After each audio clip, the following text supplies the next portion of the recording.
What if the people you loved most, the ones you'd give your life for, were the ones planning to destroy you? My name is Maggie Chen, and I learned the hard way that family isn't always who you think they are. When my husband died, I thought my grief was the worst pain I'd ever face. I was wrong. The betrayal came from my own son, my own blood, and it started with a single lie that unraveled everything. How do you survive when the ones you trust most want you erased?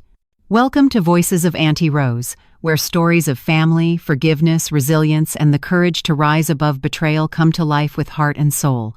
We're so glad you're here, joining a community that celebrates the unbreakable human spirit. Don't forget to subscribe so you never miss an inspiring story. And it would be amazing if you could like this video, share it, or drop a comment letting us know what time it is and which city or country you're watching from. Your shares and comments are the greatest gift, the powerful inspiration that keeps this channel growing and spreading meaningful life lessons every single day. Now, let's dive into today's story. My hands trembled as I held the leather-bound folder from Henderson & Associates, the final settlement of my late husband Robert's estate. $6 million. $6 million in investment accounts, plus the 5 thriving wellness centers we'd built together across Southern California from the ground up. After 43 years of marriage, after watching cancer slowly steal him away, this was what remained of our life's work. I sat alone in my Pasadena home, the same house where we'd raised Richard, where we'd celebrated every Christmas, every birthday, every milestone. The afternoon sun filtered through the bay windows Robert had custom built because he knew I loved watching the California light change throughout the day.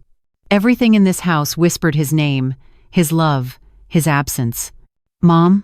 Richard's voice pulled me from my grief. My son stood in the doorway with Vanessa, his wife of 3 years. Or rather, Vanessa stood slightly ahead of him, as she always did lately. Her perfectly manicured hand rested possessively on his arm. "Richard, sweetheart." I quickly wiped my eyes and forced a smile, the same smile I'd perfected over these 5 long years since Robert's diagnosis, through the treatments, the hope, the devastating final days. "I didn't hear you come in." "We used our key," Vanessa said, her voice carrying that peculiar tone I'd learned to recognize, sweet as artificial honey, with something brittle underneath. She glided into the living room in her designer athleisure wear, the kind that cost more than most people's monthly rent. "We were worried about you, Maggie. You've been so isolated since Uncle Robert passed." Uncle Robert. Even in death, she couldn't give him the simple dignity of your husband or Richard's father. It was always Uncle Robert, as if our 43-year marriage was some quaint formality, as if she'd married into royalty and he was merely a distant relation. "I'm managing," I said quietly, clutching the estate documents to my chest like a shield. "The lawyers just finished everything today. Your father's wishes—" "6 million, right?" Vanessa interrupted, settling onto my cream sofa, the one Robert and I had picked out together in Santa Barbara on our 30th anniversary trip. She crossed her legs with the confidence of someone who'd already calculated their share, plus the wellness centers. "That's quite an inheritance, Maggie." The word hung in the air like smoke. Inheritance, not legacy, not Robert's life's work, not the fruit of decades of sacrifice and love, just money waiting to change hands. "Mom," Richard said, finally speaking, but his voice sounded rehearsed, hollow. "We've been thinking, now that you're alone, managing all those businesses and that kind of money, it's a lot of responsibility. Maybe we should help you. With the financial decisions." My throat tightened. I'd paid their rent for 3 years, $1,000 every single month, $36,000. I'd bought every piece of furniture in their Marina del Rey apartment, the Italian leather sectional, the king bed from Restoration Hardware, the dining table that cost $4,800. I'd filled their refrigerator weekly with groceries from Whole Foods because Vanessa insisted organic was essential for her lifestyle. I'd covered Vanessa's emergency spa treatments, Richard's car payments when his architectural firm went through slow periods, their vacation to Cabo last year that cost me $8,000. The total flashed in my mind like a neon sign. $66,800 in 3 years. $66,800 taken from Robert's and my retirement savings, from the money we'd scraped together during the lean years when we were building our first wellness center in a strip mall in Riverside. "I appreciate the concern," I managed to say, my voice barely above a whisper, "but your father and I always managed our finances together. I understand everything." "Did you, though?" Vanessa's laugh was light, airy, dismissive. I mean, Uncle Robert handled all the business stuff, didn't he? The investments, the property management, the legal entities. That's pretty complex for someone who's never had to deal with it alone. The condescension stung like a slap. I'd been Robert's full partner.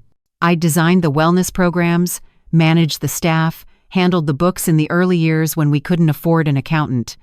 I'd been the one who stayed up until 3 a.m., reviewing contracts, who negotiated with suppliers, who built relationships with every hotel and resort that became our clients. But in Vanessa's world, I was just an old woman, suddenly alone, suddenly incompetent. Maggie, she continued, leaning forward with manufactured concern, we've already spoken to David about all of this. He agrees that consolidating everything under his management makes sense. He's family, he's your late husband's brother, he's already the CFO. It would make the transition so much easier. My stomach dropped. David, Robert's younger brother by 3 years, the financial wizard who'd helped us structure the company for growth. David, who'd given such a moving eulogy at Robert's funeral, who'd held my hand through the burial, who'd promised me he'd always protect what Robert and I had built. Transition? The word felt wrong in my mouth. What transition? Vanessa's smile widened, and for the first time, I saw something predatory in it. Well, you won't want to run 5 wellness centers forever, will you? At your age, you're what, 63 now? You should be thinking about simplifying, enjoying life, traveling, not dealing with employee drama and tax filings and insurance renewals. I'm 58, I said coldly. And I'm perfectly capable. Of course you are, sweetie, Vanessa cooed, but her eyes had already moved past me to scan the room, calculating. I'd seen that look before, in the antique stores we used to visit, when dealers assess the value of estate sales. We just want what's best for you, what Uncle Robert would have wanted. He wouldn't want you stressed and overwhelmed. Richard shifted uncomfortably, avoiding my eyes. My son, my baby boy who I'd rocked through nightmares, who I'd driven to Little League at 6 a.m. on Saturday mornings, who I'd helped through calculus homework and college applications and his first heartbreak. He couldn't even look at me. Richard, I said softly, do you think I can't handle this? He opened his mouth, closed it, opened it again. Mom, it's just, Vanessa has a point. You've been through so much. Maybe having David take the lead on the business side would give you time to grieve properly. We're worried about you. Vanessa's hand squeezed his arm, a gesture that looked affectionate, but felt like a puppeteer pulling strings. We love you so much, Maggie. You know that, right? You're like a second mother to me. The lie sat between us, heavy and obvious. I'd never been anything to Vanessa except a source of money. Every conversation for 3 years had followed the same pattern. Brief pleasantries, then the ask. The rent was due, the car needed repairs, an emergency dental procedure, a security deposit for a better apartment, a once-in-a-lifetime investment opportunity that never materialized. I'd given and given and given because I believed that's what mothers did. That's what Robert would have wanted. That Richard needed our support to launch his career, his marriage, his life. But as I looked at Vanessa's calculating eyes and Richard's averted gaze, something cold settled in my chest. I need to think about all of this, I said finally. It's been a long day. Maybe we can talk later. Actually, Vanessa interrupted, standing abruptly. There's something else we should discuss, the rent for next month. Our landlord raised it to $1,200, and with Richard's project delays at the firm, we're a bit tight. Could you transfer it by tomorrow? He's threatening eviction if we're late again. Again? The word echoed. How many times had there been emergencies? How many one-time requests that became monthly expectations? Vanessa, I said slowly, carefully, you've been asking for rent money for 3 years. Richard graduated from USC 7 years ago. He has a master's degree in architecture. You have a lifestyle blog with how many followers did you say? 50,000? When does it end? The mask slipped. Just for a second, Vanessa's face hardened into something ugly, something entitled and angry. Then the smile returned, brighter and more brittle than before. When you're not around to help anymore, I suppose, she said lightly, as if it were a joke. Come on, Richard, your mom obviously needs her rest. They left without kissing my cheek, without asking if I needed anything, without a genuine word of comfort about losing my husband of 43 years just 5 months ago. I sat in the darkening living room as the sun set beyond the San Gabriel Mountains, holding Robert's estate papers, and felt the first crack in my heart. Not from grief this time, but from a dawning, terrible understanding. I'd given them $66,800 in 3 years, and I'd just inherited $6 million, plus 5 wellness centers worth at least another $4 million. $10 million total. And suddenly, I wasn't Maggie Chen, grieving widow and loving mother. I was $10 million in human form. And they were already circling. The sleepless night that followed stretched like torture. I lay in the king bed Robert and I had shared for 43 years, staring at the empty space where he used to sleep, where his reading glasses still sat on the nightstand next to a half-finished biography of Teddy Roosevelt. My mind wouldn't stop replaying Vanessa's words, her calculating eyes, the way Richard couldn't meet my gaze. When you're not around to help anymore, I suppose. Around 3 a.m., I finally gave up on sleep. My body ached as if I'd been physically beaten, my chest tight, my stomach churning with nausea that had nothing to do with illness and everything to do with dawning horror. I stumbled to the bathroom and dry heaved over the toilet, my hands gripping the cold porcelain as tears streamed down my face. Robert's bathrobe still hung on the back of the door. Navy blue terry cloth, worn soft from years of use. I buried my face in it, breathing in the fading scent of his cologne Acqua di Gio, the same one he'd worn since our honeymoon in Maui. The grief hit me fresh, raw, as if he'd died yesterday instead of 5 months ago. "Robert," I whispered into the empty bathroom. "What do I do? What would you want me to do?" But Robert was gone, and I was alone with a terrible suspicion growing in my gut like cancer. I made coffee at dawn, the same dark roast Robert and I had discovered at that little cafe in Berkeley during Richard's graduation weekend. Memories everywhere, landmines of love and loss in every corner of this house. I sat at our kitchen table, the one Robert had built himself from reclaimed oak, and opened my laptop with trembling fingers. Bank statements, credit card records. 3 years of meticulous financial tracking because Robert had always insisted we know exactly where every dollar went. He'd survived the 2008 recession by being careful, strategic, impossibly disciplined. The numbers made me physically ill. Rent payments to Richard and Vanessa, $1,000 monthly for 36 months, $36,000. Furniture purchases, the sectional, $4,200, the bedroom set, $6,800, the dining table, $4,800, kitchen appliances, $3,200, decorative items, art, rugs, another $8,600. Total, $27,000. Groceries. Weekly Whole Foods deliveries averaging $300, 156 weeks, $46,800. Car payments, Richard's Audi lease, $600 monthly for 30 months, $18,000. Emergency expenses, Vanessa's root canal, $3,200. Richard's laptop for client presentations, $2,800. The Cabo vacation, $8,000. Vanessa's yoga teacher training in Bali, $12,500. Security deposits for 2 different apartment upgrades, $7,600. Car repairs, $4,200. Medical bills, $6,800. Investment opportunity that failed, $15,000. My vision blurred as I tallied the total. $133,600. $133,600 in 3 years. I ran to the bathroom and vomited bile, my body rejecting the truth as violently as if it were poison. I collapsed against the bathroom wall, my nightgown soaked with cold sweat, my heart hammering so hard I thought I might be having a heart attack. Robert and I had saved that money over decades. We'd eaten generic cereal and clipped coupons in the early years. We'd driven used cars until they literally wouldn't run anymore.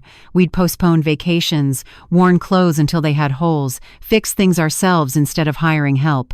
Every single dollar had been earned through sacrifice, through Robert working 70-hour weeks at the hospital while getting the first wellness center off the ground, through me managing the business while raising Richard alone during all those years. Robert was building his medical practice. And I'd given it to them. No, they'd taken it, while telling me I was like a second mother, while avoiding family dinners, while never once calling just to ask how I was doing. The phone rang at 8 a.m., shattering the silence. David Chen's name flashed on the screen. My brother-in-law. Robert's baby brother. The man who'd cried at the funeral. who'd told me he'd protect Robert's legacy, who'd promised me I'd never be alone. Maggie, his voice was smooth, professional, the voice he used with clients. I hope I'm not calling too early. I wanted to touch base about the estate settlement. Something in his tone made my stomach clench. Too casual, too practiced. David, what can I do for you? Actually, I wanted to discuss what I can do for you. A pause. Richard and Vanessa mentioned you seemed overwhelmed yesterday. Understandable, of course. $6 million in liquid assets plus the business holdings. It's a tremendous responsibility for someone who's grieving. Someone who's grieving. Not my sister-in-law, not my brother's widow. Someone. Generic. Disposable. I've been thinking, David continued, his words flowing like a rehearsed presentation. What if we restructured the corporate entities? Transfer the wellness centers into a family trust with me as trustee. You'd still benefit from the income naturally, but you wouldn't have the burden of day-to-day management. At your age, Maggie, you deserve peace. You've earned it. My age. 58. The same age Meryl Streep was when she won her third Oscar. The same age Michelle Obama was when she published Becoming. But to David, to Vanessa, to my own son, 58 meant obsolete. Incompetent. Ready to be managed. David, I said carefully, I appreciate your concern, but I built those wellness centers with Robert. I know every employee's name, every client contract, every operational system. I don't need Maggie, sweetheart, he interrupted, and the false warmth made my skin crawl. I'm looking at the quarterly reports right now. Revenue is down 18% across all locations. Customer retention has dropped. You've lost 2 major hotel contracts in the last month alone. The business is hemorrhaging money while you're dealing with grief. My hands went ice cold. What are you talking about? I reviewed those numbers last week. Everything was stable. Did you, though? His voice had changed, sharpened, or did you just glance at summaries? Because the detailed analytics tell a different story. The Marina del Rey location is bleeding $60,000 a month. The Pasadena Center lost its corporate wellness contract with that tech company. What was it, $200,000 annually? The Riverside location has an OSHA investigation pending. Each word hit like a physical blow. That's not. David, I would have known. Would you? When was the last time you were actually at the Marina del Rey Center? Or any of them? You've been locked in that house for 5 months, Maggie, hiding from reality. And I understand, God knows I understand. Losing Robert broke all of us. But you can't run a multi-million-dollar operation on autopilot while you're drowning in grief. Tears burned my eyes. Was he right? Had I been so consumed with loss that I'd let everything slip? Robert had always handled the big-picture strategy while I managed day-to-day operations. Without him, had I missed critical warning signs? I have documentation, David said, his voice softening into false compassion. Financial projections showing that without immediate intervention, the business could be insolvent within 18 months. I'm trying to protect you, Maggie. Protect what Robert built. But I need you to trust me. I need to see those reports. Of course. I'll email everything this afternoon. In the meantime, I've already spoken with our corporate attorney about the trust structure. Just preliminary conversations, you understand. But given the urgency... Wait. My voice sounded strange, distant. You've already talked to lawyers? Before discussing this with me? A pause. Too long. Just exploratory, Maggie. I'm the CFO. It's my job to anticipate problems and present solutions. That's what Robert would have wanted me to do. Robert's name in his mouth felt wrong, violated. Robert would have wanted David to support me, not undermine me. Robert would have wanted his brother to honor his widow, not treat her like an incompetent child. I need to go, I whispered. Maggie, wait. I hung up. My hands shook so violently I dropped the phone. It clattered on the oak table, the same table where Robert and I had made every major life decision together, where we'd planned our wedding, where we'd filled out Richard's college applications, where we'd designed the logo for our first wellness center on a paper napkin. The doorbell rang. My heart lurched.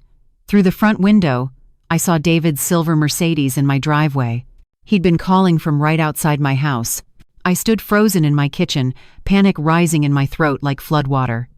He rang again, then knocked firm, authoritative knocks that felt like demands rather than requests. Maggie, I know you're home. I can see your car. We need to talk about this face to face. I couldn't breathe. The walls seemed to close in.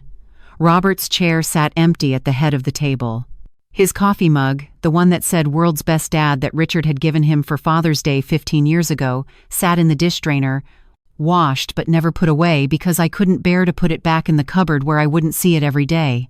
Maggie. David's voice had an edge now. Don't make this harder than it needs to be. Open the door. Instead, I grabbed my purse and keys with shaking hands and slipped out through the garage side door.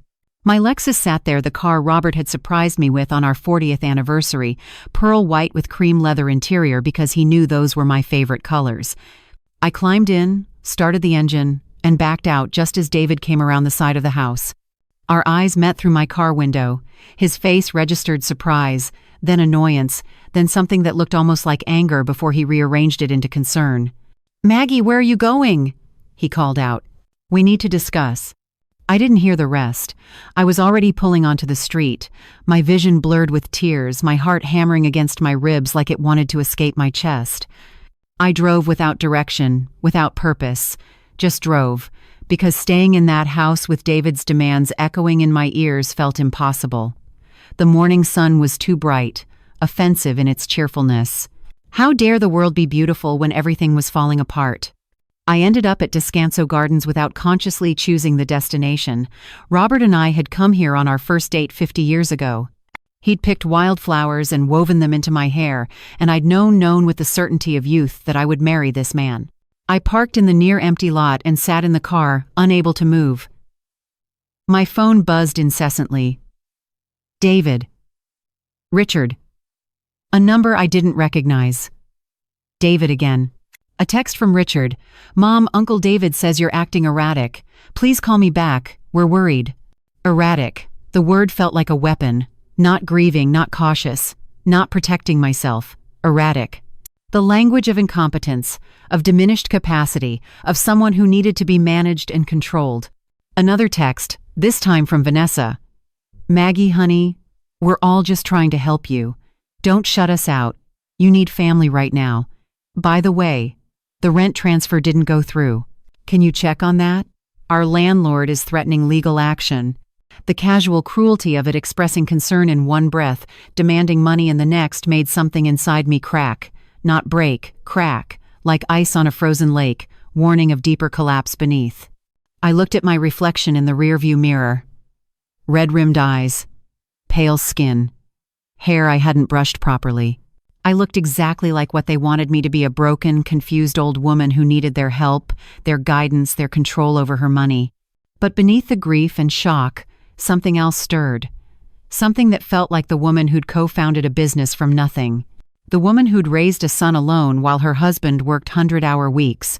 The woman who'd negotiated contracts, managed staff, built something real and valuable with her own hands and mind. That woman wouldn't be erased, not by smooth words and false concern, not by entitled children and manipulative in-laws, not without a fight. I opened my phone and searched for something I should have looked for months ago. Elder Financial Abuse Attorney, Los Angeles. Dozens of results appeared. This was common enough to have specialists. I wasn't the first widow to be circled by predators wearing familiar faces. The first listing showed Morrison and Associates, with a tagline that made my breath catch. "We protect those who spent their lives protecting others." My finger hovered over the call button. This felt like crossing a line, an admission that my family had become my enemy, that the people who should love me most were the ones I needed protection from. My phone buzzed with another text. "David, Maggie, your silence is concerning. I've scheduled an appointment with Dr. Harrison for tomorrow at 10 a.m.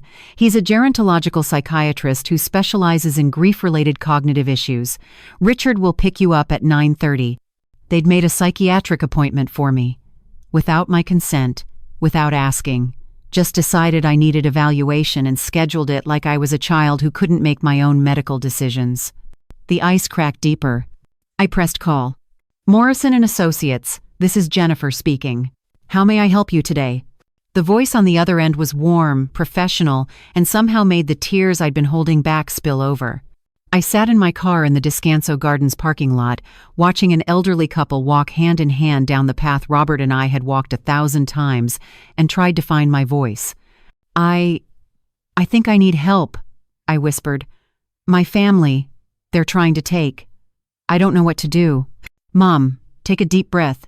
You're safe. Can you tell me your name?" "Margaret Chen. Maggie. My husband died 5 months ago, and now everyone wants. They've made appointments for me, psychiatric appointments I never agreed to, and my brother-in-law says the business is failing, but I didn't know.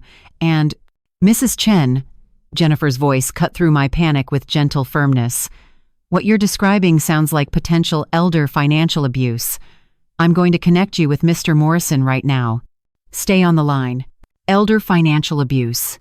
The words made it real, made it something with a name, something that happened to other people and was now happening to me. "Mrs. Chen?" A male voice, deeper, with the gravelly tone of someone who'd seen too much and still chose to fight. "This is James Morrison. I've been practicing elder law for 28 years, and I want you to know that what you're feeling right now, the confusion, the fear, the guilt, it's exactly what they want you to feel. But we're going to cut through that together. Can you come to my office today?" Yes. Yes, I can." "Good. I'm in Pasadena, on Colorado Boulevard. Can you be here in an hour?" I looked at my reflection again.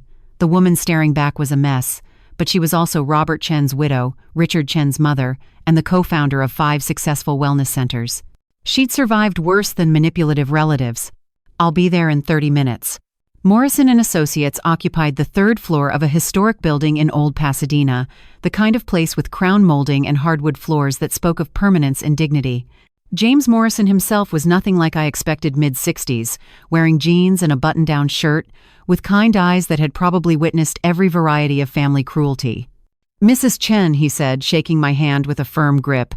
"Coffee? Tea? Something stronger?" Despite everything, I almost laughed. "Coffee? Black? Strong as you have it." His office was lined with law books and framed thank you letters from clients. Photos of him with elderly people, smiling, victorious. People who'd survived what I was going through. "Tell me everything," he said, settling into the chair across from me, not behind his desk, but beside me, as if we were equals facing a problem together. "Start from the beginning." So I did. The $133,600 over 3 years. Vanessa's calculated manipulation. Richard's cowardice. David's sudden concern about business finances I'd supposedly mismanaged. The psychiatric appointment they'd scheduled without my consent. Morrison took notes, his expression darkening with each detail. "The psychiatric appointment is a red flag," he said when I finished. "It's a classic tactic to establish a record of cognitive decline to support a conservatorship petition. Mrs. Chen, do you have any documented mental health issues?" "No, I'm grieving, but I'm not incompetent." "Of course you're not, but they don't need you to actually be incompetent. They just need a sympathetic judge to believe you might be. Once they get conservatorship, they control everything: your assets, your medical decisions, where you live. You become legally invisible." The room tilted. I gripped the armrest of my chair, my knuckles white. They wouldn't. "Richard is my son." "He wouldn't." "Mrs. Chen, I'm going to tell you something that will hurt. In my 28 years doing this work, I've learned that the people who exploit elders are rarely strangers. They're children, siblings, spouses, caregivers, people who have access and opportunity, and the ones who do it always tell themselves the same story. I'm not stealing. I'm just getting my inheritance early. Or, she doesn't need all that money at her age. Or, I deserve this for everything I've done for her. Each word landed like a hammer blow. My chest constricted. The coffee I'd drunk threatened to come back up. What do I do? Morrison leaned forward. First, you document everything, every financial transaction, every conversation, every text message. Second, we get you a full medical evaluation on your terms, with doctors you choose establishing your complete competence. Third, we secure your assets. And fourth, his voice hardened, we prepare for war. I left Morrison's office 3 hours later with a plan, a team, and the first spark of hope I'd felt since Robert died. But I also left with instructions that made my stomach churn. Go home. Act normal. Don't let them know you're suspicious. The element of surprise is your greatest weapon, Morrison had said. Let them think you're the confused widow they believe you to be. Meanwhile, we build our case. When I pulled into my driveway at 4 p.m., David's Mercedes was gone, But Richard's Audi, the one I'd been paying for, sat in front of my house. My heart sank. I wasn't ready for this confrontation, didn't trust myself to maintain the facade Morrison had advised. But I had no choice. Richard sat on my porch steps, his head in his hands, the picture of a concerned son. When he heard my car, he looked up, and for just a moment, I saw the boy who'd scraped his knee at age 7 and run crying into my arms. Then his expression shifted into something rehearsed, something that looked like worry but felt like performance. "Mom, Jesus Christ, where have you been? Uncle David said you just took off. You weren't answering your phone. We were terrified something had happened to you." I climbed out of my car slowly, buying time to arrange my face into something resembling contrition. I needed to clear my head. I went for a drive. For 6 hours? He stood, and I noticed he was wearing the expensive watch I'd bought him last Christmas, $3,200, because Vanessa said architects needed to look successful to land clients. "Mom, that's not normal behavior. That's exactly the kind of thing that worries us." Worries us. Not worries me. Us. He'd fully merged with Vanessa, become part of a unit where I was the problem to be managed. "I'm allowed to drive, Richard. I'm 58, not 88. "Nobody's saying you can't drive, Mom." He used that patient voice people reserve for children and the elderly. But disappearing without telling anyone, ignoring calls, refusing to discuss important financial decisions, these are warning signs. Uncle David showed me the business reports. The wellness centers are in serious trouble. My hands clenched around my purse strap. Morrison's voice echoed in my head. "Act normal. Don't reveal what you know." "I reviewed those reports last week," I said carefully. "Everything looks stable." "Did you really review them? Or did you just glance at the summary page?" Richard stepped closer, and I caught a whiff of his cologne different from the drugstore brand he used to wear. Expensive. Everything about him had become expensive since Vanessa. "Mom, I love you. We all love you. But you're not thinking clearly. Dad's death hit you hard. It hit all of us hard. But you can't run a multi-million-dollar business while you're grieving. It's not fair to you. And it's not fair to Dad's legacy." Dad's legacy. The weapon they all wielded, as if Robert would have wanted his widow stripped of her autonomy, her dignity, her rights. "What exactly do you want from me, Richard?"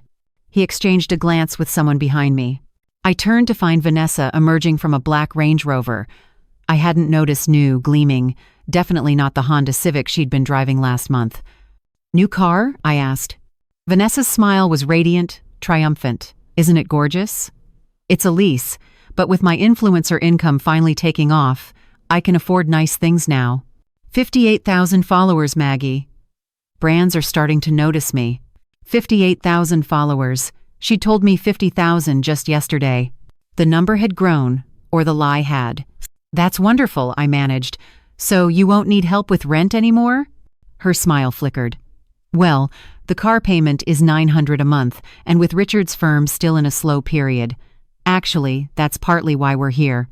We wanted to discuss the family trust idea that Uncle David mentioned." "Trust idea?"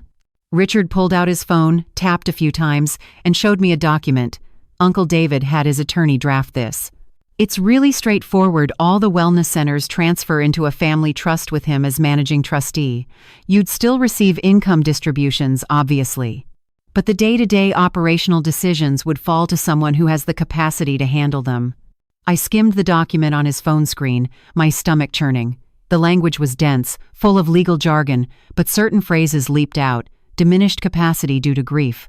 "In the best interest of the beneficiary.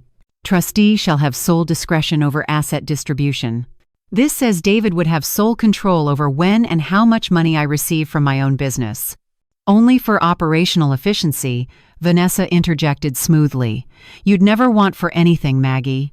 But this way, you don't have the stress of payroll and vendor contracts and all those tedious details. You can focus on healing." Healing. As if grief were an illness requiring quarantine from my own life. "I need to think about this." "Mom," Richard's voice sharpened, "we need an answer by Monday. Uncle David says the Marina Del Rey Center is facing a lawsuit, something about a client injury during a yoga session. If we don't restructure now, you could be personally liable. You could lose everything." The threat hung in the air, naked and ugly. "Sign this or lose everything." "What lawsuit?" "I haven't received any legal notices." Because you're not checking your business email, Vanessa said, her voice dripping with false sympathy. Uncle David showed us. You have 372 unread messages in your business account. 372, Maggie.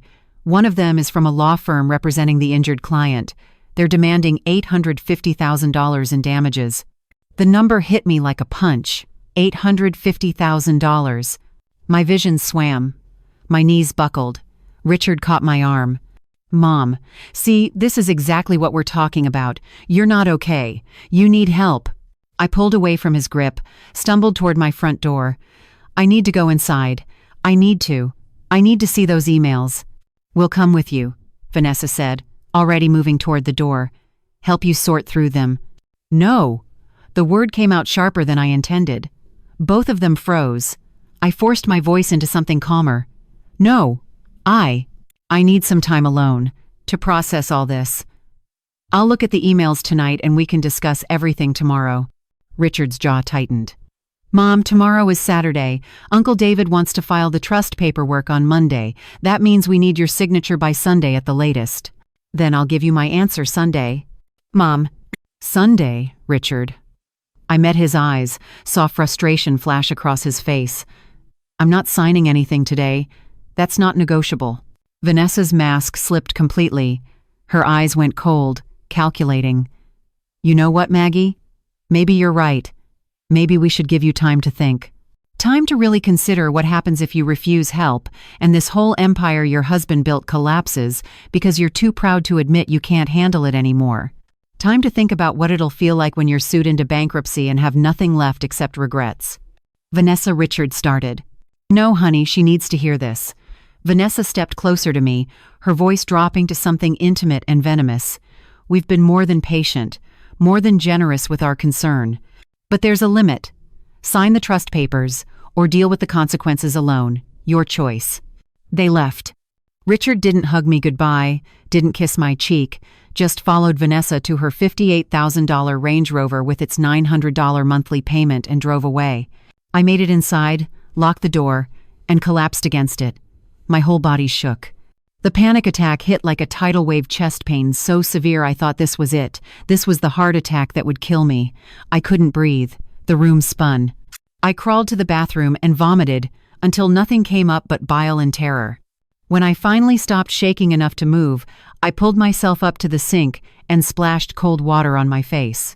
My reflection looked like a corpse-gray skin, hollow eyes, the face of someone who'd already died inside. Robert's bathrobe hanging on the door caught my eye.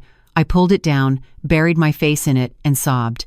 Robert, they're destroying us, I whispered. Everything we built. Our son, our family. They're tearing it all apart for money. But Robert wasn't there to protect me. Robert was in the ground at Forest Lawn Cemetery, and I was alone, facing predators who wore familiar faces and spoke with voices I'd once trusted. I pulled out my phone with trembling hands and opened my business email for the first time in weeks. Morrison had told me to document everything. I needed to see this alleged lawsuit. I scrolled through the inbox, 372 unread messages, just like Vanessa said. But as I scanned the subject lines, something felt wrong. Vendor invoices, staff schedules, client feedback mostly positive, routine operational emails. No law firm. No demand letter. No mention of any injury or lawsuit. I searched for lawsuit. 0 results. I searched for injury. 1 result, an email from our insurance company confirming our liability coverage had been renewed. Nothing about a claim. I searched for $850,000. Nothing. My hands stopped shaking. The panic receded, replaced by something colder, harder. They'd lied. David, Richard, Vanessa, they'd invented a lawsuit to terrify me into signing away my rights. I called Morrison. They're lying about a lawsuit to pressure me, I said when he answered. What do I do? His response was immediate. Document this. Screenshot those search results. Save every email. And Mrs. Chen? Now we know exactly who we're dealing with. People who lie about lawsuits don't stop at small betrayals. They're planning something bigger. We need to move fast. I spent the rest of the evening screenshotting, saving, documenting, every email proving there was no lawsuit. every text message showing their pressure tactics, building the case that would save my life from the people who'd promised to protect it. By midnight, exhaustion pulled me toward bed. But first, I did something I hadn't done since Robert died. I went to his closet and found the box he'd left for me, the one his attorney had given me, marked, "For Maggie, when you're ready." I'd been too grief-stricken to open it, too broken. But tonight I needed him, needed his wisdom, his strength, his love. Inside was a letter in his handwriting. "My dearest Maggie, if you're reading this, I'm gone and you're facing the world without me. I'm so sorry. I wanted 40 more years with you. I need to tell you something I should have said while I was alive. I've seen the way David looks at our business, the way he talks about efficiency and restructuring. I've seen the way Vanessa treats you like you're an obligation, not a person. And I've seen our son become someone I don't recognize. If they try to take what we built, fight them. You're stronger than you know, stronger than I ever was. Don't let grief make you forget that. I love you, I trust you, and I believe in you. Forever yours, Robert." The tears came again, but different this time. Not despair. Resolution. Robert had known. He'd seen the predators circling and tried to warn me. Now it was time to prove him right. Robert's letter became my lifeline through the sleepless night that followed. I read it 17 times, memorizing every loop of his handwriting, every word of warning he'd tried to leave me. At 3 a.m., I finally understood why he'd hidden it in a box marked "When you're ready." He'd known I'd need time to grieve before I could face the ugly truth about our family. By dawn Saturday, I'd made a decision that would have been unthinkable a week ago. I needed proof. Not instincts, not suspicions, not even Robert's posthumous warnings. I needed documented evidence of what David, Richard, and Vanessa were planning. At 7 a.m., I called Morrison's emergency line. "Mrs. Chen?" His voice was alert despite the early hour. "What's happened?" "They lied about the lawsuit. I checked every email, there's nothing.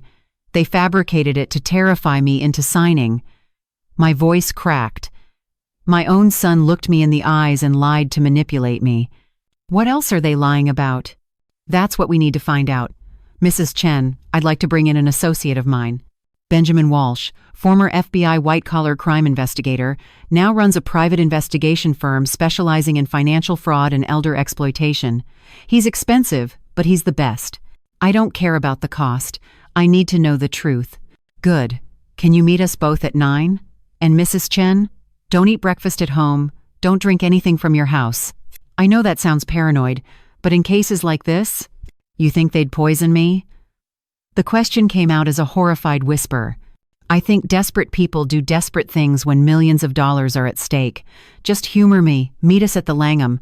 We'll have breakfast there, somewhere public, somewhere safe." Safe.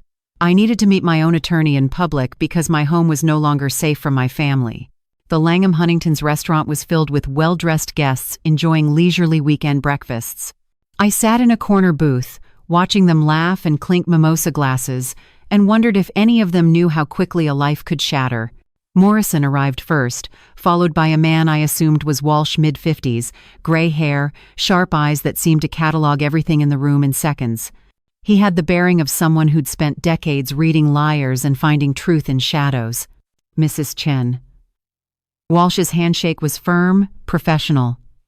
"James has briefed me on your situation. Before we discuss strategy, I need to ask you something, and I need you to be completely honest. Do you believe your life is in danger?"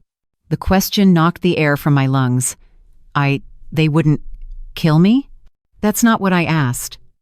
I asked if you believe your life is in danger.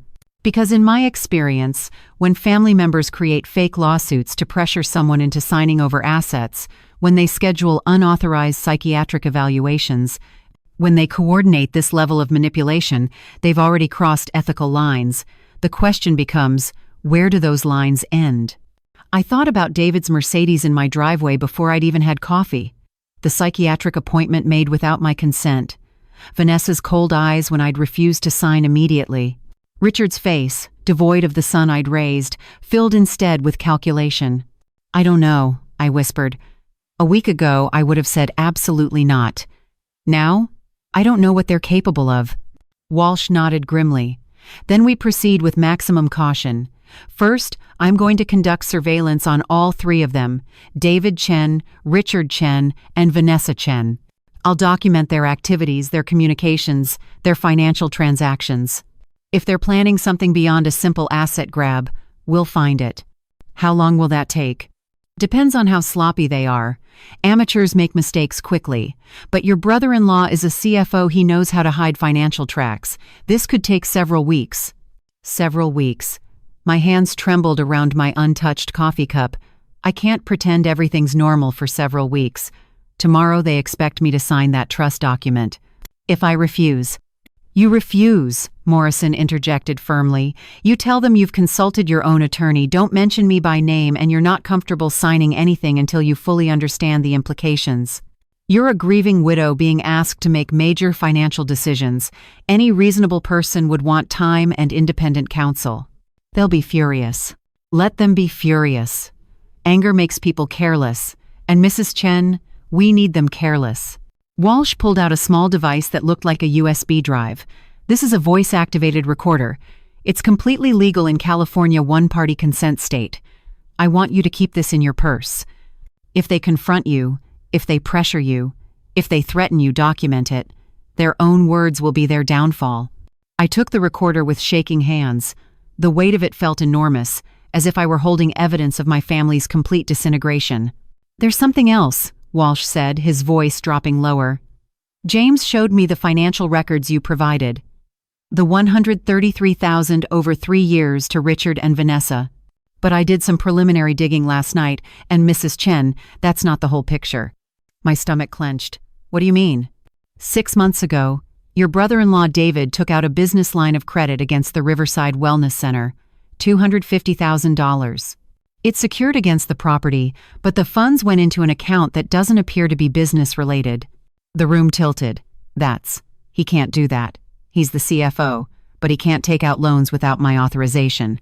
He can if he has your signature, and according to the bank records, he does, dated February 14th of this year. February 14th, Valentine's Day.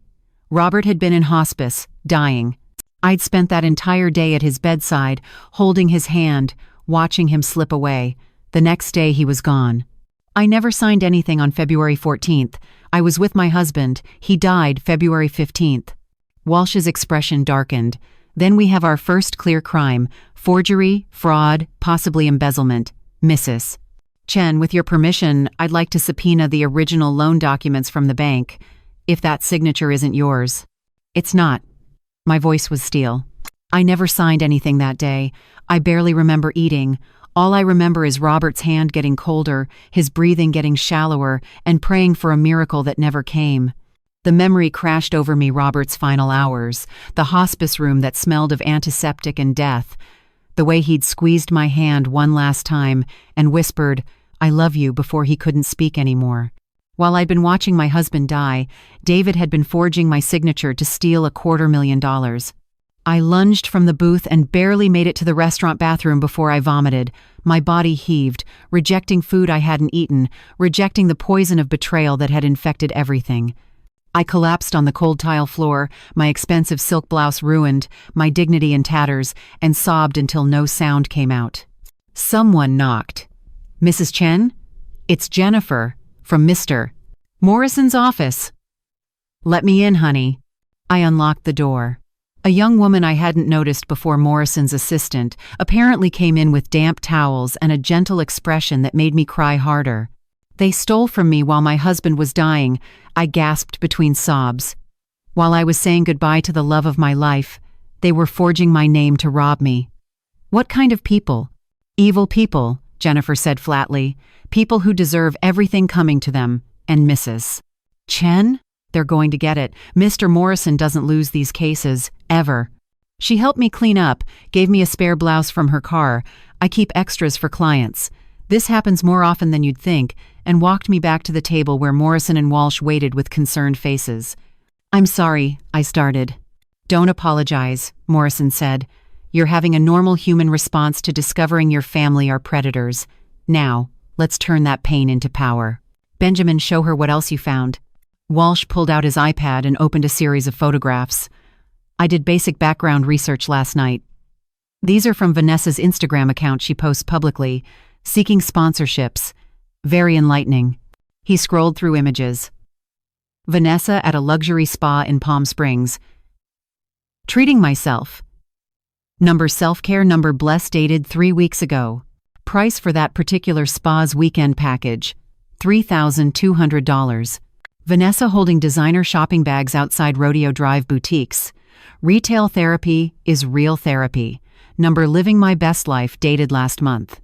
The visible logos included Gucci, Prada, Chanel. Vanessa at a Michelin-starred restaurant. Date night goals with my amazing hubby. Number blessed, number food porn, dated 2 weeks ago. The restaurant's tasting menu costs $600 per person. These posts, Walsh said, are from the last 2 months.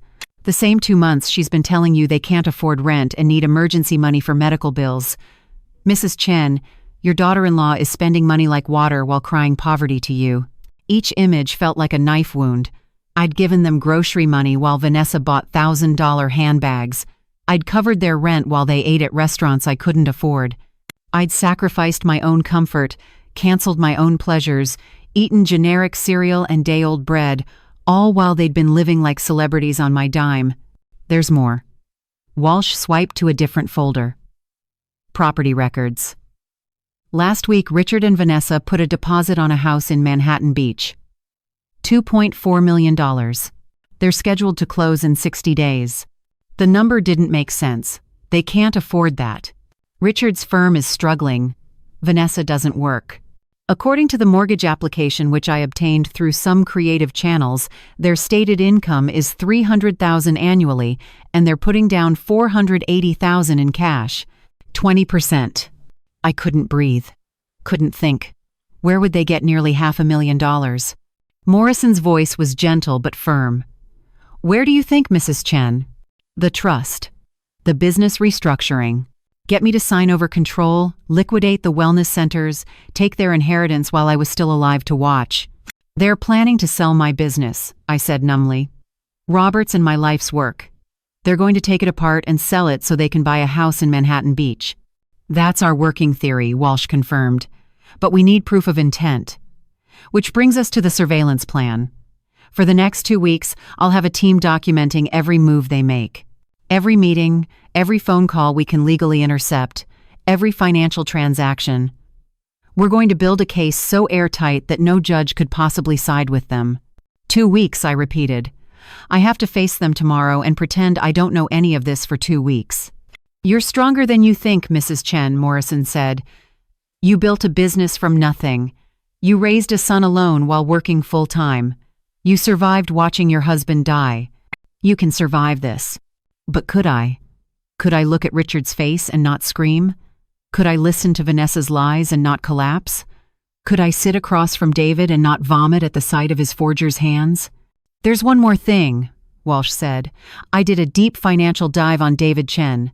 Mrs. Chen, your brother-in-law is in serious trouble. He's maxed out 7 credit cards, total debt approximately $390,000. He's got a second mortgage on his house. He's behind on payments for his Mercedes, 3 months overdue, facing repossession. The man is drowning. But he's the CFO of our company. He makes a good salary, which he's apparently gambling away. I found records of casino visits to Las Vegas, 3 times a month for the past year. Hotel comps suggesting high roller status.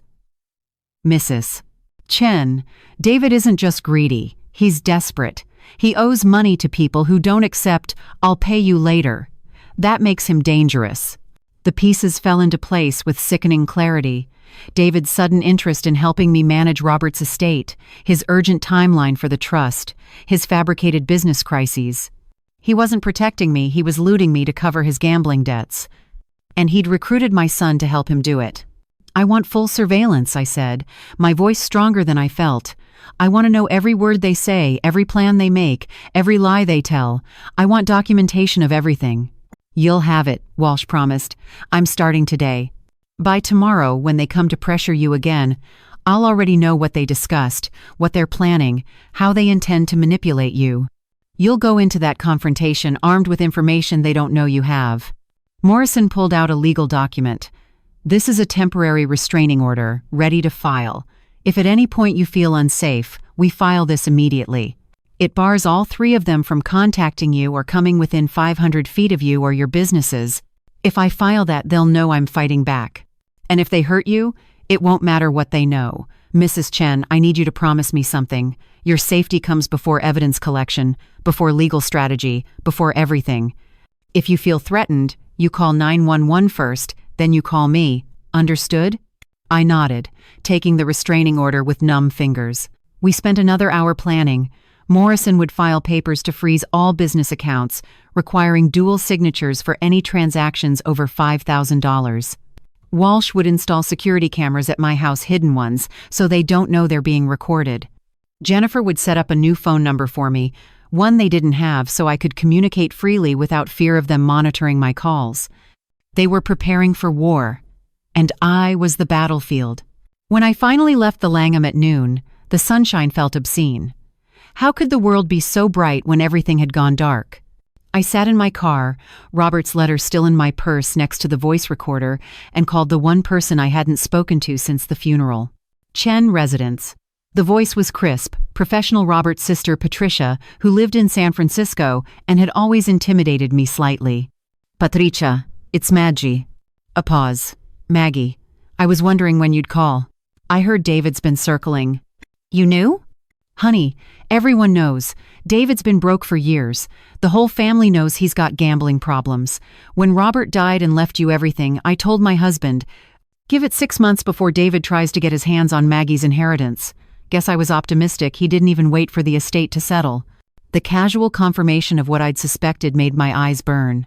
Why didn't anyone warn me? Would you have believed us?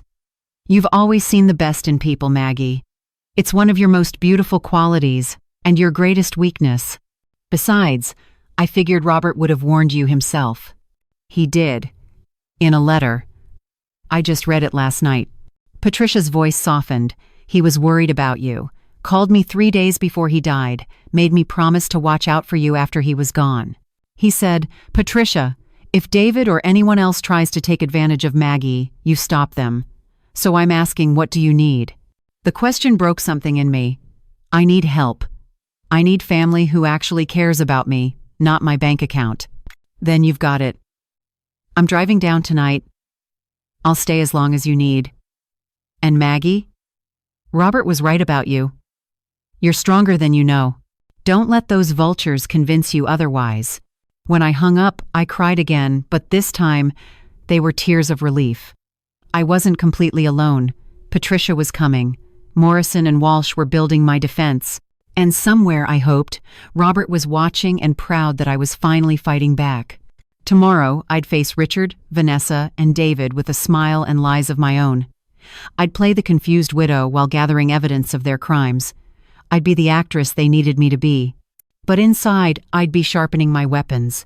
And when the time came, I'd show them exactly what Robert Chen's widow was capable of. Patricia arrived at 8 p.m. Saturday in a whirlwind of efficiency and sisterly fury. She walked through my front door, took one look at my face, and pulled me into a hug so fierce I finally broke completely, sobbing into her shoulder like a child, my body shaking with the accumulated trauma of the past week. Let it out, she murmured, stroking my hair. Let it all out, and then we're going to destroy them. Her certainty was a lifeline. While I'd been drowning in grief and manipulation, Patricia had been watching from San Francisco, waiting for the moment I'd need her. That moment had come.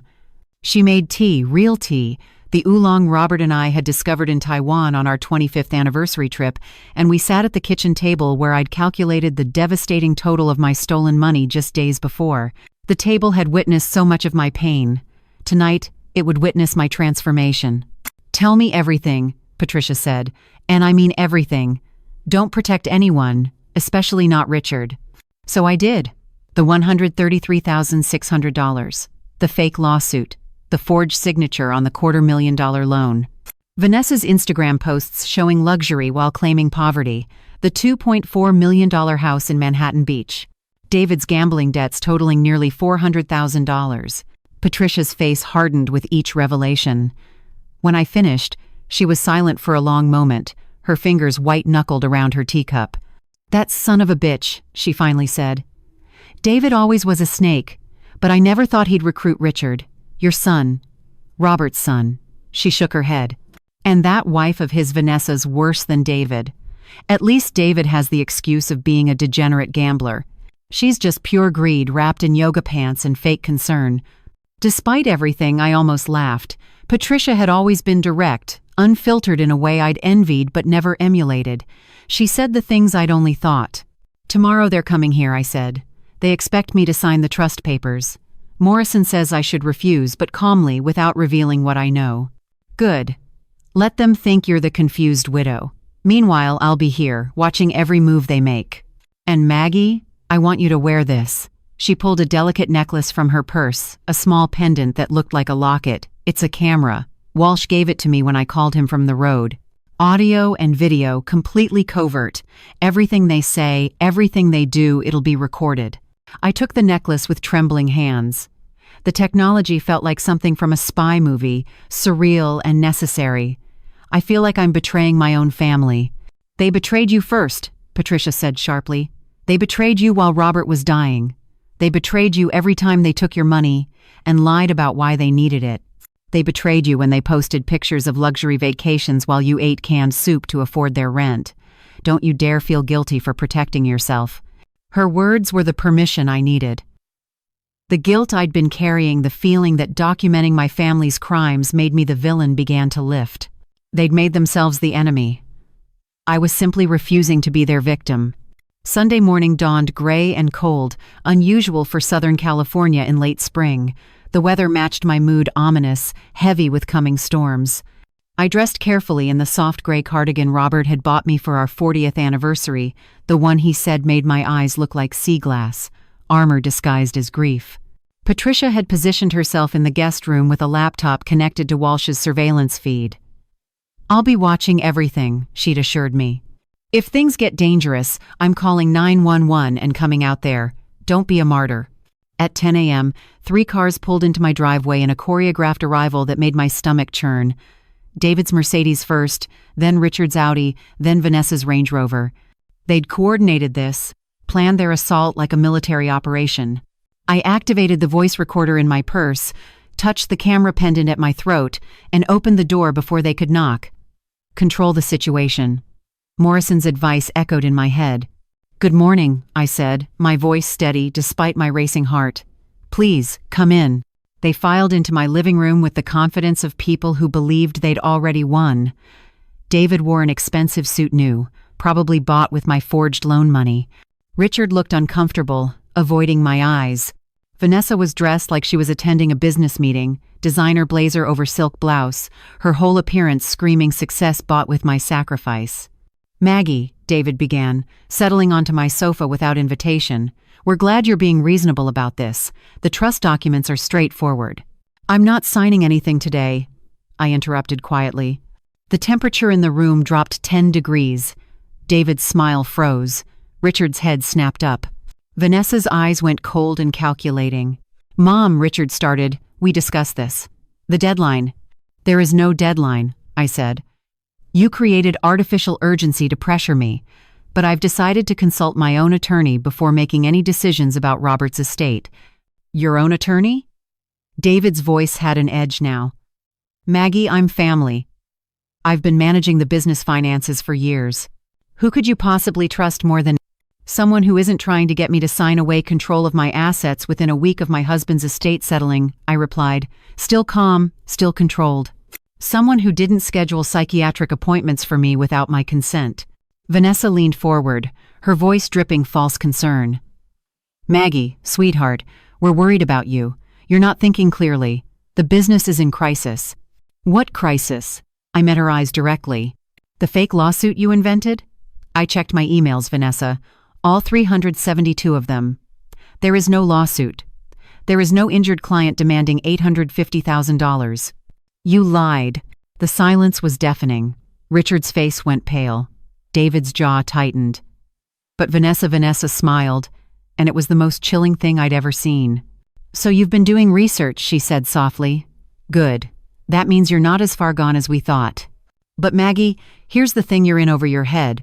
The business is more complicated than you understand. There are things happening that require immediate action. Like David taking out a $250,000 loan against the Riverside property? I asked. Funny thing about that loan, it was dated February 14th, the day Robert was dying. The day I never left his bedside.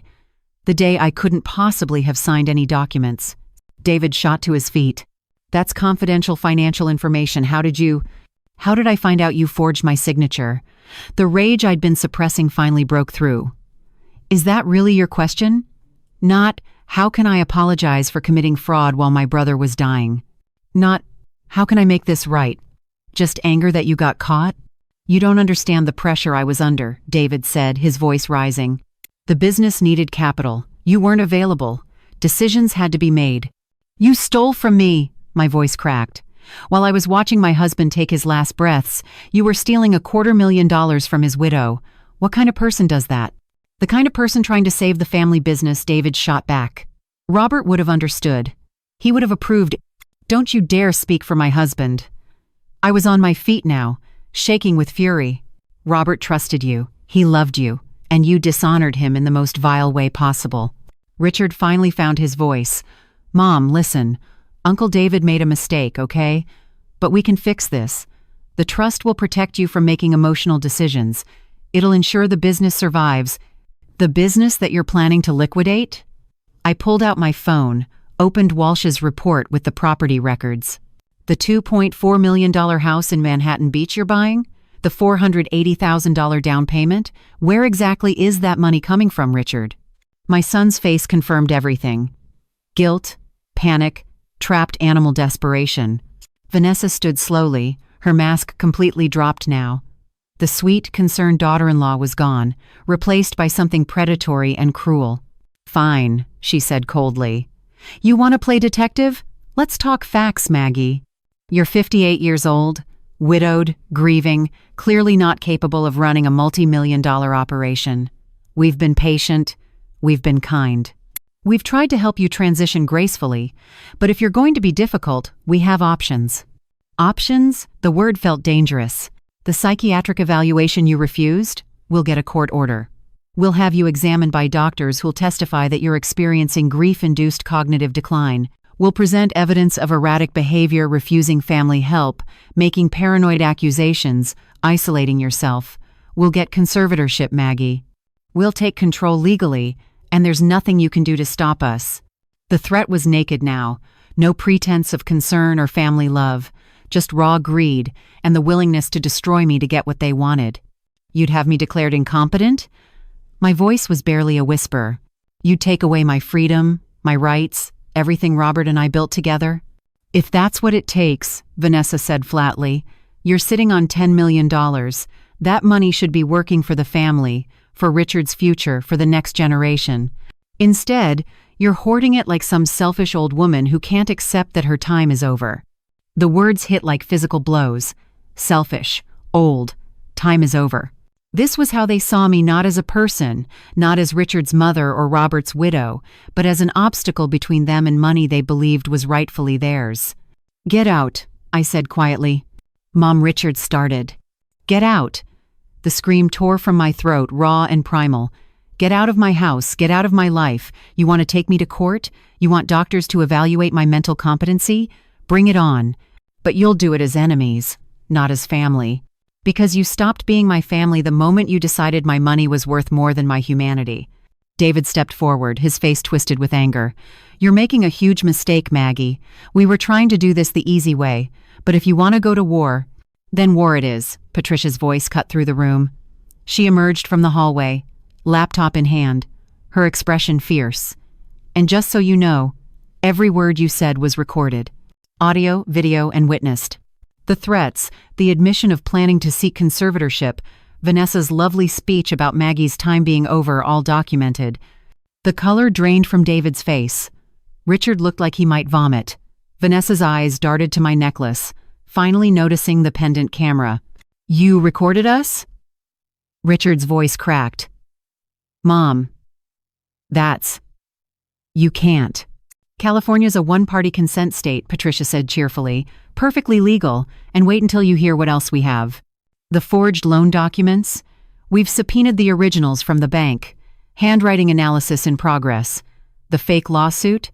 Documented. Vanessa's Instagram posts showing luxury spending while claiming poverty? Saved and archived. Your Manhattan Beach house offer? Public record. David's gambling debts? All verified. She smiled, and it wasn't kind. You came here to intimidate a grieving widow. Instead, you just handed us everything we need to bury you. David's composure cracked completely. You manipulative bitch. That's enough. Morrison's voice came from my front door. I hadn't heard him arrive, but there he stood with Walsh and two other men I didn't recognize. David Chen. I'm James Morrison, Mrs. Chen's attorney. These gentlemen are from the Pasadena Police Department's fraud division. They'd like to ask you some questions about the forged loan documents. The room exploded into chaos. David started shouting about his rights. Vanessa grabbed Richard's arm, trying to drag him toward the door. Richard stood frozen, his face a mask of shock and betrayal, though whether he felt betrayed by me or by the collapse of his scheme, I couldn't tell. The police officers stepped forward, calm and professional. Mr. Chen, if you'll come with us voluntarily, we can discuss this at the station. Otherwise, we can arrest you here for suspicion of fraud and forgery. I want my lawyer. David spat. And Maggie, you're going to regret this. Family doesn't press charges against family. Robert would be ashamed of you. That broke something in me.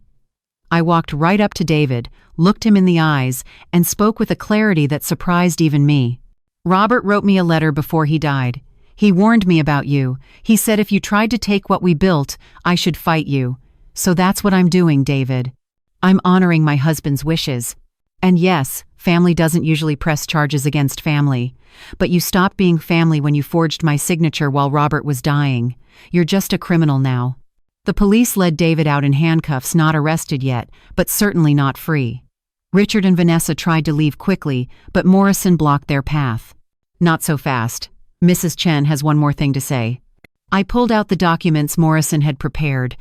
Richard Chen and Vanessa Chen, you're being formally served notice that all financial support is terminated immediately. No more rent payments, no more grocery money, no more emergency funds. Additionally, I'm revoking your access to this property. Hand over your keys. Mom, please. Richard's voice broke. Keys. Now. Vanessa's hand shook as she pulled the key from her designer purse, the Prada bag I'd helped fund. Richard's face crumpled as he removed his house key from the keychain I'd given him for his 16th birthday, engraved with love, Mom and Dad. The symbolism wasn't lost on any of us. This was the end of the family we'd pretended to be. You'll regret this, Vanessa hissed as she dropped the key in my palm. When you're old and alone and need us, remember this moment. Remember that you chose money over family. I didn't choose money over family, I said quietly. You did. I chose self-preservation over being victimized. There's a difference. They left. The door closed, and I collapsed into Patricia's arms, my body racked with sobs that seemed to come from somewhere deeper than grief, somewhere primal and wounded, and finally free. It's over, Patricia murmured. The hard part is over. But we both knew that was a lie. The hard part was just beginning. Because now I had to learn how to live in a world where my only son was my enemy, where the family I'd built was irreparably shattered, where love had been revealed as transaction and loyalty as fiction. The only question was, would I survive it? The silence after they left was deafening. I stood in my living room, the same room where Richard had taken his first steps, where we'd celebrated every Christmas morning, where Robert and I had slow danced on our 30th anniversary, and it felt like a crime scene. The air itself seemed contaminated by what had just transpired. Morrison and Walsh remained, giving Patricia and me space, but staying close in case the shock became too much. And it was too much. My legs gave out, and I crumpled to the floor, my body convulsing with dry heaves, though my stomach was empty. The physical pain was almost a relief, something tangible to focus on instead of the soul-deep agony of what my family had become. Get her water, Patricia's voice cut through the fog. And something for shock. She's going into shock. Arms lifted me, Walsh's, I think, and carried me to the sofa. A blanket appeared. Water pressed to my lips. I couldn't stop shaking, my teeth chattering so violently I bit my tongue and tasted blood. Mrs. Chen, Morrison's voice was gentle but firm. You're safe now. They can't hurt you anymore. Do you hear me? They can't hurt you. But they already had. They'd eviscerated me, carved out everything I'd believed about love and family, and left me hollow. How does a mother survive discovering her son sees her as nothing more than an ATM? How does a woman move forward knowing the people she'd sacrificed everything for would have destroyed her without a second thought? Maggie. Patricia's face swam into focus. Look at me, breathe with me. In for 4, hold for 4, out for 4. Come on, you can do this. I tried to match her breathing, but my lungs felt paralyzed. The room tilted dangerously. Patricia's face multiplied into 3, then merged back into 1. She needs a doctor, Walsh said. No. The word came out as a croak, but it was firm. No doctors. They'll use it against me. Say I had a breakdown, that I'm unstable. Maggie, you're having a panic attack. That's not instability. That's a normal response to trauma. I don't care what it is. No doctors. I forced myself to sit up straighter, forced my breathing to slow through sheer will. Tell me what happens next. I need to know what happens next. Morrison exchanged a look with Walsh before pulling up a chair to face me directly. What happens next is we build an airtight case. David will be charged with forgery and fraud that's clear-cut. The district attorney will likely offer a plea deal, but given the amount and the circumstances, he's looking at serious prison time, 3 to 5 years minimum. And Richard? The question hurt to ask. Vanessa? That's more complicated. They were accomplices in the scheme, but proving criminal intent versus being manipulated by David is harder. However, Walsh interjected, we have the recordings from today. Their threats regarding conservatorship, their admission of planning to liquidate your assets, Vanessa's statements about your time being over, that's evidence of elder abuse conspiracy. With the right prosecutor, we could pursue charges. The thought of my son in prison made bile rise in my throat again. I can't. You don't have to decide now, Morrison said. Criminal charges are one path, but there's another civil litigation. We sue them for the money they took, for fraud, for emotional distress. We get restraining orders making it illegal for them to contact you. We protect you and your assets without necessarily putting Richard in a cell. Though he'd deserve it, Patricia muttered darkly. I looked at her, then at Morrison and Walsh. There's something I need to know. The surveillance you've been doing, did you find anything else? Anything worse than what we already know? Walsh and Morrison exchanged another look, and my stomach dropped. Tell me, I said. Whatever it is, I need to know. Walsh opened his tablet, hesitated, then turned it toward me. This footage is from the Ritz-Carlton in Marina del Rey. 3 days ago, Wednesday afternoon. The video showed a hotel corridor. Time stamp. 2:47 p.m. 2 figures emerged from an elevator, walking close together, laughing. As they moved toward a room, the camera angle improved, and my heart stopped. David and Vanessa. Together, his arm around her waist, her head on his shoulder. The casual intimacy of the gesture made my blood run cold. Keep watching, Walsh said quietly. David unlocked a hotel room door. They went inside. The hallway camera showed the door closing. The timestamp advanced. Walsh had fast-forwarded, showing them emerging 2 hours and 18 minutes later. Vanessa's hair was disheveled. David was tucking in his shirt. They kissed before separating, a deep kiss that left no doubt about what had happened in that room. The tablet slipped from my numb fingers. Patricia caught it, looked at the screen, and let out a string of profanity that would have impressed a sailor. That son of a bitch, she breathed. That absolute son of a bitch. David sleeping with his nephew's wife? The room spun again. I thought I'd reached the bottom of this horror, but there was another level, another circle of hell I hadn't imagined. David and Vanessa. Robert's brother and my son's wife. The betrayal had layers I couldn't even process. How long? My voice sounded dead, mechanical. How long has this been going on? We have hotel records going back 14 months, Walsh said.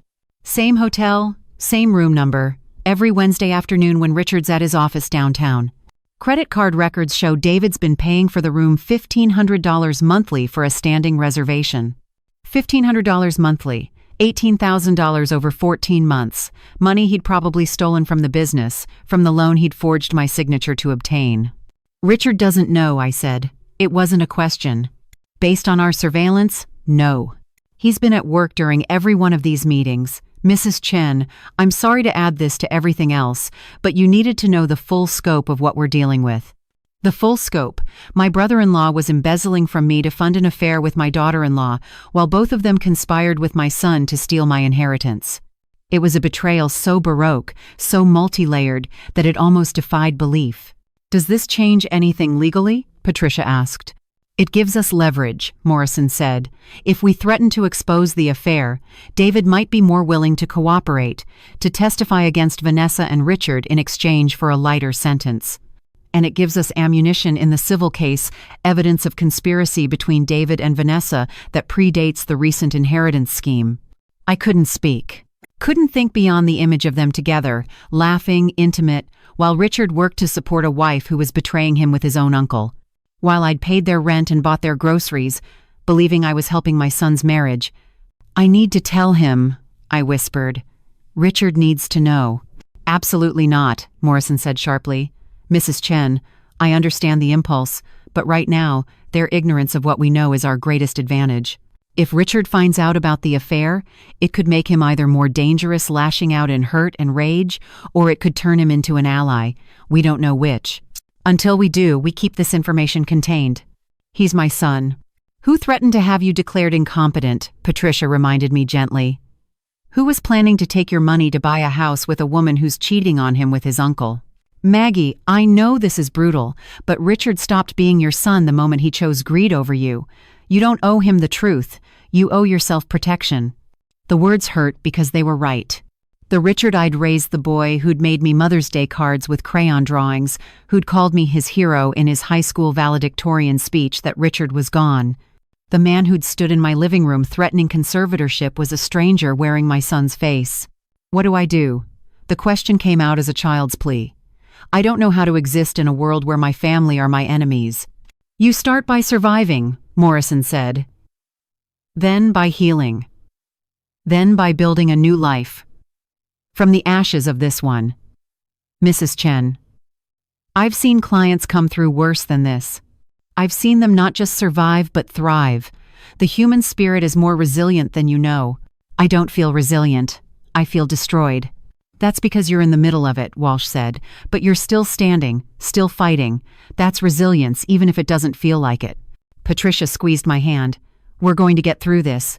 You, me, Morrison, Walsh, we're your family now. The family you choose, not the one you're born into. And we're not going anywhere. The doorbell rang, making everyone jump. Walsh immediately moved to the window, his hand going instinctively to something at his waist, a gun. I realized with a shock. He relaxed after a moment. It's a delivery driver. Looks like flowers. Patricia went to the door, signed for the delivery, and brought in an enormous bouquet of white roses and lilies, funeral flowers. The card read, "For the death of our family. We hope you're happy with what you've destroyed, Richard." The cruelty of it stole my breath. White roses had been my wedding flowers. Robert had sent me white roses every anniversary for 43 years. And now Richard was sending them as a funeral bouquet for our family, twisting something beautiful into something poisonous. I took the card from Patricia's shaking hand and stared at it, at my son's handwriting, at the venom in every word. We hope you're happy with what you've destroyed. As if I'd been the one to betray. As if I'd been the one to steal and scheme and threaten. As if protecting myself from their abuse was somehow a greater sin than the abuse itself. Something inside me crystallized in that moment. Not hardness exactly, but clarity. This was who they were. This was who they'd chosen to be. And I could either spend the rest of my life mourning the family I'd thought I had, or I could accept the truth and move forward. I walked to the kitchen, found matches, and carried the bouquet out to my backyard fire pit, the one Robert had built for evening s'mores when Richard was small. I set the flowers in the pit, struck a match, and watched them burn. Patricia, Morrison, and Walsh had followed me outside. They stood silent witness as I burned my son's hate letter, watching the white petals blacken and curl, the card with its venomous message disintegrating into ash. "I'm done mourning," I said quietly. "I'm done feeling guilty for their choices. They want to make me the villain? Fine. I'll be the villain who survives, who thrives, who takes everything they tried to steal and builds something beautiful from it." "That's my girl," Patricia said, her voice thick with emotion. "That's Robert's wife. That's the woman who built an empire from nothing. Welcome back, Maggie. As the last of the flowers burned to nothing, my phone buzzed. A text from an unknown number. You're making a huge mistake. Drop the charges against David, or you'll regret it. We know where you live. We know your routines. Accidents happen to old ladies all the time. The threat was clear, unambiguous. They weren't just fighting for money anymore. They were threatening violence. I showed the text to Walsh, whose face darkened. That's a direct threat. Mrs. Chen, we need to get you out of this house tonight. Go somewhere they don't know about, somewhere safe, while we coordinate with police. I'm not running from my own home. Then we're installing a full security team, Morrison said. 24-hour protection. And we're filing for an emergency restraining order first thing tomorrow morning. Mrs. Chen, they've crossed a line. This is serious. I looked at my house, the home Robert, and I had filled with love and laughter, where I'd raised our son, where I'd thought I'd live out my final years in peace. They'd turned it into a war zone, turned my family into terrorists. Do whatever you need to do, I said. But I'm not leaving. This is my home. They've taken enough from me. They don't get to take this too. By midnight, Walsh's security team had transformed my house into a fortress. Cameras, motion sensors, armed guards rotating shifts. My sanctuary had become a prison, but at least it was a prison where I controlled the locks. Patricia refused to leave. She made up the guest bed and settled in with the determination of someone prepared for a siege. As I lay in bed alone, protected by strangers, separated from my son by hatred and lawyers and threats of violence, I pulled out Robert's letter one more time. Don't let grief make you forget how strong you are. I'm trying, Robert, I whispered into the darkness. God help me, I'm trying. Downstairs, a security guard walked his rounds. Outside, my family plotted my destruction.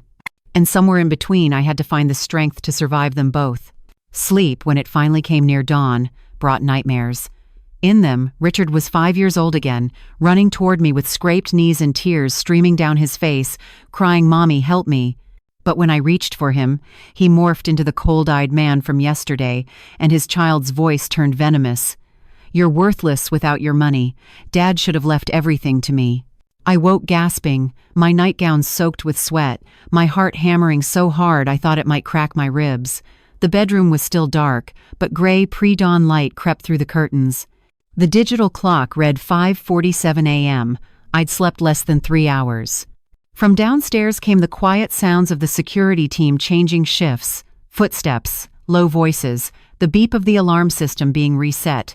My home had become a fortress, and I was both the protected treasure and the prisoner within. I dragged myself to the bathroom and barely recognized the woman in the mirror. Gray skin, hollow eyes ringed with purple bruises, hair that hadn't been properly washed in days. I looked like I'd aged a decade in a week. This is what betrayal looked like on human flesh: erosion, devastation, the physical manifestation of a soul being eaten alive. My hands shook as I turned on the shower. Under the scalding water, I finally allowed myself to fall completely apart. The sobs came from somewhere primordial, animal sounds of grief that I muffled against my forearm so Patricia and the guards wouldn't hear. Water mixed with tears, and I couldn't tell which was which anymore. How had it come to this? I'd been a good mother, a devoted wife, a generous sister-in-law. I'd sacrificed my own comfort, my own dreams, my own peace, all in service of family. And this was my reward: death threats, theft, conspiracy, and the discovery that my daughter-in-law was sleeping with my brother-in-law while planning to steal my life's work. The betrayal had so many layers that processing it felt impossible, like trying to solve a Rubik's Cube while drowning. When I finally emerged from the bathroom, Patricia was waiting in my bedroom with coffee and a grim expression. "Walsh called," she said without preamble. "The police traced that threatening text. It came from a burner phone purchased at a 7-Eleven in Culver City. They pulled surveillance footage from the store." My stomach clenched. "Who?" She turned her phone toward me. The grainy security footage showed a woman in oversized sunglasses and a baseball cap, but the designer purse was unmistakable, as was the distinctive way she moved, that particular blend of entitlement and grace that only came from years of yoga and Pilates. Vanessa. My daughter-in-law had purchased a burner phone to threaten me. To threaten violence against me. The mother of her husband, the woman who'd funded her entire lifestyle for 3 years. "There's more," Patricia said, her voice tight with controlled rage. Walsh has been monitoring their communications legally, through surveillance, not hacking. Last night, after the confrontation here, they all met at David's house in Glendale. Walsh's team got audio through directional microphones from a van parked down the street. She pulled up a recording on her phone and hit play. The voices were clear enough to make my blood run cold. David, she's not going to drop the charges. We need to accept that. Vanessa, then we move to Plan B, the conservatorship petition. We file tomorrow with Dr. Harrison's evaluation. He owes me a favor. He'll sign whatever we need. Richard, I don't know if I can do this. She's my mother. Vanessa, she's an obstacle. Get that through your head, Richard. Your mother has $10 million that should be yours. She's sitting on your inheritance while you struggle to make ends meet. While we live in a rental apartment because she's too selfish to help us properly. David, Vanessa's right. Maggie's had her life. She's had 43 years of marriage, a successful business, more money than she could spend in 10 lifetimes. What has she actually earned? Robert built that business. She was just along for the ride. The casual cruelty of it, the reduction of my life's work to just along for the ride, made my vision blur with tears. I'd been Robert's equal partner. I'd designed every wellness program, hired and trained every therapist, negotiated every contract, but to them, I was a parasite who'd lucked into wealth I didn't deserve. Richard, but what about the fraud charges? If Dad goes to jail? David, let me worry about that. I've got lawyers working on it. The key is we need to move fast on the conservatorship before Maggie shores up her defenses. Once we get a judge to declare her incompetent, the fraud charges become irrelevant. We control the money. We can make it all go away. Vanessa, and if she fights it? A long pause. Then David's voice, cold and calculated. Old ladies fall downstairs. They forget to turn off the gas stove. They accidentally take too many sleeping pills. These things happen, especially to women under extreme stress who aren't thinking clearly. The recording ended. The silence in my bedroom was absolute. He threatened to kill me, I whispered. David just threatened to make my death look like an accident. Patricia's face was white with fury. That's a credible death threat, Maggie. We take this to the police right now, today, and David goes from fraud suspect to attempted murder conspiracy. But I was barely hearing her. My mind had snagged on something else in the recording, something that cut even deeper than David's threat. Richard hadn't objected.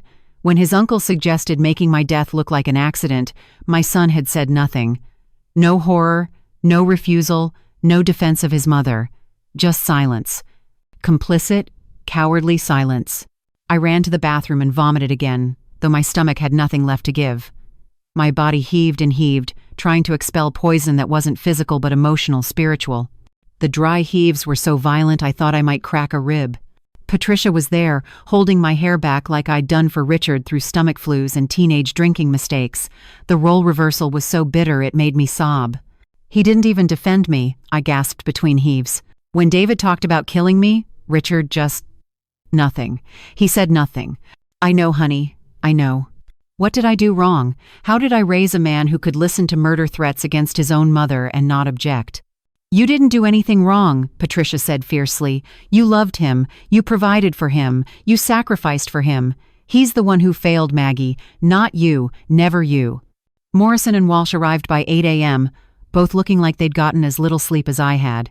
We gathered around my dining table, the table where I'd fed Richard breakfast every morning of his childhood, where we'd done homework and art projects and had family game nights. Every surface of this house was haunted by memories that now felt like lies. We need to accelerate our timeline, Morrison said grimly. With David's death threat on tape, we can no longer afford to wait for a slow, methodical case. We need to act decisively and quickly. What are you proposing? Patricia asked. Walsh pulled out a complex flowchart on his tablet. We bait them into incriminating themselves further. Mrs. Chen, I need you to do something difficult.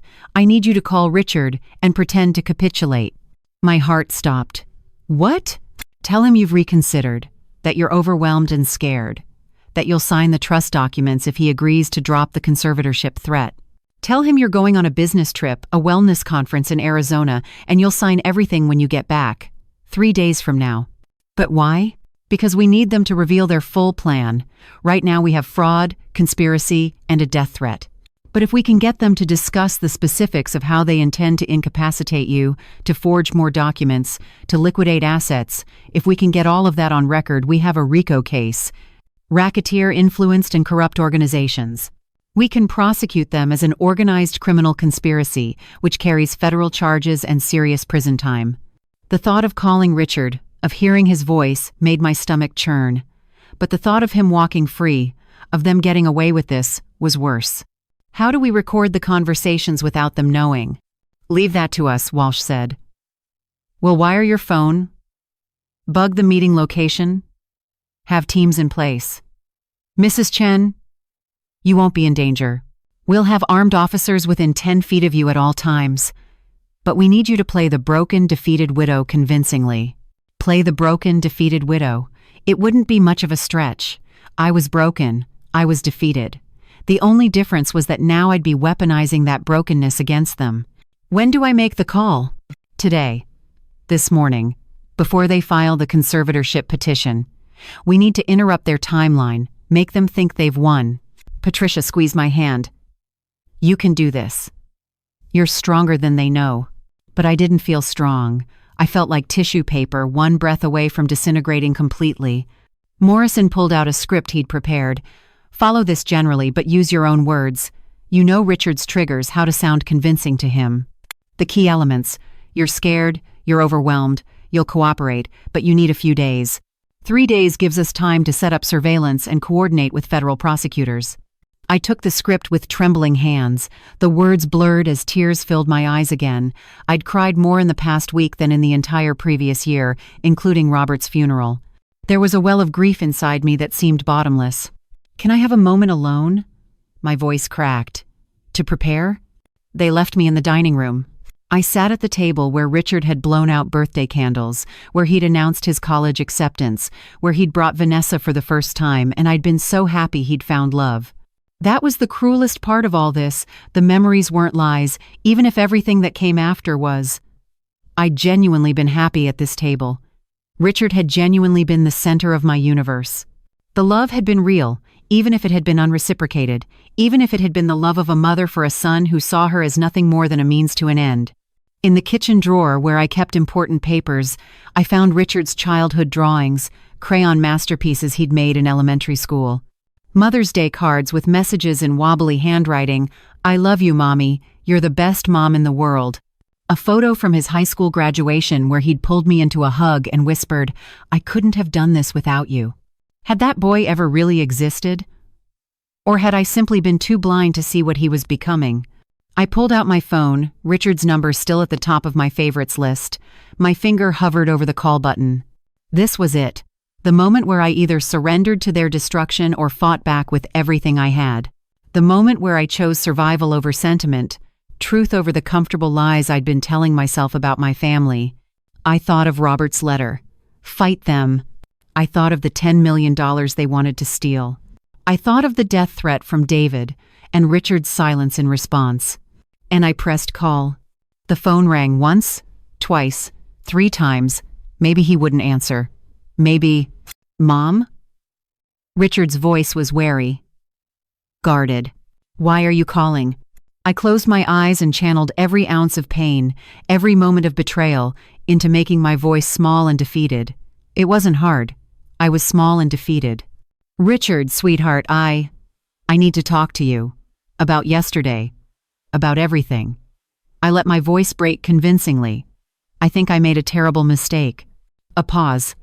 I could almost hear his mind working, calculating. What do you mean? I was angry. Grief does that makes you irrational. But I've been thinking all night. And you're right.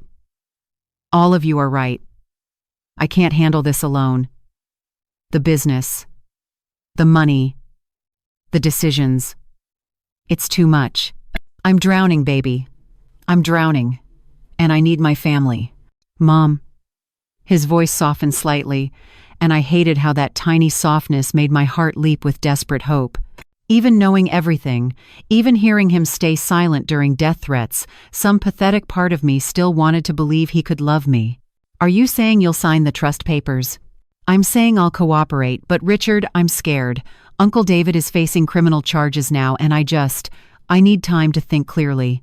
I have a wellness conference in Scottsdale starting Wednesday, 3 days away. Let me go to Arizona, clear my head, and when I come back Friday, we'll sit down, you, me, and whatever lawyers need to be there, and we'll work this out properly. Another pause.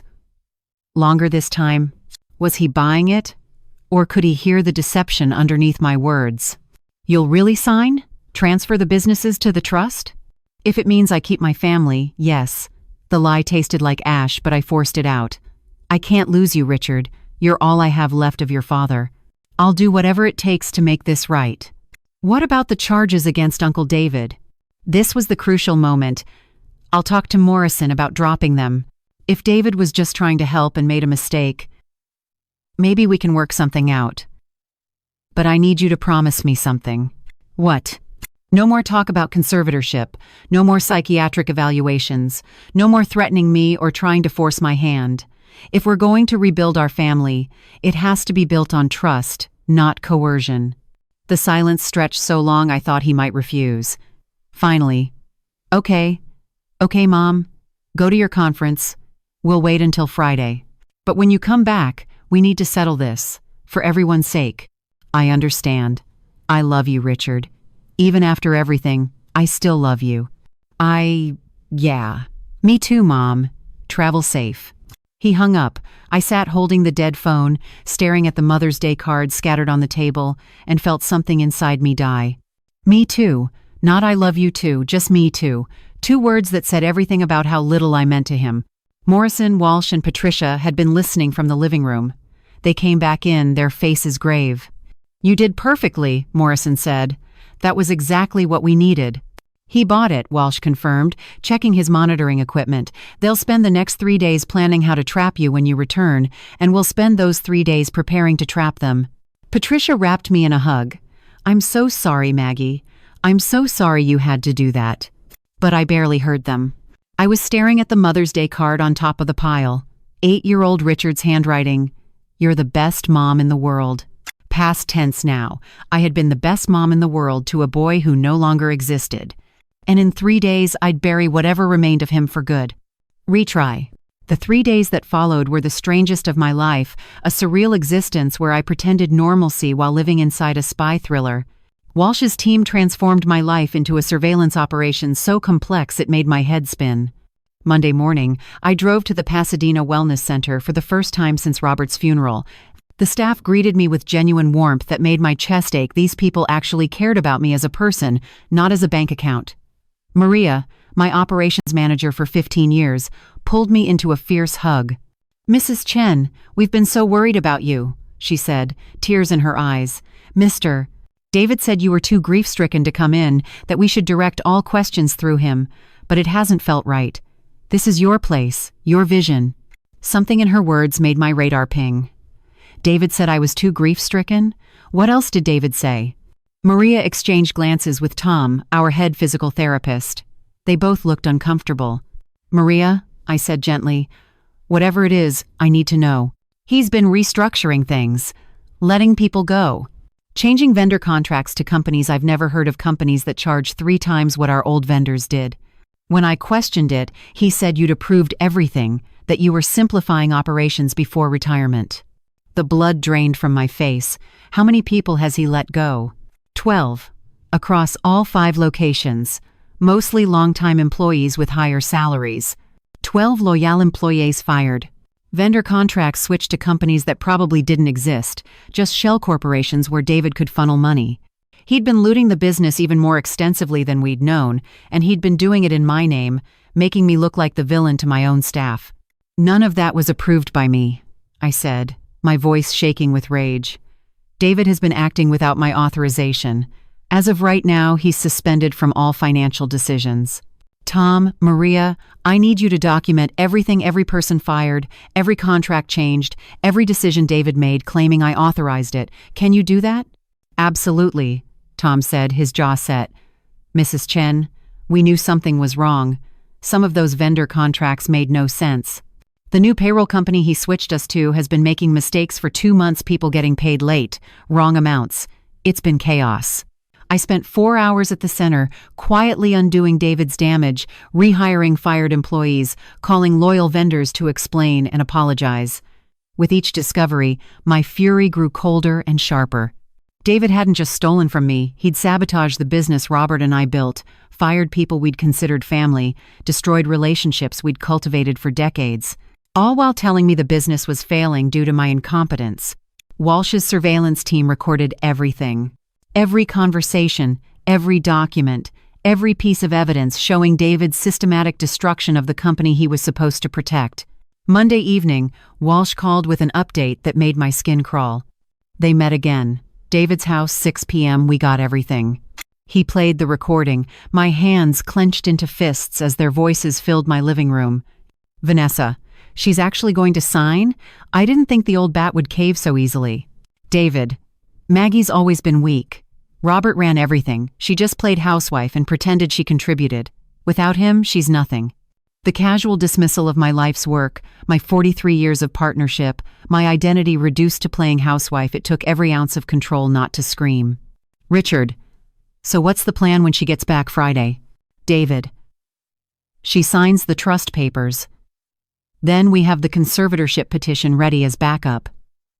Doctor, Harrison will testify that she's mentally unfit. I'm paying him $50,000 for that, by the way, so the testimony better be bulletproof. $50,000 to bribe a psychiatrist. The corruption had no bottom. Vanessa, and the business? How fast can we liquidate? David, I've already got buyers lined up. Wellness chains have been circling for years, wanting to acquire us. I can have offers by next week. We sell all 5 centers for $8.2 million, split it 3 ways, and we're done. $8.2 million. They were planning to sell Roberts, and my life's work worth at least $12 million by any honest valuation for pennies on the dollar in a fire sale, and pocket the money before I even knew what happened. Richard, what about Mom? After we have the money? A long, horrible pause. Then David's voice, so cold it barely sounded human. What about her? Once we have conservatorship, she's legally irrelevant. We control her assets, her medical decisions, where she lives. We put her in a memory care facility. There are places that don't ask too many questions if the price is right. She'll be comfortable and safely out of the way. My vision went black around the edges. They were planning to institutionalize me, to lock me away in a facility where I'd be drugged and forgotten, where no one would believe me if I protested, where I'd spend whatever years I had left as a prisoner. Vanessa laughed, actually laughed. Memory care? That's perfect. Everyone will think it's so sad how grief destroyed her mind. Such a tragedy. Meanwhile, we'll be living our best lives. Richard said nothing. Again. My son, listening to them plan my imprisonment, my erasure, my living death, and offering no objection. The recording continued. David, I've already toured a facility in Riverside. Whispering Pines, $6,000 a month, very discreet. They specialize in difficult patients. Maggie checks in Friday night after signing the papers, and she never checks out. Patricia, sitting beside me, let out a string of profanity that would have made a longshoreman blush. Morrison's face had gone stone cold. Walsh just looked grimly satisfied. This is everything we need, Walsh said. Conspiracy to commit fraud, conspiracy to falsely imprison, bribery of a medical professional, intent to steal and liquidate assets, and we have it all on tape. There's more, Morrison added. I've been working with the FBI's Financial Crimes Unit. The shell companies David's been funneling money through? They trace back to offshore accounts in the Cayman Islands. We're talking money laundering, tax evasion, wire fraud, federal charges, Mrs. Chen. David is looking at 20 years minimum. 20 years. He'd be 75 when he got out. His life effectively over. And I felt nothing. No satisfaction, no vindication, just a hollow numbness where my family used to be. What about Richard? My voice sounded dead even to my own ears. He's been part of every conversation, every plan. Conspiracy charges, Morrison confirmed. He's not the mastermind, but he's a willing participant. Depending on the prosecutor, he could face 10 to 15 years. My son, in prison, for a decade or more. The thought should have devastated me, but I was beyond devastation. I'd already grieved Richard, grieved the son I thought I had. This stranger who looked like him deserved whatever justice brought. And Vanessa? Conspiracy, fraud, and she'll likely lose the baby, Walsh said quietly. The baby. I'd almost forgotten. Vanessa was carrying David's child, my brother-in-law's child, while married to my son. The biological nightmare of this situation was almost Shakespearean in its horror. When she goes to prison, the baby will be born in custody, Walsh continued. Depending on the state, the child might go into foster care or potentially to Richard if he's not incarcerated. But Mrs. Chen, that's not your problem to solve. Not my problem. Except it was my grandchild, in a technical sense. An innocent life about to be born into the wreckage of this family's destruction. I need air, I gasped, stumbling toward the back door. Outside, the early November evening was cool and clear. Stars were beginning to emerge, the same stars Robert and I used to watch from this patio, planning our future, dreaming of grandchildren and retirement travels and growing old together. None of those dreams had come true. Robert was dead. Richard was a criminal. And I was about to send what remained of my family to prison. Patricia found me 20 minutes later, curled up on the patio chair Robert had built, sobbing into my knees. I can't do this, I whispered. I can't send my son to prison. I can't. Yes, you can, Patricia said firmly. Because he was going to lock you in a memory care facility for the rest of your life. He was going to steal everything you and Robert built. He was going to erase you, Maggie. Literally erase you from existence. And he was going to do it without a moment's hesitation or regret. But he's my baby. He's a 32-year-old man who chose greed over his mother, who chose money over morality, who sat silently while his uncle planned your imprisonment. Maggie, the baby you're crying for doesn't exist anymore. Maybe he never did. But the man Richard became? That man is a predator. And predators need to be stopped. Tuesday was spent in preparation. Walsh's team turned my upcoming meeting on Friday into an elaborate sting operation. The location would be Morrison's conference room, wired with cameras and audio equipment sophisticated enough to capture every word, every facial expression, every piece of evidence we'd need. FBI agents would be positioned in adjacent offices. Pasadena police would be on standby in the building's parking garage. The moment they incriminated themselves beyond any reasonable doubt, the moment David produced the forged trust documents or explicitly discussed the conservatorship scheme, everyone would move in. You'll be completely safe, Walsh assured me, for the 100th time. 20 armed law enforcement officers within 50 feet. They can't hurt you. But they'd already hurt me in ways guns couldn't protect against.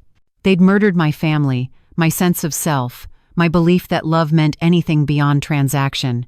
Those wounds would never heal. Tuesday night, I couldn't sleep at all. I lay in bed, staring at the ceiling, my mind replaying every moment of Richard's childhood. His first words. His first steps. The time he'd broken his arm falling off his bike and I'd held him all night in the emergency room. His high school graduation speech where he'd thanked me for being his rock. Had any of it been real? Or had I been so desperate to believe in his love that I'd invented evidence of it? At 3 a.m., I got up and went to Richard's old bedroom, the one I'd kept exactly as he'd left it when he moved out at 25. His high school trophies still lined the shelf.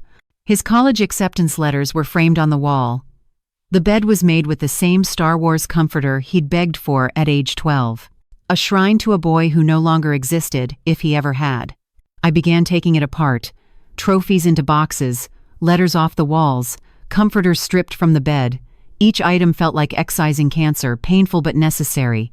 By dawn, the room was bare, generic, no longer a monument to my delusion. Patricia found me sitting on the stripped mattress, surrounded by boxes of Richard's childhood. I'm donating it all, I said. Every reminder, every memory.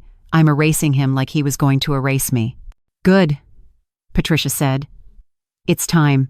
Wednesday, the day of my supposed departure for Arizona, I made a show of packing a suitcase, knowing David's surveillance team was probably watching my house.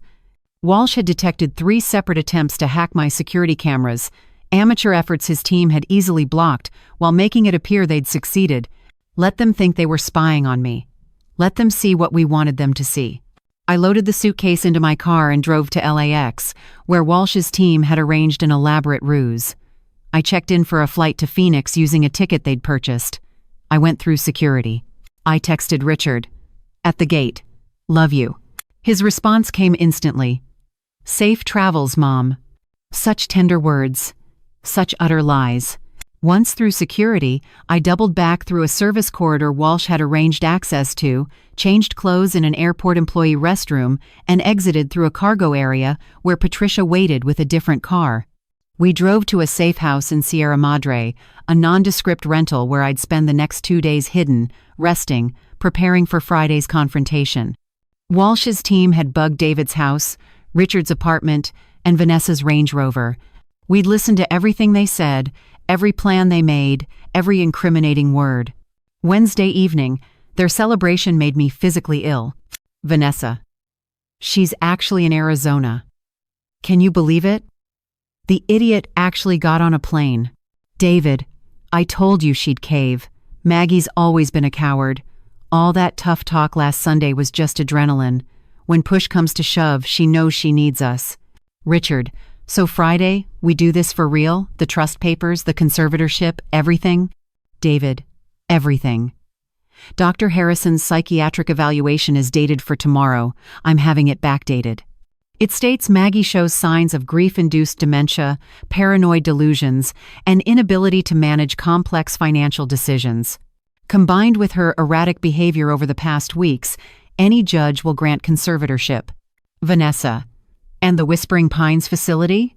David. Ready and waiting. I told them she's violent, a danger to herself and others, needs to be kept sedated. They're expecting her Friday night.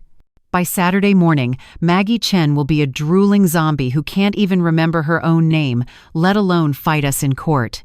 The plan was so evil, so calculated, so complete, that I couldn't process it. They'd thought of everything: the forged evaluation, the facility that would drug me into submission, the legal framework that would make it all seem legitimate. If I hadn't discovered their plot, if I'd actually signed those papers Friday, I'd have been institutionalized within hours, drugged, imprisoned, erased. And Richard knew. My son knew every detail and not only didn't object, he was actively participating. That was when the last thread of hope snapped. Whatever small part of me had been clinging to the fantasy that maybe Richard was being manipulated, maybe he didn't understand the full implications, maybe somewhere inside he still loved me, that died. He knew exactly what they were planning, and he wanted it to happen. I was alone in the safe house bedroom when the full weight of it crushed me. The panic attack was so severe, Patricia had to call a doctor, Walsh's personal physician, someone who could be trusted. My heart rate hit 160, my blood pressure spiked to stroke levels.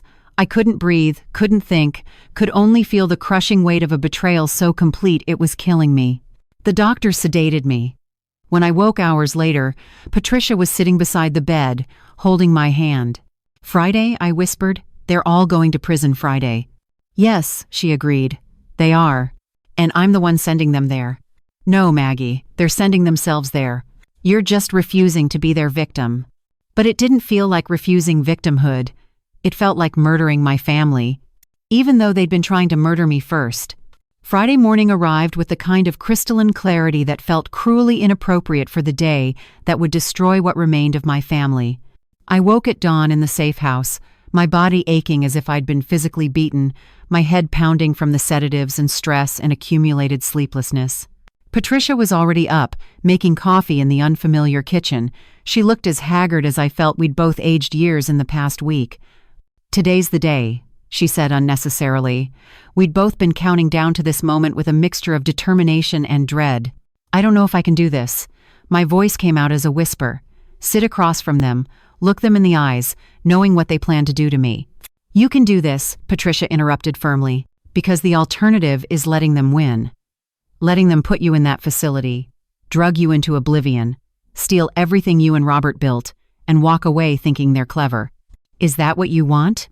No. The word came out stronger than I felt. No. I want them to face consequences. I want them to understand that I'm not weak, not incompetent, not the helpless old widow they thought I was. Then, let's finish this. Morrison called at 8 a.m. with final instructions. The meeting is set for 11. That gives them time to arrive, settle in, feel confident. Mrs. Chen, remember, let them talk.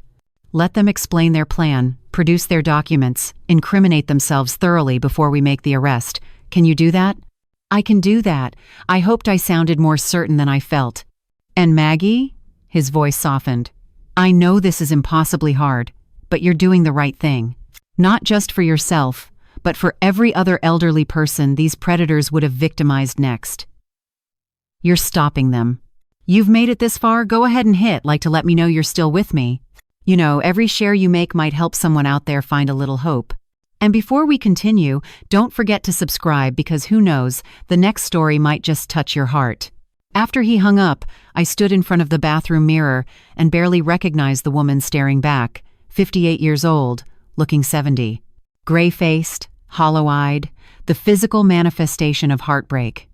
But beneath the exhaustion, something else flickered, a core of steel I hadn't known I possessed. Robert had seen it.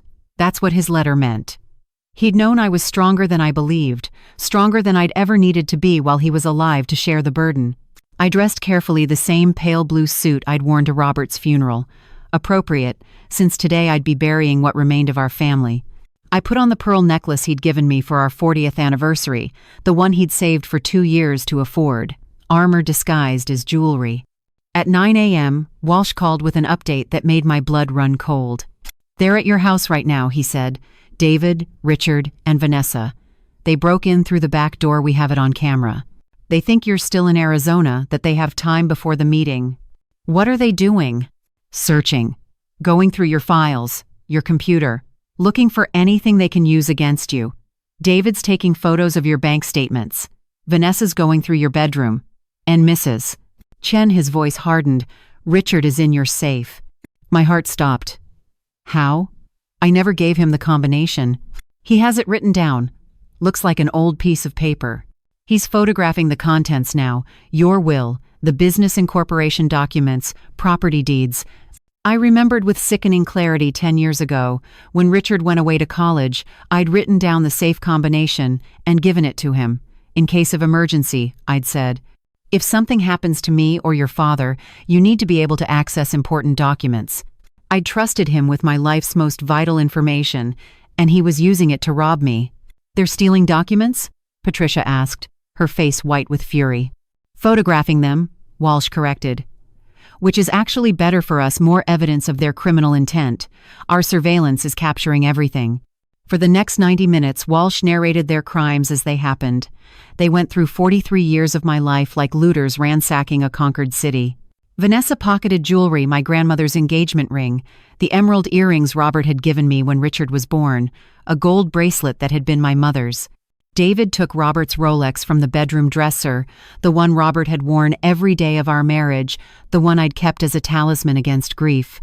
They were stealing my memories, my history, the physical remnants of a love story they couldn't understand because they'd never felt love that wasn't transactional. Richard found the box where I kept his childhood drawings and photos. I watched through Walsh's video feed as my son opened it, looked at the contents, the crayon masterpieces, the Mother's Day cards, the photos of him as a baby in my arms, and tossed it aside without a second glance. That moment broke something fundamental inside me. Whatever maternal instinct had been begging me to protect him, to save him from the consequences of his choices, died watching him discard the evidence of my love like garbage. Good, I said coldly. Let them take it all. Every theft is another charge. Every piece of jewelry is more evidence. I want maximum sentencing for all of them. Patricia squeezed my hand but said nothing. She understood. This wasn't just about justice anymore. It was about survival. Mine versus theirs.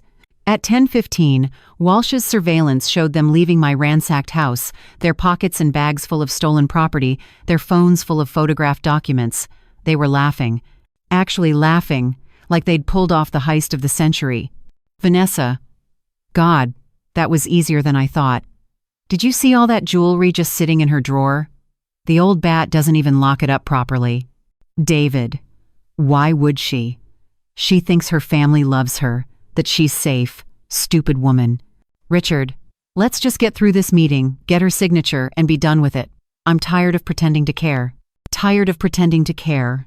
The words echoed in my head as Patricia drove me toward Morrison's office in downtown Pasadena. My son had been pretending to care. For how long? Years? His entire adult life? Had every "I love you" been a performance? every hug a manipulation, every smile a mask. "Maggie, breathe," Patricia commanded. "You're hyperventilating." I was. The car felt like it was shrinking, the air too thick to breathe.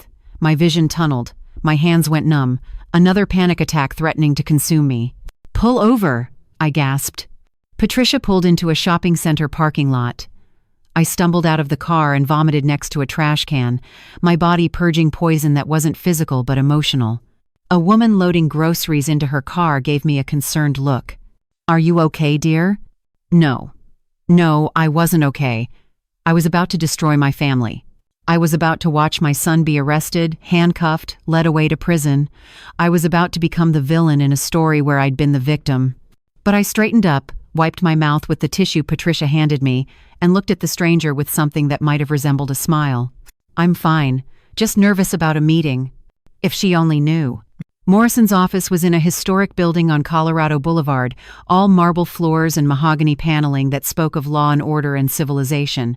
The irony wasn't lost on me. We were about to use civilization's rules to destroy the people who'd broken civilization's most basic compact, family. Walsh met us in the lobby. He was wired into a surveillance system so sophisticated it could have monitored a presidential summit. Tiny cameras hidden in light fixtures, audio equipment in the walls, FBI agents positioned in adjoining offices.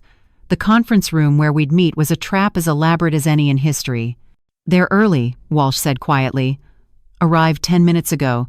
They're in the waiting area, very confident. David keeps checking his watch like he's got somewhere better to be. Vanessa's on her phone posting to Instagram, looks like. Richard's just staring at the wall. My son, my baby boy, waiting to spring a trap that would institutionalize his mother, and he looked bored." "Mrs. Chen," Morrison appeared from his office, his face grave but determined. "Last chance to back out. Once we start this, once they incriminate themselves on tape, there's no going back. They will be arrested, they will face prosecution. Your son will likely go to prison. Are you absolutely certain?" I thought about the past week. The $133,600 stolen. The forged loan documents. The fake lawsuit. The death threats. The plan to lock me in a memory care facility. The jewelry currently in Vanessa's purse. Robert's watch on David's wrist. Richard's cold voice saying he was tired of pretending to care. "I'm certain," I said. "Let's end this." Morrison led us to the conference room. It was elegant long mahogany table, leather chairs, windows overlooking the San Gabriel Mountains. Everything looked normal, professional, safe. No one would guess it was the most elaborately surveilled room in Southern California. Patricia squeezed my hand one more time before taking her seat beside me. Morrison sat at the head of the table. Walsh remained in the surveillance room, coordinating with FBI and police. "Send them in," Morrison said into his phone. The door opened. David entered first, wearing an expensive suit and Robert's stolen Rolex, his expression radiating smug confidence. Vanessa followed, her designer purse filled with my grandmother's jewelry casually slung over her shoulder. Richard came last, his face carefully neutral, avoiding my eyes. My son couldn't even look at me. "Maggie," David said, his voice dripping false warmth as he took the seat directly across from me. "So glad you came back safely from Arizona. We were worried about you traveling alone." Lies from the first word. They'd tracked my flight, knew exactly where I supposedly was, had broken into my house because they thought I was gone. "Thank you for your concern," I said, keeping my voice steady. "I'm ready to discuss the trust arrangements." "Wonderful." David pulled a thick folder from his briefcase. "I've had our attorneys prepare everything. Very straightforward. You transfer the 5 wellness centers into a family trust. I serve as managing trustee handling day-to-day operations, and you receive quarterly distributions from the profits. You're protected, the business is protected, everyone wins." Everyone wins. I let the words hang in the air. "And what happens to my decision-making authority?" "You'll remain titular head of the company, of course," David said smoothly. "But the complex financial decisions, vendor contracts, employee management, expansion plans, those will be handled by someone with the capacity to manage them properly." "Someone with the capacity." I turned to Richard. "What do you think, Richard? Do I lack capacity?" My son finally met my eyes. What I saw there made my heart shatter all over again. Not love, not even guilt. Just cold calculation and faint annoyance that I was drawing this out. Mom, we've been over this. You're grieving. You're overwhelmed. This is for your own good. My own good. I nodded slowly. Like the psychiatric evaluation Dr. Harrison prepared? The one David commissioned? And paid $50,000 for? David's face flickered just for a second, but I saw it. Surprise that I knew. Worry that I'd discovered more than they'd anticipated. I don't know what you're talking about. The evaluation dated yesterday, stating I have grief-induced dementia and paranoid delusions. The one you plan to use to petition for conservatorship if I don't sign these trust documents voluntarily. The silence in the room was absolute. Vanessa's hand went to her purse to my grandmother's ring inside. Richard's face had gone pale. David recovered quickly, but not quickly enough. Maggie, you're confused. There's no evaluation. Don't lie to me anymore, I said quietly. Please, David. Don't insult me by lying when we both know the truth. He studied me for a long moment, and I watched his expression shift as he realized the game had changed. That maybe, just maybe, I wasn't the helpless widow he'd thought I was. Fine, he said, his voice going cold. You want truth? Here's truth. You can't run this business, Maggie. You never could. Robert ran everything while you played at being an entrepreneur. Now he's gone, and you're in over your head. We're trying to save you from yourself. By forging my signature? By stealing $250,000 while my husband was dying? David's jaw clenched. That was a necessary business expense. By planning to institutionalize me at Whispering Pines? The facility you've already paid a deposit to? The one you told them I'd need to be kept sedated? Vanessa shot to her feet. How do you know about? She stopped, realization dawning. You've been spying on us. You crazy old bitch, you've been recording us. Sight down, Mrs. Chen, Morrison said sharply, and I'd suggest you stop talking. Who the hell are you? David demanded. James Morrison, Mrs. Chen's attorney. And I'd advise all three of you that this conversation is being recorded, as California law permits, and you're currently in a room with 6 hidden cameras and 12 FBI agents in adjoining offices. The color drained from all three faces simultaneously. Richard stood shakily. Mom, what did you do? What did I do? The question was so absurd, so perfectly encapsulating their twisted worldview, that I almost laughed. I protected myself, I said, from my own family. The door burst open. FBI agents poured in, followed by Pasadena police. The lead agent was a woman in her 50s with iron gray hair and eyes that had seen every variety of human evil. David Chen, Richard Chen, Vanessa Chen, you're all under arrest for conspiracy to commit fraud, elder abuse, forgery, theft, and attempted false imprisonment. The room exploded into chaos. David lunged for the door and was immediately restrained by 2 agents. Vanessa started screaming about police brutality as they handcuffed her, my grandmother's ring falling from her purse and rolling across the marble floor. Richard just stood frozen, his face ashen, staring at me like he couldn't quite believe this was happening. Mom, he whispered, please don't do this. And God help me. Even then, even knowing everything, even having heard him say he was tired of pretending to care, some small, pathetic part of my heart wanted to save him. But I thought of Robert's letter. I thought of the box of childhood drawings Richard had tossed aside. I thought of the plan to lock me away and drug me into oblivion. I'm sorry, I said, and I meant it. I'm sorry you made these choices. I'm sorry you became someone who could do this to his own mother. But I'm not sorry for protecting myself. Goodbye, Richard. You're destroying your own family, he shouted as the agents led him away. You're destroying your own son. What kind of mother does that? The kind who refuses to be murdered by her child, I replied quietly. They were let out in handcuffs, David cursing, Vanessa sobbing, Richard silent. The last image I had of my son was him looking back over his shoulder, his face a mixture of shock and betrayal and hatred. Then they were gone. The conference room fell silent, except for my ragged breathing. Patricia wrapped her arms around me as I collapsed forward onto the table, my body racked with sobs that came from somewhere deeper than grief, somewhere primal and damaged and free. It's over, Morrison said gently. Maggie, it's over. You're safe now. But it wasn't over. Not really. Because I had to figure out how to live in a world where I'd sent my own son to prison, even if he'd been trying to send me to something worse. The aftermath of the arrests felt like wandering through a dream, or more accurately, a nightmare where nothing quite felt real. Patricia and Morrison had to physically support me as we left the conference room because my legs wouldn't hold my weight. The shock had settled into my bones, turning them to rubber. In the building's lobby, a scene was unfolding that would haunt me for the rest of my life. David, Richard, and Vanessa were being processed by the police, in full view of everyone entering or exiting the building. It was 11:30 on a Friday morning. The lobby was packed with attorneys, clients, office workers heading to early lunches, dozens of witnesses to my family's humiliation. And they were making it worse for themselves. David was fighting the handcuffs, his face purple with rage, spittle flying as he screamed at the officers. "Do you know who I am? I'm the CFO of a multi-million-dollar company. You can't treat me like some common criminal.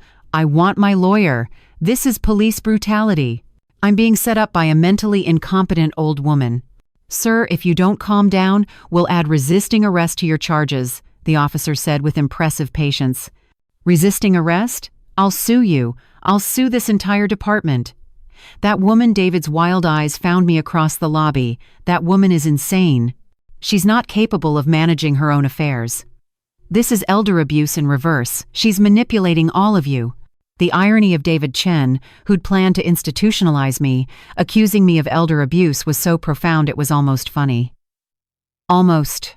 Vanessa was playing a different strategy, full hysteria, the damsel in distress performance she'd perfected over years. She was sobbing so loudly people on the second floor could probably hear her. "Please, please, you don't understand. I'm pregnant. I'm 4 months pregnant. You can't arrest a pregnant woman. It's inhumane. The stress could kill my baby. Officer, please, I have a medical condition. I need my doctor." "Ma'am, you'll receive medical attention at the station," a female officer said firmly. "But you're still under arrest." "This is that bitch's fault," Vanessa shrieked, her carefully maintained Instagram-perfect composure completely shattered. That vindictive old hag couldn't stand to see us happy. "She's jealous that I'm young and beautiful and she's a dried-up widow. She tried to buy my husband's love, and when that didn't work, she's destroying us." People in the lobby were staring now, pulling out phones, recording. I could see the headlines forming: "Local business owner's family arrested in elder abuse scheme." By tonight, this would be all over social media, the news, everywhere. My family's downfall was becoming a public spectacle. But it was Richard's reaction that tore what remained of my heart to shreds. My son wasn't fighting, wasn't screaming. He was just standing there in handcuffs, tears streaming down his face, looking directly at me with an expression I'd never seen before, pure, undiluted hatred. "I hope you're happy, Mom," he said, his voice carrying across the lobby in the sudden silence Vanessa's screaming had created. "I hope destroying your only child makes you feel powerful. I hope it was worth it." Everyone was looking at me now, strangers' eyes, judging, questioning.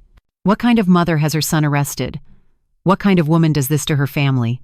I wanted to scream the truth, that he'd tried to institutionalize me, that he'd planned to steal everything, that he'd stood silently while his uncle threatened to kill me. I wanted to show them the recordings, the evidence, the proof that I was the victim here, not the villain. But my voice wouldn't work. I stood frozen, Patricia's arm around my waist holding me upright, as my son was led away in handcuffs, his final words echoing in the marble lobby. I hope it was worth it. A television crew arrived just as they were loading David, Richard, and Vanessa into separate police cars outside. Someone had tipped off the media, probably Walsh's office, ensuring this story would be covered, documented, made public enough that no judge could sweep it under the rug. I watched from Morrison's second-floor window as reporters swarmed the police cars, shoving microphones toward my family's faces. The scene looked like something from a crime drama, surreal and devastating. David was still shouting, his voice carrying even through the closed window. "This is a setup. I'm being framed. That woman is mentally incompetent. Someone needs to protect her from herself." Vanessa had collapsed into theatrical sobs, playing for the cameras now. "Please, I'm pregnant." "They're arresting a pregnant woman. Where's the humanity?" But it was Richard who gave the soundbite that would be replayed on every news station in Los Angeles. A reporter shoved a microphone in his face as the officer opened the police car door. "Mr. Chen, what do you have to say about the charges?" Richard looked directly into the camera, his face a mask of wounded nobility. My mother is grieving and mentally unstable. We were trying to help her, and she's twisted it into something evil. I love my mother. I've always loved her. And this is how she repays that love by destroying her own son's life. The lie was so smooth, so convincing, delivered with such apparent sincerity that if I didn't know the truth, I might have believed it myself. Richard had always been a good actor. I just hadn't realized he'd been acting his entire life. The officer pushed Richard's head down and guided him into the police car. The 3 vehicles pulled away with lights flashing, and the media circus followed. Morrison closed the blinds. That's going to be problematic. He's already trying the case in the court of public opinion, positioning himself as the victimized son. Let him, I said, surprised by the steadiness in my own voice. We have evidence. Let him tell his story. The truth will destroy it. But the truth felt like cold comfort as I watched the news coverage that evening from the safe house where Patricia had taken me. She insisted I couldn't go home yet, not with media likely camping outside. The story was everywhere. Local news, social media, even a segment on the national evening news because the story had all the elements modern media loved: wealthy family, betrayal, arrests, and the ambiguous narrative of whether I was a victim or a villain. The headlines varied wildly. Elderly businesswoman's family arrested in alleged elder abuse scheme. Son arrested after mother claims he tried to steal her fortune. Family drama turns criminal. Everyone claims they're the victim. But it was the social media comments that made me physically ill. Something's fishy here. What kind of mother has her own son arrested? She probably is mentally incompetent. Old people get paranoid. Rich people problems. They're all greedy. That poor pregnant woman, arrested while carrying a baby? This is America? The son looks so sincere, though. I believe him. For every comment supporting me, there were 3 questioning my motives, my mental state, my character. Richard's performance for the cameras had worked. He'd planted doubt. "Turn it off," Patricia commanded, taking my phone away. "Don't read that garbage. Those people don't know anything about what really happened." But the damage was done. Not just to my reputation, I could survive that, but to my psyche. Seeing my family's crimes reduced to entertainment, seeing strangers debate my sanity, seeing Richard's lies spread like wildfire while the truth was buried in legal documents no one would read. This was another layer of betrayal I hadn't anticipated. Not just my family's crimes, but their ability to manipulate public perception, to make me the villain in a story where I was the victim. I spent that night in the safe house bathroom, vomiting until there was nothing left, my body trying to purge trauma that had no physical form. Patricia sat with me, holding my hair, offering water, saying nothing because there was nothing to say. By Saturday morning, my weight had dropped 8 pounds in a week. I couldn't eat, couldn't sleep, could barely function. The doctor Patricia called Walsh's trusted physician, prescribed anti-anxiety medication, and warned that I was heading toward a complete breakdown. "Mrs. Chen, your body is in survival mode. The stress you're under isn't sustainable. You need rest, proper nutrition, and frankly, professional counseling. What you've experienced is severe psychological trauma." Psychological trauma. Such clinical words for the experience of having your soul ripped apart by the people who were supposed to love you. Saturday afternoon, Morrison called with an update that provided the first spark of satisfaction I'd felt since the arrests. "They're turning on each other," he said, and I could hear the grim satisfaction in his voice. "David's lawyer is arguing that David was manipulated by Vanessa and Richard. Vanessa's lawyer is claiming she was coerced by David and didn't understand the full scope of the crimes. And Richard's lawyer is trying the temporarily insane with grief defense, claiming he wasn't thinking clearly. So all 3 are claiming to be victims?" The bitter laugh that came from my throat sounded almost unhinged. Classic criminal behavior. The conspiracy falls apart the moment they're caught. The prosecutors are offering deals to whoever cooperates first. My money's on Vanessa. She's facing the lightest charges and has the most to lose if convicted while pregnant. What kind of deal? Reduced charges, possibly probation instead of prison time, in exchange for testifying against David and Richard. She'd have to provide evidence of the affair, the conspiracy, everything. The affair. I'd almost forgotten about that wrinkled David and Vanessa's 14-month hotel arrangement, the baby that wasn't Richard's, the layered betrayal within the betrayal. Will Richard find out? I asked. About the baby? If Vanessa takes the deal, it'll be part of the public record. DNA evidence proving David's paternity. Mrs. Chen, your son is about to learn his wife has been cheating on him with his uncle, and the child she's carrying isn't his. That's karma, I finished quietly. That's karma. I should have felt vindicated. Richard was about to experience a fraction of the betrayal he'd inflicted on me, but instead, I felt hollow, empty. Watching my son hurt even deservedly brought no joy, only exhaustion. Sunday morning, Vanessa's attorney contacted Morrison. She was ready to deal. By Sunday afternoon, I was sitting in a conference room at the DA's office, listening to Vanessa Chen, my daughter-in-law, the woman I'd treated like a daughter, outline in clinical detail how she'd been sleeping with David for over a year while taking my money, planning my institutionalization, and laughing at my stupidity. She dressed carefully for this, no designer clothes now, just a simple dress that emphasized her pregnancy, her hair pulled back, minimal makeup. Playing the contrite young woman led astray by older, more sophisticated criminals. I never wanted to hurt Maggie, she said, her voice small and trembling. But David convinced me that she was mentally declining, that we were helping her. He said the trust was for her protection. I didn't understand about the forged documents or the conservatorship plan until it was too late. Lies. Every word lies. I'd heard the recordings of her laughing about making me a drooling zombie, calling me a dried-up old hag, calculating her share of the stolen millions. But I said nothing. Let her perform. Her lies now would be contrasted against the recorded truth later, making her perjury charges even more severe if she deviated from the agreed cooperation. The prosecutor, a sharp-eyed woman named Jennifer Castellano, led Vanessa through hours of testimony, the timeline of the affair, the hotel receipts, the pregnancy timeline proving David's paternity, the planning meetings, the forged documents, the bribed psychiatrist, the Whispering Pines facility deposit. Every detail was another nail in David's and Richard's coffins. And in exchange, Vanessa would receive 3 years probation, mandatory counseling, and supervised visitation with her baby after birth. She'd walked away. The woman who'd helped plan my destruction was walking away with barely a slap on the wrist. It's not fair, I said to Morrison after, my voice shaking with impotent rage. She gets probation while Richard faces 15 years? She cooperated. That's how the system works. And Mrs. Chen, Richard had chances to cooperate too. He's choosing to fight, to maintain his innocence, to claim you're the villain. Vanessa at least admitted wrongdoing. That counts for something in the eyes of the law. But not in mine. Vanessa's betrayal felt worse somehow, another woman, someone I'd mentored and supported, choosing to destroy me rather than build her own life honestly. There's one more thing, Castellano said, her expression grim. We need you to testify at the preliminary hearing. It's scheduled for next Friday. You'll have to face them in court, recount everything they did, submit to cross-examination by their defense attorneys who'll try to paint you as an unreliable witness. Mrs.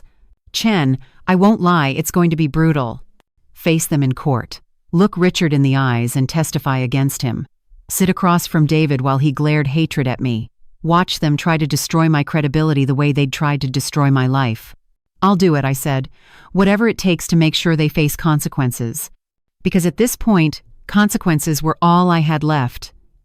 Justice was the only comfort available to someone whose family had committed suicide by greed. That night, alone in the safe house, I pulled out Robert's letter one more time. The paper was becoming worn from handling, the creases deep from being folded and unfolded 100 times. Don't let grief make you forget how strong you are. I'm trying, Robert, I whispered.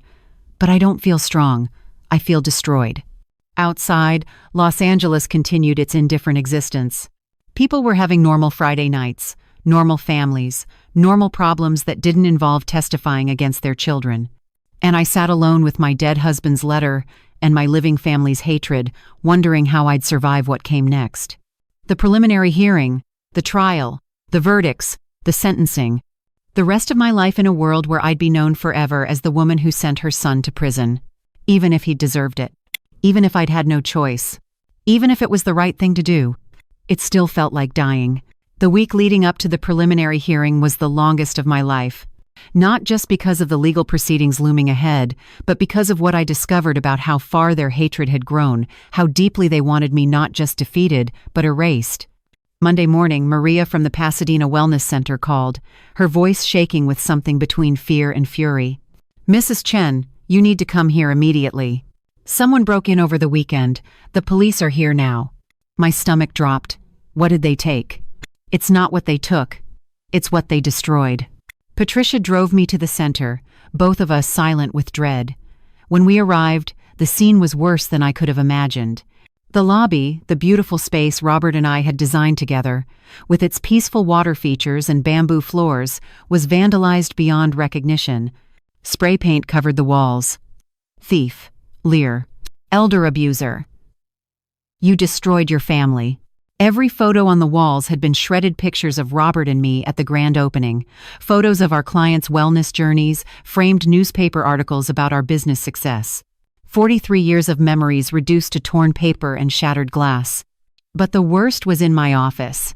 Someone had taken every personal item, the photo of Robert and me on our wedding day, the framed drawing Richard had made in kindergarten, the awards we'd won, and smashed them, ground them into the carpet.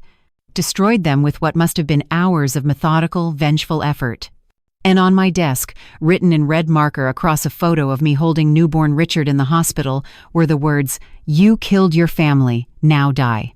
The death threat was unmistakable. The police detective photographing everything looked at me with genuine concern. "Mrs. Chen, we're treating this as a credible threat against your life. Combined with the previous threats, we're recommending you stay in protective custody until the suspects are formally arraigned." "The suspects?" My voice sounded distant, mechanical. "You mean my son, my brother-in-law. Say their names." The detective shifted uncomfortably. "We're investigating whether Richard Chen or David Chen orchestrated this while out on bail." "They're out on bail?" I turned to Morrison, who'd arrived minutes after us. "You said they'd be held. David made bail yesterday. $500,000. He apparently has resources we didn't know about. Richard made bail this morning. $250,000. Vanessa's still in custody pending her cooperation deal. They were out, free, walking the streets with enough hatred to break into my business and destroy everything I loved. And judging by the death threat, their plans didn't stop at vandalism." Maria appeared in the doorway, tears streaming down her face. "Mrs. Chen, I'm so sorry. The alarm system was disabled, they knew the code. And they took the backup drives with all our client records, financial data, everything, years of information, just gone." The backup drives. Of course. They were destroying evidence, covering their tracks, making it harder to prove what they'd stolen. But they were also destroying the business itself, making sure that even if I won in court, there'd be nothing left to win. I collapsed into my ruined office chair, staring at the photo of baby Richard with "Now Die" scrawled across it, and something inside me finally, completely broke. Not into grief this time, but into something colder and harder. They wanted to destroy me? I'd show them destruction. Tuesday afternoon, Walsh called with news that made my blood run ice cold. They're planning something big. My surveillance picked up a phone call between Richard and David. They're using burner phones now, but we've been tracking their movements. They met at a storage facility in Glendale this morning, stayed for 2 hours. When they left, Richard was carrying something looked like a duffel bag. What's in the bag? We don't know yet. But Mrs. Chen, people who commit vandalism and death threats, then meet secretly at storage facilities and acquire mysterious bags, they're escalating. We need to move the preliminary hearing up, get them back in custody before they do something we can't undo. How quickly can we move it? Castellano is petitioning the judge for an emergency hearing, Thursday instead of Friday, but that means you need to be ready to testify in 48 hours. 48 hours to prepare to face my son in court, to tell a judge how he'd tried to steal everything, institutionalize me, possibly kill me.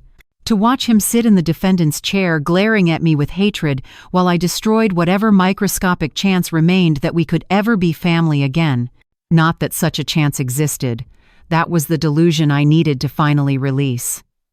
Richard wasn't my son anymore. He was a criminal who happened to share my DNA. That night, I couldn't sleep, couldn't eat. The anti-anxiety medication the doctor prescribed made me foggy but didn't touch the existential dread that had taken root in my chest. Patricia found me at 3 a.m. sitting in the safe house kitchen, staring at nothing. "Talk to me," she said gently. "I keep thinking about the day he was born," I whispered. "Richard." The doctor put him in my arms, and he opened his eyes and looked at me, and I thought I was looking at love incarnate. Pure, perfect love. I thought, this child will love me as I love him, forever, unconditionally. Maggie. But it was never unconditional, was it? His love always had conditions, requirements, price tags. And I was too blind to see it because I wanted so desperately to believe in the fantasy of the son I thought I had. Patricia squeezed my hand but said nothing, because what was there to say? The truth was brutal and inescapable. I'd loved a fiction, and the real Richard had been using my love as a weapon against me for longer than I could bear to calculate. Wednesday morning, Morrison prepared me for testimony with the gentleness of someone handling explosives. "They're going to attack your credibility," he warned. "Richard's attorney is claiming you've had a psychotic break triggered by grief. They'll bring up every time you cried, every panic attack, every moment of weakness as evidence of mental instability. I had panic attacks because my family was trying to destroy me," I said flatly. "I know. The judge will know. But you need to stay calm on the stand. Don't let them provoke you. Don't cry if you can help it. They'll use it against you. Just answer the questions simply, directly, and let the evidence speak. Don't cry. Simple instruction, impossible execution.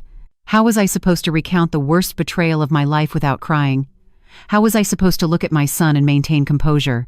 Wednesday afternoon, Walsh burst into our preparation session with his laptop, his face grim. "We have a problem. Richard just posted this to Facebook." He turned the screen toward me. Richard's post had been shared 3,000 times in 2 hours. "My mother is mentally ill and is being manipulated by greedy lawyers who want her money. She's falsely accused me of crimes I never committed. I'm a victim of elder abuse in reverse. She's using the system to destroy her own son because grief has broken her mind. I'm terrified for her safety and her sanity. Please share this so people know the truth. Number justice for Richard. Number elder abuse hoax." Below the text were photos of me carefully selected to make me look unhinged. One from Robert's funeral where I was mid-sob, my face contorted with grief. One from a wellness center event where the camera had caught me mid-blink, making me look confused. One recent paparazzi shot from outside Morrison's office where I looked haggard and ill. The comments were vicious. "She looks crazy in these photos. Poor guy. His mom lost her mind. This is why you need to put old people in homes before they hurt themselves or others. He seems so sincere. I believe him." "He's manufacturing a narrative," Morrison said, his voice tight with controlled anger. "He's poisoning the jury pool, creating public sympathy. Mrs. Chen, this could actually impact the trial. Can we make him take it down? We can try, but the damage is done. 3,000 shares means tens of thousands have seen it. He's playing the devoted son being destroyed by his mentally ill mother. It's manipulative and brilliant, and I hate him for it." I stared at Richard's face in his profile photo, smiling, handsome, the picture of a successful young architect, not a hint of the monster beneath. "Post the truth," I said quietly. "Morrison, I want you to release a statement with evidence. The recordings, the forged documents, the hotel surveillance of him breaking into my house, all of it. If he's going to fight dirty, so will I. Mrs. Chen. That could prejudice the trial. I don't care. I'm not letting him destroy my reputation unopposed. Release it. Today." By Wednesday evening, the internet had exploded. Morrison's press release, titled "The Truth About the Chen Family Case," included audio excerpts of David threatening my death, video of Richard breaking into my safe, hotel footage of David and Vanessa's affair, and copies of the forged loan documents. The narrative flipped overnight. Now the comments read, "Holy shit, his own son tried to institutionalize her. That recording where the uncle threatens to kill her, that's psychotic. She's a victim, not a villain. That poor woman. The son is a sociopath. Those crocodile tears in his video are disgusting." But the backlash brought its own danger. By Wednesday night, Walsh was pounding on the safe house door, his face ashen. "Pack your things. Now. We need to move you immediately." What happened? Someone leaked this address online. We don't know how, but it's been posted to multiple forums, along with calls to protect Richard from his abusive mother. We've received credible intelligence that a group of his supporters, yes, he has supporters now, are planning to converge here tonight. Some of them armed. Armed. People who'd never met me, who knew nothing about the truth beyond Richard's manipulative sob story, were coming to my safe house with weapons. Patricia and I threw our belongings into bags, our hands shaking. As Walsh's team rushed us to a car waiting in the back alley, I heard the first vehicles arriving out front, voices shouting my name, threats yelled into the night. Margaret Chen, you're destroying an innocent man. Baby killer. That pregnant girl is suffering because of you. Come out and face justice. Justice. They were calling for justice while defending the people who'd tried to steal my life. We escaped minutes before the crowd turned violent. Walsh's team later told us they'd shattered windows, spray-painted the house, and had to be dispersed by riot police. 15 people arrested for trespassing and vandalism. All because my son had told a convincing lie on Facebook. Thursday morning arrived with the weight of inevitability. Today was the preliminary hearing. Today I'd face them in court. The courthouse was surrounded by media and protesters. 2 separate groups had formed one holding sign saying "Justice for Margaret" and one holding sign saying "Free Richard Chen." The dueling narratives had created a circus, and I was the main attraction. Morrison, Walsh, Patricia, and a phalanx of security guards escorted me through the mob. Flashbulbs exploded. Questions were shouted. Mrs. Chen, do you have any regrets? Margaret, are you doing this for revenge? Is it true you're mentally ill? Do you hate your son? Do I hate my son? The question echoed in my head as we pushed through the courthouse doors. I didn't know anymore. Hate required energy, and I had none left. What I felt was closer to grief, mourning for the relationship that had never really existed, for the son I'd imagined but never actually had. Inside the courtroom, I saw them for the first time since the arrests. David sat at the defense table in an expensive suit, his face a mask of barely contained fury. Richard sat beside him, looking appropriately sorrowful for the cameras.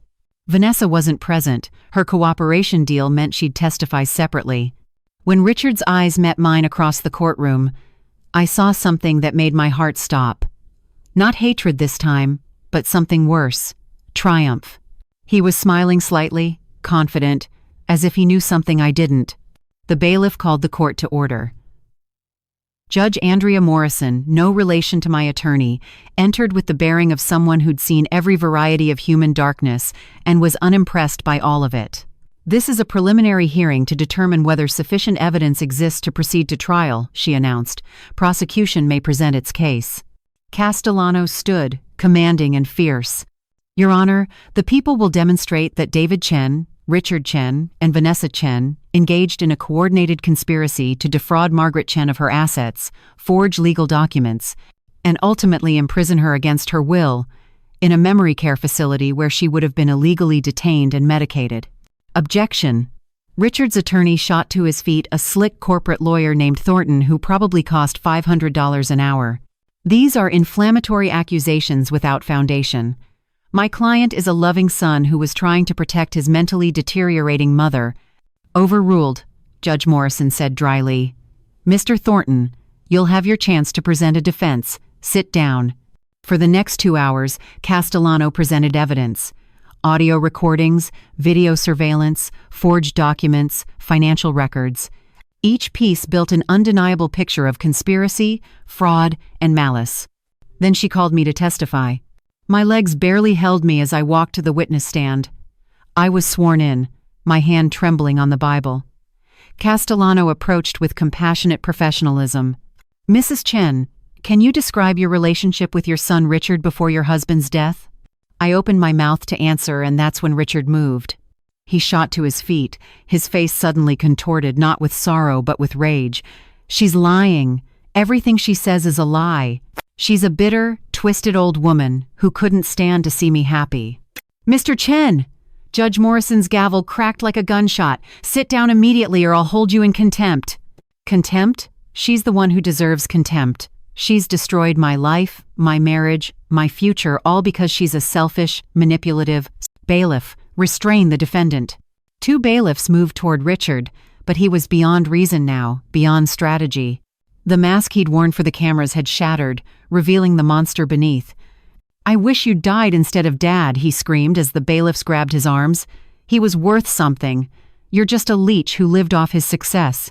You deserve everything we planned for you. You deserve to rot in that facility until—" The bailiffs dragged him from the courtroom as he continued screaming obscenities, his voice echoing down the corridor even after the doors closed. The courtroom sat in stunned silence. Judge Morrison looked at me, at the prosecution, then at the defense table where David sat frozen, realizing his co-conspirator had just confessed to everything on record. "Well," she said dryly, "I think we have sufficient evidence to proceed to trial. Bail is revoked for Richard Chen. All defendants will remain in custody pending trial. We're adjourned." I sat in the witness box, unable to move, unable to process what had just happened. My son, my baby boy, had just wished me dead in open court. And somehow, that hurt worse than anything else he'd done. Richard's courtroom explosion became the defining moment that shattered any remaining public sympathy for him. By that evening, video of his meltdown had gone viral, over 8 million views in the first 6 hours alone. The carefully constructed image of the devoted son destroyed in 90 seconds of uncontrolled, venomous rage. "I wish you died instead of Dad." Those 7 words echoed across every news channel, every social media platform, every dinner table conversation in Los Angeles. The supporters who'd rallied to Richard's defense vanished overnight. Even the most cynical conspiracy theorists couldn't spin that outburst into anything resembling victimhood. But for me, sitting in the courthouse hallway while Patricia held my shaking hands, those words weren't a legal victory. They were a death certificate for the last fragment of hope I'd been clinging to, the desperate, delusional hope that somewhere deep inside the man my son had become, a sliver of the boy I'd loved still existed. He'd murdered that hope in open court, and I'd watched it die while the bailiffs dragged him away, still screaming obscenities. "Maggie, we need to get you out of here," Morrison said urgently. "The media circus outside is already insane, and it's only going to get worse." But I couldn't move. My legs had turned to water. The adrenaline that had held me together through the testimony, through Richard's explosion, through everything, it had evaporated, leaving nothing but a trembling shell of a woman who'd just heard her son wish her dead. I can't breathe. My chest constricted, pain radiating down my left arm. The courtroom hallway tilted dangerously. "Maggie!" Patricia's voice seemed to come from very far away. "Someone call 911. She's having a heart attack." The next hours existed in fragments, disjointed pieces that didn't quite connect.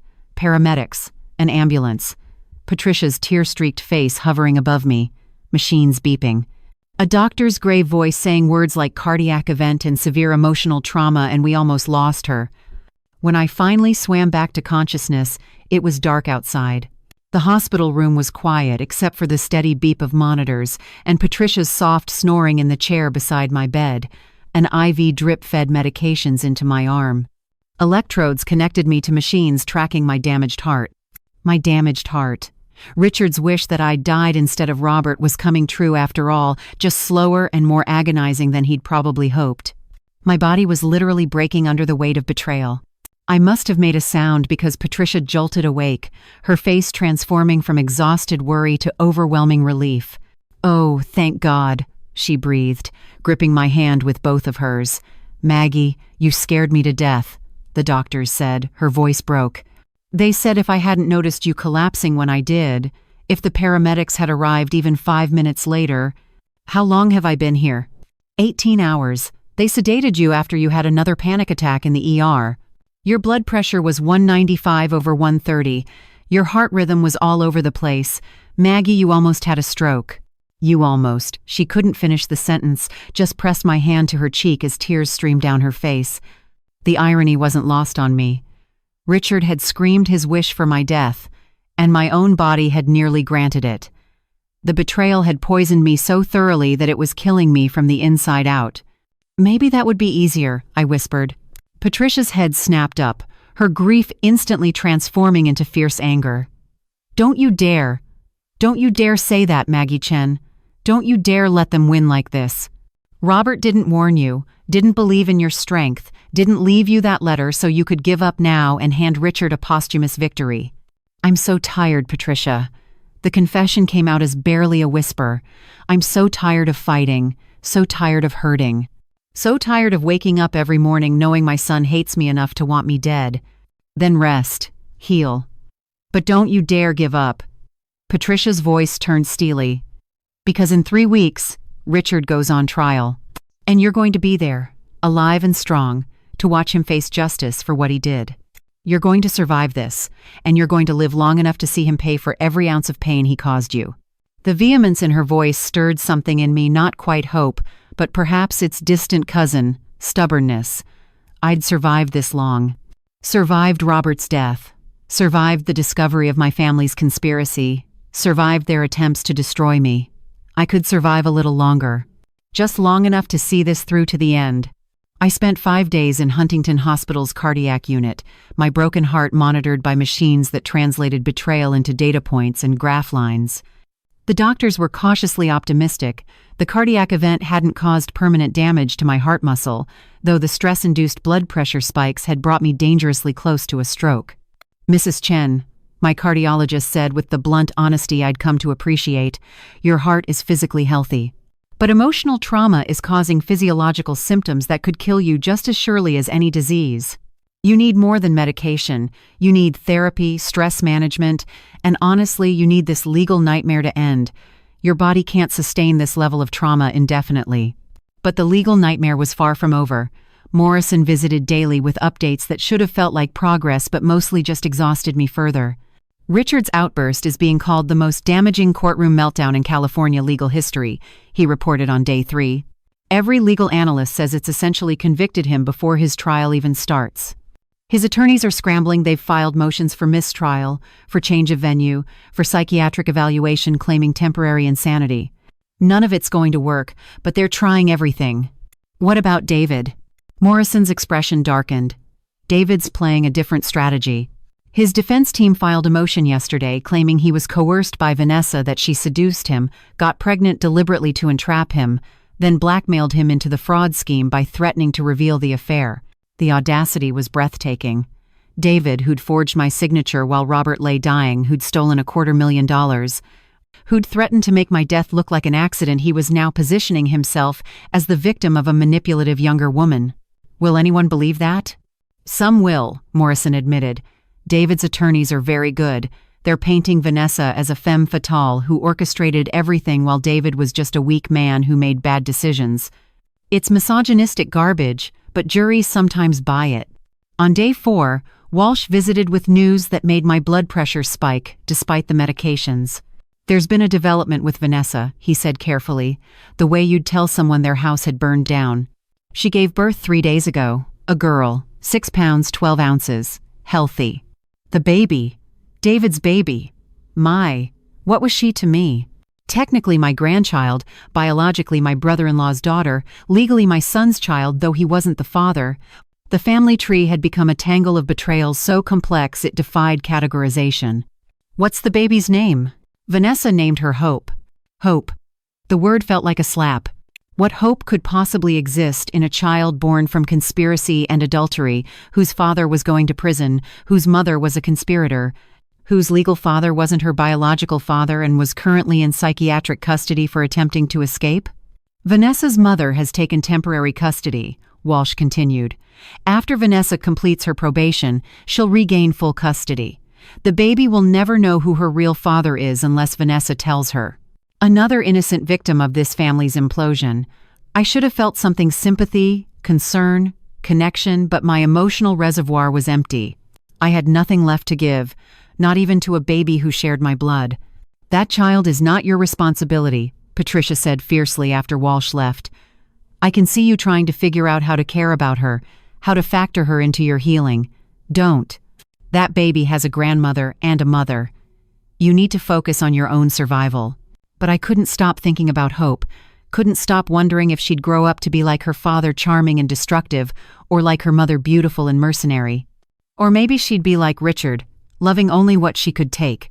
The genetics of greed, passed down like eye color or height. I was discharged on day 6 with a pharmacy's worth of medications and strict instructions to avoid stress. The irony of telling someone embroiled in a criminal trial involving their son to avoid stress wasn't lost on my cardiologist, who prescribed the medications with an expression that said he knew they wouldn't be enough. Patricia drove me to yet another safe house, our sixth since this nightmare began. This one was a modest apartment in Sierra Madre, anonymous and unremarkable, which made it perfect for hiding from both media and whatever remained of my family's supporters. That night, unable to sleep despite the sedatives, I did something I'd been avoiding. I read the comments on Richard's viral courtroom video. Thousands upon thousands of strangers weighing in on my family's destruction. Holy hell, that guy is unhinged. His poor mother. The way he screamed, "I wish you'd died instead of Dad," will haunt me forever. That's pure evil. This is what happens when you spoil kids and give them everything. They grow up thinking they're entitled to your entire life. I hope she gets every penny, and he rots in prison. Narcissistic psychopath. My son would never. If your kid turns out like this, you failed as a parent. That last comment hit like a knife to the sternum. You failed as a parent. Was that true? Had I failed? Had I somehow created the monster Richard became through too much love or not enough boundaries or some fatal flaw in my mothering that I'd been too blind to see? I spent the rest of that sleepless night torturing myself with memories, examining them for clues I'd missed. Richard at age 5 having a meltdown when I couldn't buy him an expensive toy, was that the first sign? Richard at 12, lying about his grades, then blaming the teacher when caught, should I have punished him more severely? Richard at 20, asking for money for emergencies that happened with suspicious frequency, why hadn't I said no? The guilt was crushing, suffocating. If I'd been a better mother, would my son be a better man? If I'd loved him differently, would he have loved me at all? Patricia found me at dawn, still awake, still scrolling through comments and memories and self-recrimination. "Stop it," she said flatly, taking my phone away. "I can see what you're doing, blaming yourself, picking apart every parenting decision, wondering what you could have done differently. Don't. You gave Richard every advantage. You loved him, supported him, sacrificed for him. He chose to interpret that love as weakness. He chose to see your generosity as an opportunity to exploit. Those were his choices, Maggie, not yours. Then why does it feel like I'm the one who failed? Because you're a mother. Because mothers are conditioned to take responsibility for everything their children become, good or bad. But Maggie, you didn't fail. Richard failed. He failed to be human, failed to reciprocate the love you gave him, failed every basic test of decency and morality." Patricia's voice softened. "You need to forgive yourself for something that wasn't your fault. You need to grieve the son you thought you had, and then you need to let him go. Grieve and let go. Simple instructions, impossible execution." 2 weeks after the courtroom incident, Morrison called with the news I'd been dreading and anticipating in equal measure. "Richard's trial date is set, 3 weeks from today. And Maggie..." He hesitated. The psychiatric evaluation came back. "Richard is legally sane and competent to stand trial. His temporary insanity defense won't work." What about the escape attempt? After his courtroom explosion, Richard had tried to attack a guard during transport back to county jail, attempted to steal his weapon, screaming that he would finish what we started and that I wouldn't die easy. Added charges: assault on a law enforcement officer, attempted escape, making terroristic threats against you specifically. Mrs. Chen, with the new charges combined with the original conspiracy charges, Richard is looking at 25 years minimum. He'll be 57 when he gets out. 25 years. My son, my baby boy who I'd rocked to sleep, who'd been afraid of thunderstorms, who'd once told me I was his favorite person in the whole world, would spend the next quarter century in prison. And I'd be the one who put him there. The thought should have brought satisfaction, vindication, justice. Instead, it brought another wave of nausea so intense I barely made it to the bathroom before vomiting. Patricia rubbed my back as I heaved, my body trying to purge guilt and grief that had no physical form. "It never gets easier, does it?" I gasped between heaves, knowing I'm destroying my own son. "You're not destroying him," Patricia said firmly. "He destroyed himself. You're just refusing to be destroyed with him. There's a difference." But the difference felt academic when I was curled around a toilet at 2 in the afternoon, my body rejecting the reality I had to live in. The day before Richard's trial, I did something I hadn't done since his arrest. I returned to my house in Pasadena. Walsh's team had swept it for bugs and threats, declared it safe, but warned that media would likely stake it out once they learned I was back. I didn't care. I needed to be in the home Robert and I had built, needed to walk through rooms filled with memories before I walked into a courtroom to help convict our son. The house felt like a museum of a life that no longer existed. Everything was exactly as I'd left it, the day I'd fled to the first safe house coffee mug in the sink, Robert's bathrobe on the back of the bathroom door, Richard's childhood bedroom still intact, despite my earlier attempt to dismantle it.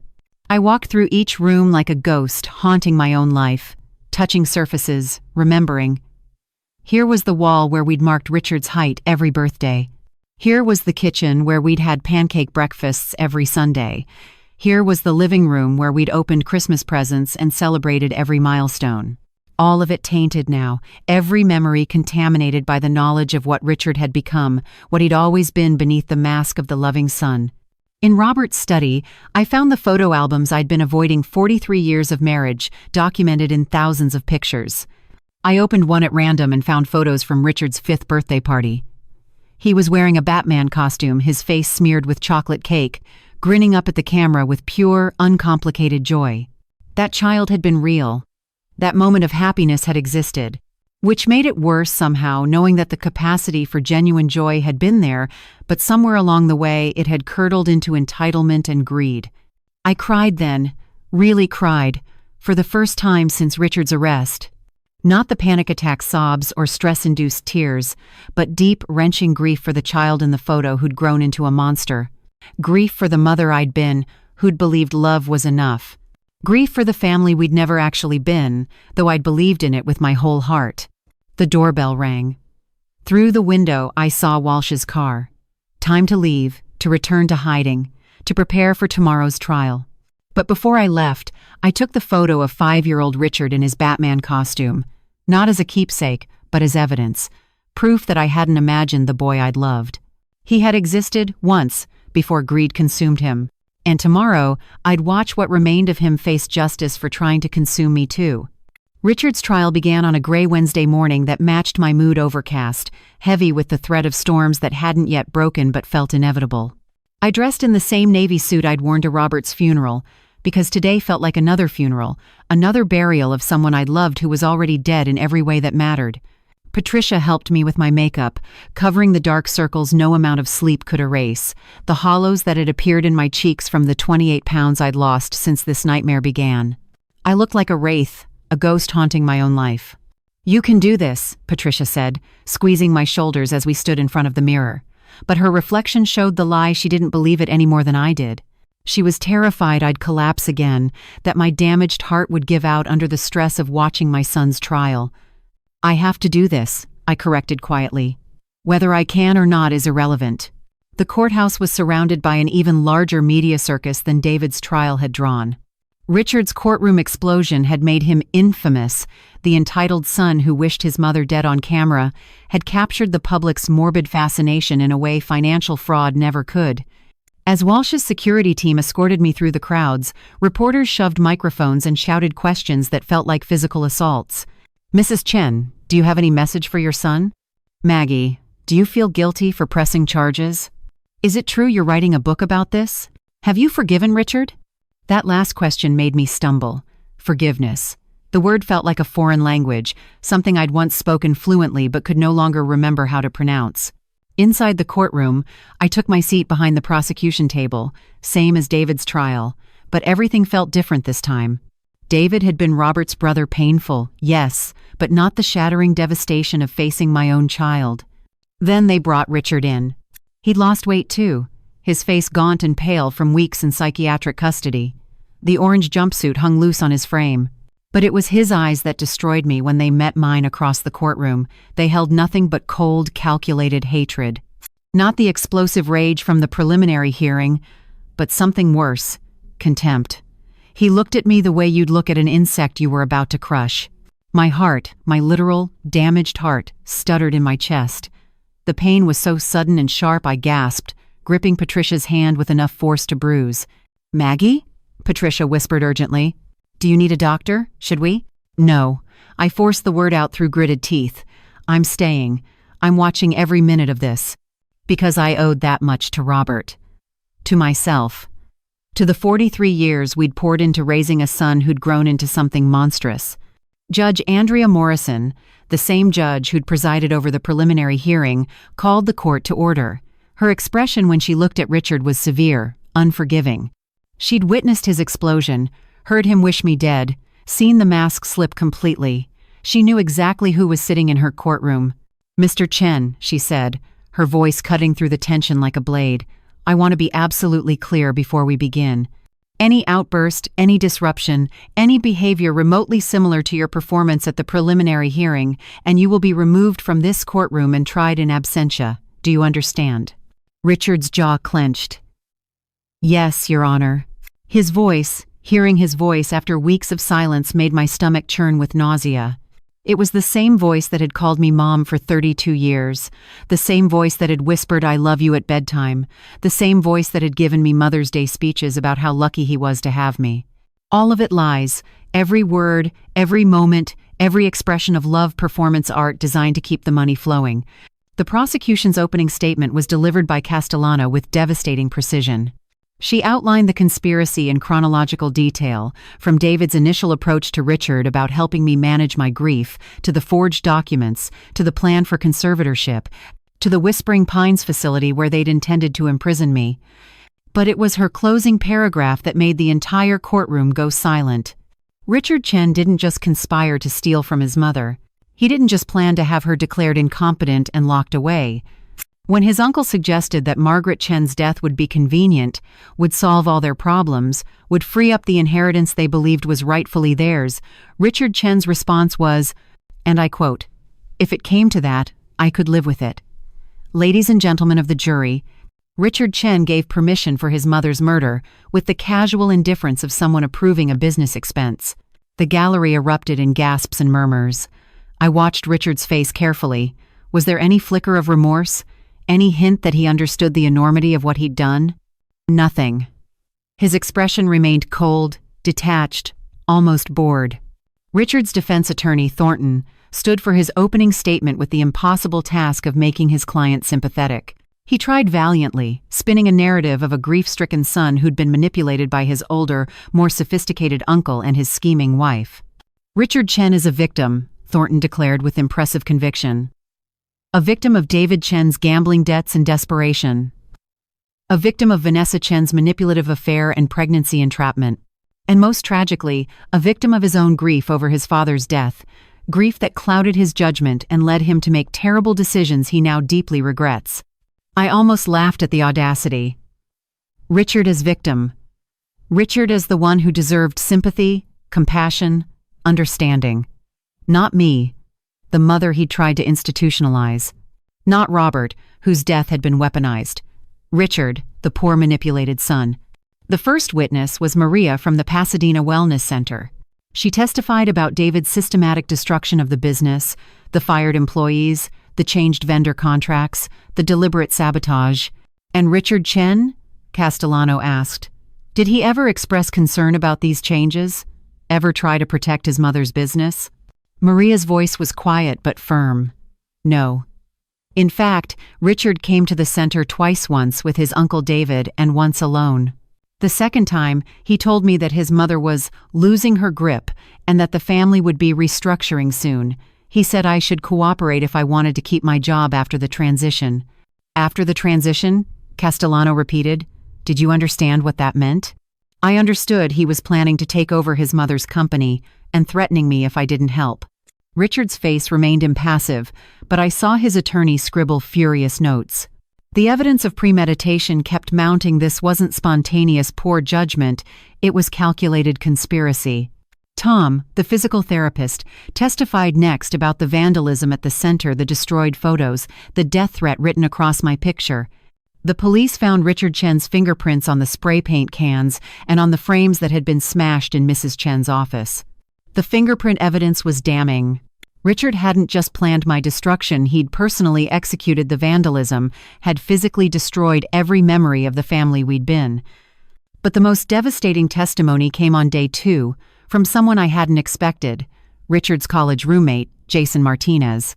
Castellano called him to establish character, to show this wasn't grief-induced temporary insanity, but a long-standing pattern of entitlement and manipulation. Mr. Martinez, how long have you known Richard Chen? 14 years. We were roommates at USC for 3 years, stayed friends after. Can you describe Richard's relationship with his mother during that time? Jason shifted uncomfortably, clearly not wanting to be there. Rich always talked about his mom like she was. I don't know how to say this nicely, like she was a resource.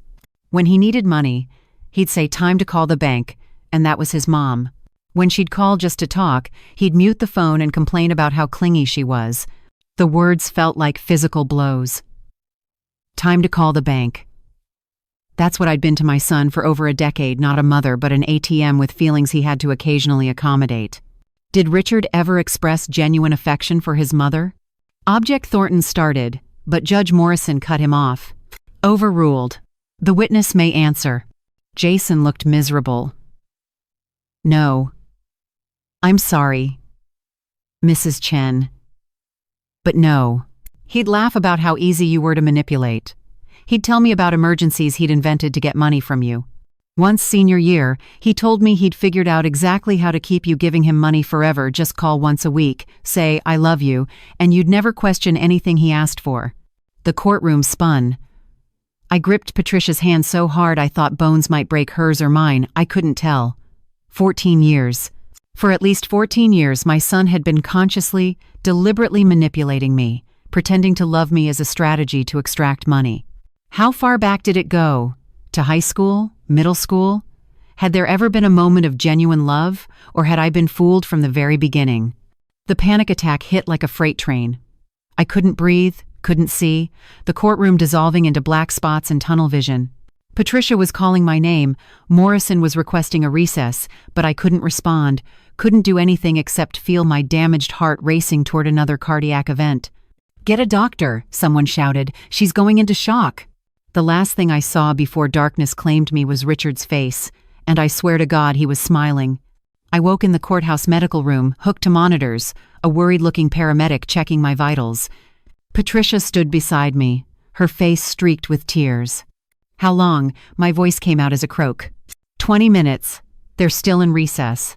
Judge Morrison says, she'll adjourn for the day if you need. No. I struggled to sit up despite the paramedics' protests. I'm going back in there. I'm watching every minute of this trial. Maggie, your blood pressure is 180 over 1 to 10. Your heart can't take this. I don't care. The words came out as a scream, surprising everyone, including myself. I don't care if my heart gives out. I don't care if I drop dead in that courtroom. I'm going to watch my son face justice for what he did, and then and only then will I allow myself the luxury of dying. The raw honesty of it silenced everyone. The paramedic looked at Patricia helplessly. Patricia looked at me with heartbreak and understanding. Okay, she said quietly. Okay, Maggie, we'll go back. But the second you feel, I know. I took the nitroglycerin tablets the paramedic offered, let them inject me with something to stabilize my blood pressure, and forced myself to stand on trembling legs. When I walked back into the courtroom 30 minutes later, the gallery broke into spontaneous applause. Strangers, people who'd followed the case, who'd watched me nearly die of heartbreak twice, now stood and clapped as I made my way to my seat. Richard's face when he saw me was a masterpiece of fury. He'd thought I was gone, thought his smile had finished what his betrayal started. Instead, I'd come back to watch him burn. Judge Morrison gavelled for silence. Mrs. Chen, I want to make absolutely certain you're able to continue, if you need. I'm able, Your Honor. My voice was steady now, strengthened by medication and pure stubborn will. Please continue. The trial went on for 3 more days of testimony that systematically destroyed any defense Richard might have mounted. Hotel records showing his meetings with David and Vanessa where they'd planned the conspiracy. Bank records showing the money they'd already stolen. The recording of him saying he could live with my death. The psychiatrist they'd bribed to write a fake evaluation. The Whispering Pines facility director testifying that Richard himself had toured the facility, had specified that his mother would need to be heavily sedated and compliant. Each piece of evidence was another nail in his coffin, and I watched him realize slowly, then all at once, that he was going to lose. that the manipulation and lies and careful performance had failed, that for the first time in his life there would be consequences he couldn't charm or buy his way out of. On the final day, Thornton made the catastrophic decision to let Richard testify in his own defense. I'd been dreading this moment, the moment I'd have to hear my son's voice addressing the court, spinning his version of events, trying to paint himself as the victim. Richard took the stand with manufactured humility, his hands folded, his expression carefully crafted into remorse. Thornton led him through a scripted testimony that blamed everyone but Richard. David had pressured him, Vanessa had manipulated him, grief over his father had clouded his judgment. "I made mistakes," Richard said, his voice breaking convincingly. "Terrible mistakes. But I never wanted to hurt my mother. Everything I did, I thought I was helping her. I thought." He looked directly at the jury, tears pooling in his eyes. "I thought I was protecting her from herself, from decisions that would destroy everything my father built." The performance was Oscar-worthy. If I hadn't known the truth, if I hadn't heard the recordings, I might have believed him.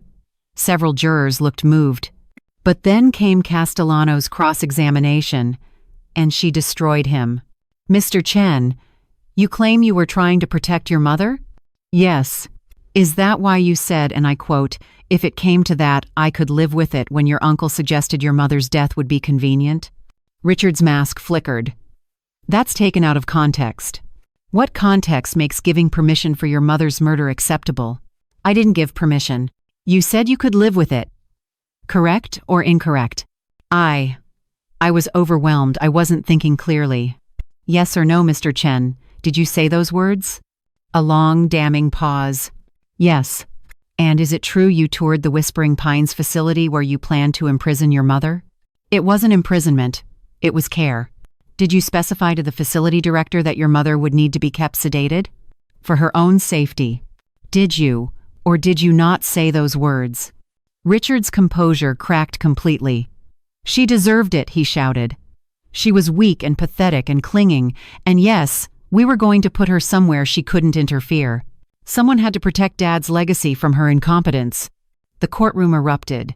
Judge Morrison's gavel cracked repeatedly. Thornton looked like he wanted to die. And Richard, realizing what he'd just admitted in open court, sat frozen in horror. Castellano smiled coldly. "No further questions, Your Honor." The jury deliberated for 90 minutes. When they returned, the verdict was unanimous on all counts, guilty. Richard Chen was convicted of conspiracy to commit fraud, conspiracy to commit elder abuse, conspiracy to commit false imprisonment, forgery, making terroristic threats, assault on a law enforcement officer, and attempted escape. Sentencing was scheduled for 2 weeks later, but everyone in the courtroom knew Richard was going to prison for a very, very long time. As the marshals led him away, Richard looked at me one final time. No more masks, no more performance, just pure, undiluted hatred. "This isn't over, Mom," he hissed. "Even from prison, I'll find a way to make you pay. You'll never know peace. You'll never." The marshal yanked him toward the door, cutting off the threat. But the promise hung in the air, poison even in defeat. I sat in the courtroom long after everyone left, Patricia beside me in silence, and tried to feel victorious. I'd won. Richard had been convicted. Justice had been served. So why did winning feel like I'd lost everything that had ever mattered? The 2 weeks between Richard's conviction and sentencing existed in a strange limbo, not quite over, not quite beginning, suspended in a purgatory where I had to keep existing without understanding why. The legal victory that should have brought closure instead opened a chasm of questions with no answers. Patricia insisted I move back to my Pasadena house during this waiting period.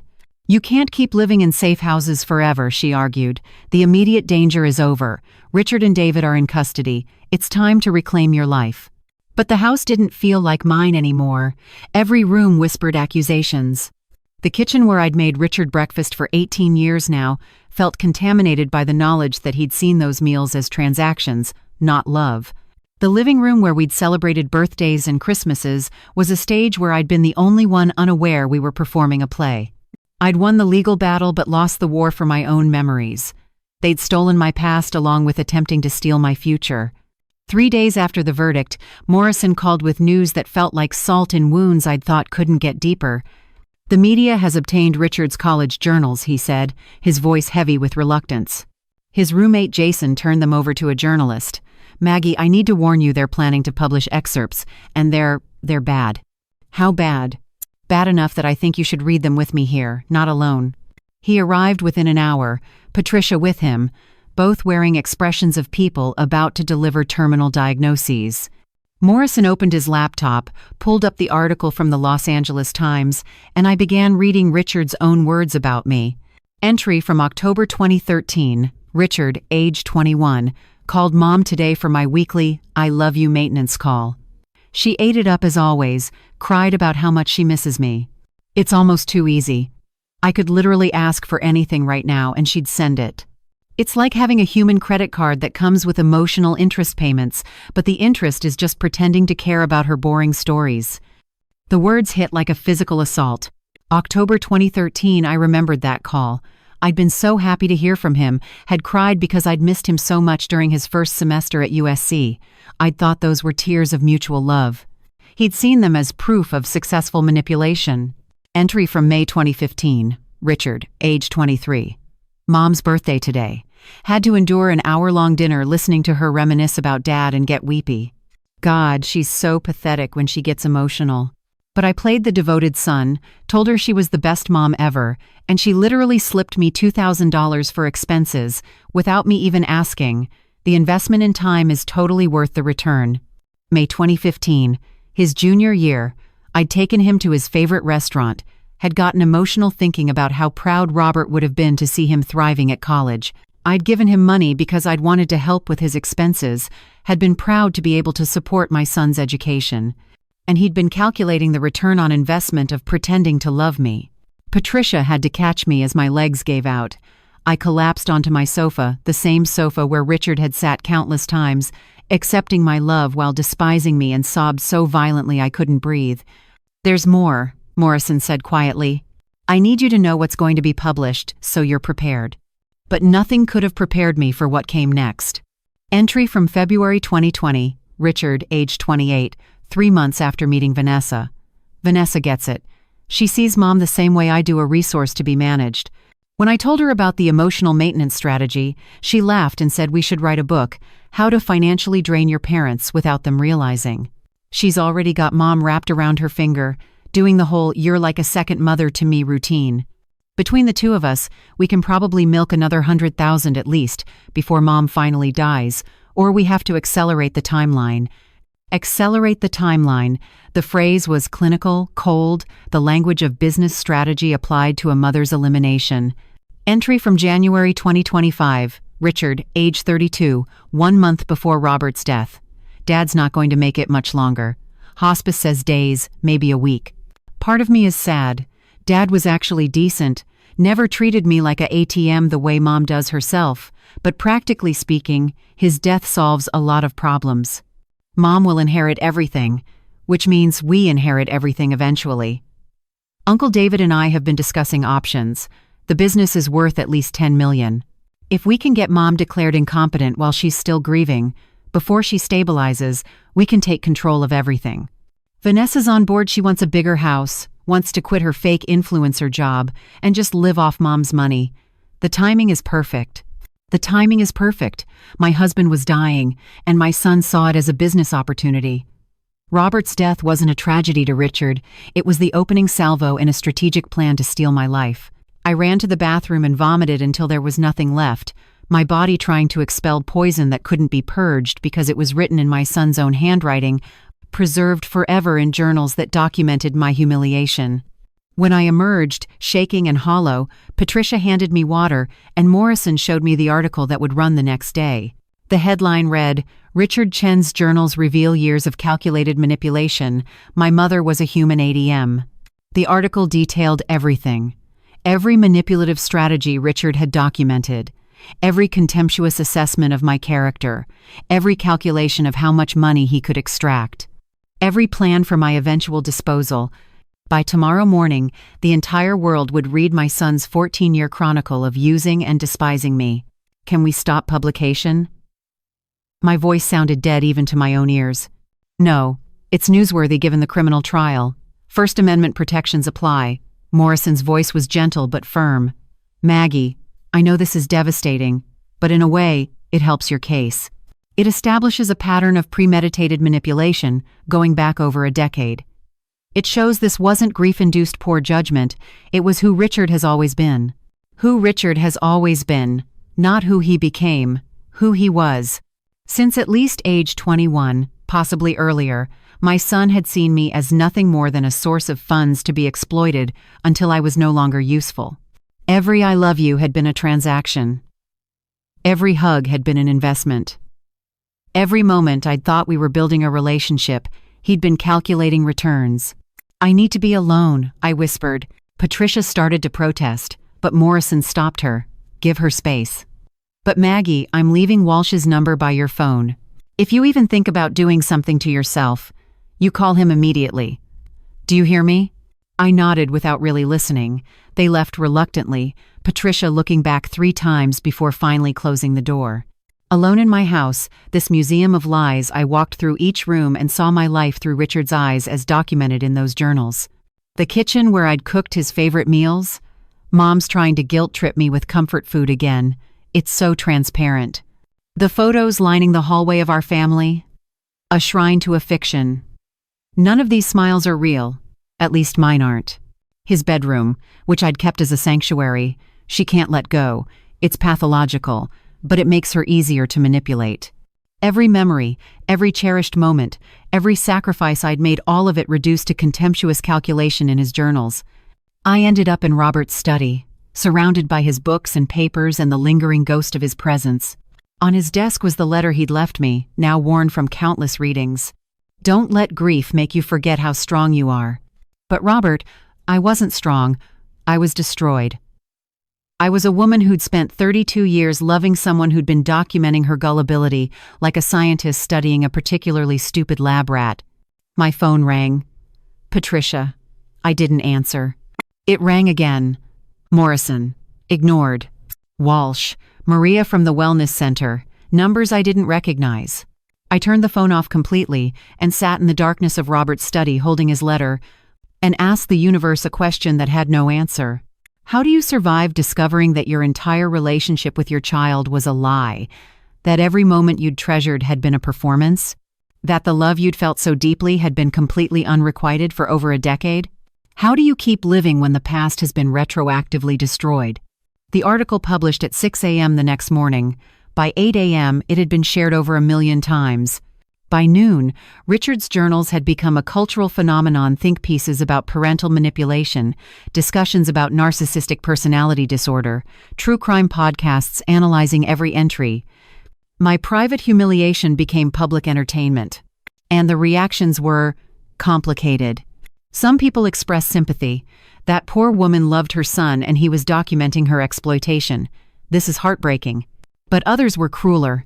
If your kid turns out like this, you failed as a parent. She must have been smothering him. And worse, she was stupid to not see what he was. Who doesn't notice their kid is using them for 14 years?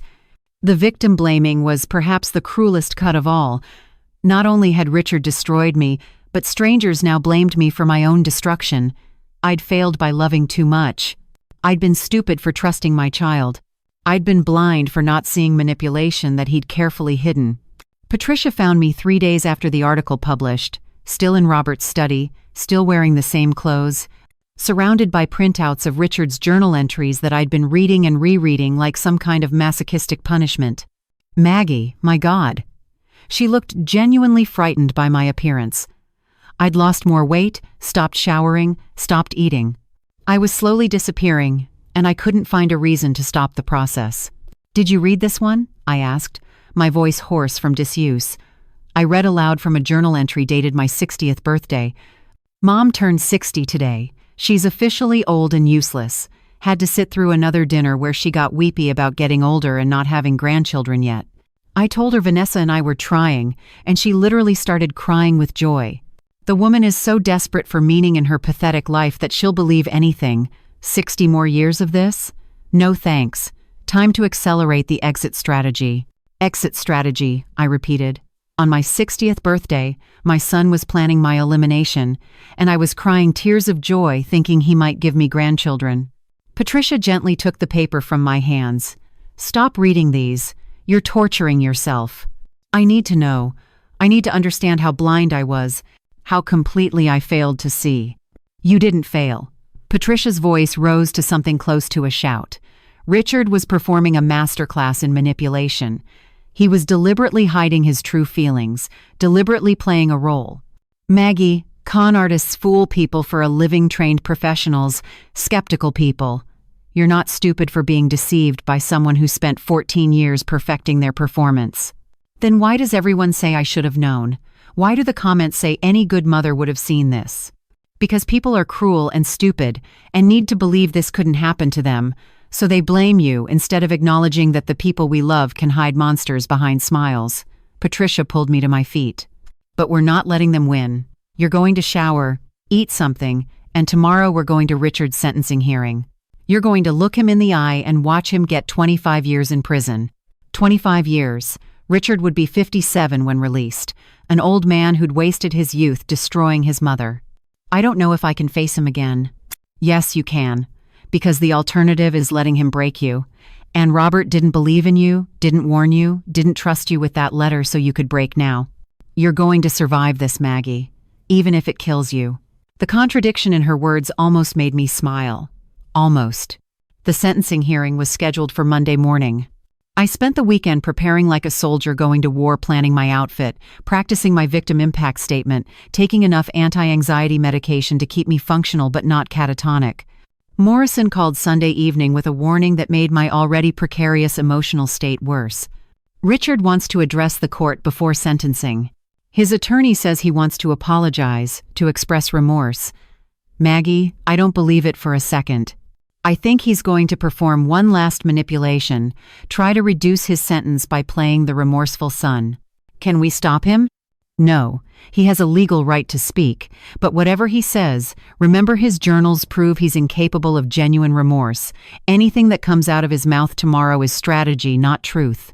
Monday morning arrived with the kind of perfect California weather that felt like a mockery, 72 degrees and sunny, birds singing, the world beautiful and indifferent to the horror about to unfold in the courthouse downtown. The courtroom was packed beyond capacity.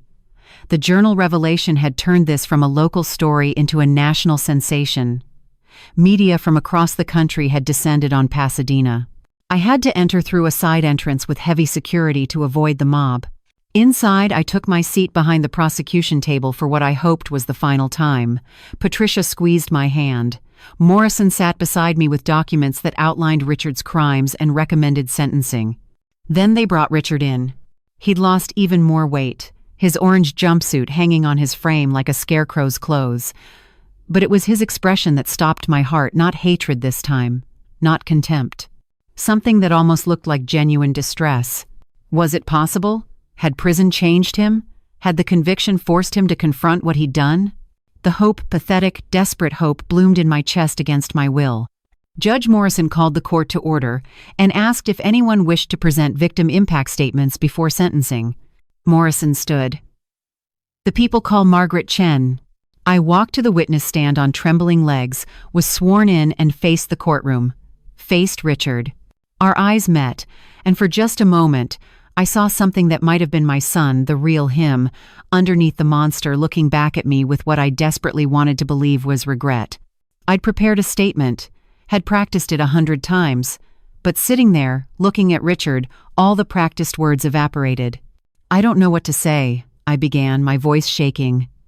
I've tried to write something that captures the devastation of discovering your child never loved you, that every moment you treasured was a performance, that you were so blind, so foolish, so desperate to believe in love that you missed 14 years of documented contempt. I could see several jurors crying. The gallery was silent. Richard, I loved you from the moment you were born. I would have died for you. I did everything I could to be a good mother. And you, my voice broke completely. You saw that love as a weakness to exploit. You documented your manipulation like a scientist studying a lab rat. You planned my death like it was a business decision. Richard's face had gone pale, his eyes glistening with tears. But the worst part, the part that's killing me, is that even now, even knowing everything, some stupid part of me still loves you, still mourns the son I thought I had, still hopes that maybe, somewhere inside you, There's a fragment of the boy who used to hug me and say I was his favorite person in the world. I wiped my eyes, took a shaking breath. I hope prison gives you time to become someone capable of genuine remorse, someone who understands the enormity of what you've done, because right now, I'm not sure that person exists. And that might be the saddest thing of all. I stepped down from the witness stand, my statement finished, my heart shattered anew. Judge Morrison looked at Richard. "Mr. Chen, do you wish to address the court?" Richard stood slowly. This was the moment where he'd either confirm my worst fears or somehow, impossibly, prove that redemption was possible. He walked to the podium, his hands shaking, genuine tears streaming down his face. And then he spoke, and destroyed me one final time. Richard stood at the podium, tears streaming down his face in a performance so convincing that for one desperate, pathetic moment, I actually believed it was genuine.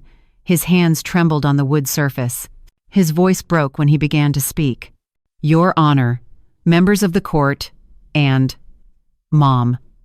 He looked directly at me, his eyes red-rimmed and glistening. "I know I have no right to ask for forgiveness. I know what I've done is unforgivable. But I need you all to understand something about who I really am, who I've always been." Here it comes, I thought. The apology, the remorse, the admission that he'd been a monster but now finally understood the depth of his crimes. I was such a fool. "The journals that were published," Richard continued, his voice gaining strength, "they tell a story, but not the whole story. What those journals don't show is the pressure I was under. The impossible expectations, the suffocating, obsessive love that demanded I be perfect, that required constant gratitude, that never let me breathe or be my own person." My heart stopped. This wasn't remorse, this was blame. My mother, his voice turned cold, clinical, the tears still falling but his tone transforming into something cutting. She likes to paint herself as the victim, the devoted mother who sacrificed everything. But what she calls sacrifice, I call control. What she calls love, I call emotional manipulation. The courtroom erupted in gasps. Judge Morrison's gavel cracked repeatedly. "Mr. Chen, if this is heading where I think—" "Your Honor, please. I have a right to speak." Richard's tears had stopped now, his mask completely dropped. "For 32 years I've been my mother's emotional support animal. Her entire identity was wrapped up in being Richard's mom. She couldn't let me have my own life because then what would she be? Just a widow in an empty house." Each word was a knife, expertly placed to cause maximum damage. "The money she gave me? That wasn't generosity, it was buying my time, my attention, my presence in her life. Every dollar came with strings attached. Every gift came with expectations. She's sitting there crying about how I used her, but she used me first. She used me to fill the void Dad's death left. She used me to give her life meaning when she had nothing else." I couldn't breathe. The courtroom was spinning. Patricia's grip on my hand was the only thing keeping me tethered to reality. And yes, I made mistakes. Yes, I went too far. But I was trying to escape a woman who would never let me go, who saw my wife as competition, who wanted to control every aspect of my life until the day she died, or, more likely, until the day I died, because she'd probably want me at her funeral too, still serving her needs even in death. The cruelty was so perfect, so calculated, that I realized with horrifying clarity, this was Richard's final performance, his last manipulation. Even facing 25 years in prison, he couldn't resist trying to wound me one more time, to make me question everything, to ensure that even if he lost his freedom, I'd lose my sanity. So, yes, Your Honor, punish me for my crimes, send me to prison, but don't let my mother stand there playing the martyr when she created the situation that drove me to desperation. Don't let her pretend she's innocent, when her obsessive, controlling love is what poisoned our relationship from the beginning." He sat down, his performance complete, his final blow delivered. The courtroom was silent except for my ragged breathing. Patricia was whispering urgently in my ear, but I couldn't hear her over the roaring in my head. Morrison was on his feet, objecting, citing the psychological evaluations that proved Richard showed no genuine remorse, but his words felt distant and meaningless. Because part of me, a small, terrible part, was wondering, was he right? Had I been too clingy? Too desperate for his love? Had I driven him to this? N.O. The word exploded in my mind with crystal clarity. N.O. I'd loved my son. I'd supported him. I'd given freely without demands or conditions. His journals proved that they documented his manipulation, his strategies, his contempt. They proved I'd been genuine while he'd been calculating. This was his last gasp, his final attempt to gaslight me even from the witness stand. I stood up, surprising everyone, including myself. "Your Honor," I said, my voice somehow steady despite the trembling in my legs. "May I respond?" Judge Morrison looked at me with something like pity and respect mixed together. "Mrs. Chen, you're not required." "I know, but I need to. For myself." She nodded. "You may approach." I walked to the front of the courtroom, facing Richard directly, and this time I didn't see my son. I saw a stranger wearing his face, a predator who'd been feeding on me for over a decade. "Richard," I said quietly, "you're right about one thing. I did love you obsessively. I did make you my whole world after your father died. Because that's what mothers do. We love our children with everything we have. We pour ourselves into them. We sacrifice gladly because their happiness is our happiness." Richard's jaw clenched, but I continued. "But here's what you'll never understand, because you're incapable of understanding it. Genuine love doesn't come with strings attached. I gave you money because I wanted to help you, not to control you. I called you every week because I missed you, not because I was manipulating you. I treated Vanessa like a daughter because I was happy you found love, not because I saw her as competition." Tears were streaming down my face now, but my voice never wavered. "Your journals prove everything. They prove that for 14 years, every calculation, every manipulation, every strategy was yours. Mine was just love. Unconditional, foolish, blind love. And yes, maybe that made me weak. Maybe that made me vulnerable. But it doesn't make me guilty of creating you." I stepped closer to him, close enough to see the flicker of something in his eyes, fear, maybe, or recognition that his final manipulation had failed. "You're a grown man, Richard. You made your choices. You chose to see love as weakness. You chose to document your mother's supposed stupidity, instead of appreciating her sacrifice. You chose to plan her imprisonment and death. Those were your choices. Own them, because I'm done owning your failures for you." I walked back to my seat in silence so complete you could hear breathing. Patricia pulled me into a fierce hug as I collapsed beside her, my momentary strength evaporating now that the confrontation was over. Judge Morrison's face was granite. "Mr. Chen, I've presided over thousands of cases in my 30-year career. I've heard every excuse, every justification, every attempt to shift blame. What you just did attacking your victim in your sentencing hearing, trying to manipulate this court one final time, is perhaps the most reprehensible thing I've witnessed." Richard's face went pale.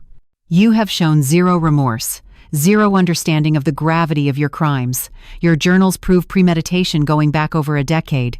Your courtroom behavior proves you're a danger even when incarcerated. And your statement today proves you're incapable of taking responsibility for your actions." She shuffled papers, her expression severe. "Richard Chen, you are hereby sentenced to 28 years in federal prison with no possibility of parole for the first 20 years. You will serve this sentence at a maximum security facility. Upon release, you will be on supervised probation for life. You are prohibited from any contact with Margaret Chen for the duration of your natural life. Do you understand?" 28 years, 3 more than expected. Richard would be 60 when released, his life effectively over. He stood shakily. "Your Honor, that's excessive. It's merciful, Mr. Chen. Because if I could sentence you to the lifetime of emotional torture you inflicted on your mother, I would. But the law limits me to 28 years. Court is adjourned." The gavel fell with finality. Marshals moved to take Richard away. As they handcuffed him, he looked at me one last time, and whatever mask remained completely shattered. What I saw in his face was pure, distilled hatred. No more performance, no more manipulation, just the raw truth of what he'd always felt. "I'll get out eventually," he hissed as they dragged him toward the door. "And when I do, you'll pay for every day you took from me. You'll—" The marshal yanked him through the door, cutting off the threat. But it hung in the air like poison gas, contaminating even this moment of supposed justice. The media circus outside was insane. Reporters swarmed, shouting questions, cameras flashing like strobes. Walsh's security team had to physically shield me to get me to the car. "Mrs. Chen, how do you feel about the sentence?" "Maggie, do you forgive your son?" Will you write a book about this? Are you satisfied with justice? Satisfied. The word was absurd. I'd won. Richard was going to prison for nearly 3 decades. David was already serving 18 years. Vanessa was on probation. The conspiracy had been exposed, the criminals convicted, justice served. So why did I feel like I'd lost everything that mattered? Patricia drove me back to the Pasadena house in silence, understanding that words were meaningless right now. When we arrived, we found the front yard filled with flowers, hundreds of bouquets left by strangers who'd followed the case, who'd seen me as a symbol of maternal betrayal and survival. Cards were attached to many of them. "You're stronger than you know. You survived. You won. My son did something similar. Thank you for fighting. You gave me courage. You deserved so much better. I hope you find peace." Strangers' compassion when my own family had shown none. The irony was almost funny. That night, alone in the house after Patricia reluctantly left, I did something I'd been avoiding. I went to Robert's grave for the first time since his funeral. Forest Lawn Cemetery was quiet in the evening, most visitors gone, leaving just me and the dead. I found Robert's headstone, elegant gray marble with simple inscription, Robert Chen, beloved husband and father, 1949 to 2025. Beloved father. The words felt like mockery now. I sat on the grass beside his grave and talked to him as if he could hear. "It's over, Robert. Richard got 28 years. David got 18. They're both in prison, probably for the rest of their productive lives. I won." The wind rustled through the trees, carrying the scent of flowers and grass. "But it doesn't feel like winning. It feels like everyone I loved is dead. You're here in the ground. Richard might as well be dead, the son I thought I had never existed. Even the memories are dead, poisoned by knowing what he really thought all along." Tears fell onto the grass, onto Robert's name carved in stone. "I read your letter 1,000 times. You told me to fight if they tried to take what we built. I fought, Robert. I fought and I won and I survived. But you didn't tell me what to do after. You didn't tell me how to live in a world where everything I believed about family was a lie." A groundskeeper passed by, noticed me crying, and respectfully looked away. Just another widow grieving at her husband's grave, he probably thought. He couldn't know I was grieving so much more than a spouse. I was grieving my entire past, my identity as a mother, my faith that love meant anything at all. "Tell me what to do now, Robert. Tell me how to keep going when every reason I had for living is gone. Our son is a monster. Our family is destroyed. Our house is full of ghosts. What do I do with the rest of my life?" But Robert was dead and offered no answers. I was alone with questions that had no solutions. I stayed at his grave until darkness fell completely, until the cemetery closed and the groundskeeper gently told me I had to leave. I drove home through streets I'd driven for 43 years, past houses where families lived their normal lives, oblivious to the horror story that had unfolded in their neighborhood. At home, I walked through each room one final time, seeing it all with clear eyes now. This house wasn't a home anymore. It was a crime scene, a museum of betrayal, a monument to failed love. I couldn't stay here, couldn't heal here, couldn't build any kind of future in a place so thoroughly contaminated by the past. I pulled out my phone and called Morrison. "Maggie?" He answered immediately, probably worried I was having another health crisis. "Are you okay?" "I want to sell the house. And the business. All of it. I want to liquidate everything and start over somewhere else. Can you help me do that?" A long pause. "Are you sure? That's a big decision to make when you're still processing." "I'm sure. I can't live in Robert's ghost house anymore. Can't run businesses Richard tried to steal. Can't stay in a city where everyone knows me as the woman whose son tried to have her imprisoned. I need to start completely over. Can you help me?" Another pause then. "Yes. I'll help you. Where are you thinking of going?" I hadn't thought that far ahead. Where does a 58-year-old widow with no family go to start over? I don't know yet. Somewhere nobody knows my name. Somewhere I can just be Maggie, not that woman from the news. Somewhere I can figure out who I am when I'm not anyone's wife or mother. "Okay," Morrison said gently. "We'll figure it out together. Get some rest tonight, and we'll start planning tomorrow." But I didn't rest. I spent the night packing not my belongings, but Robert's. His clothes, his books, his collections.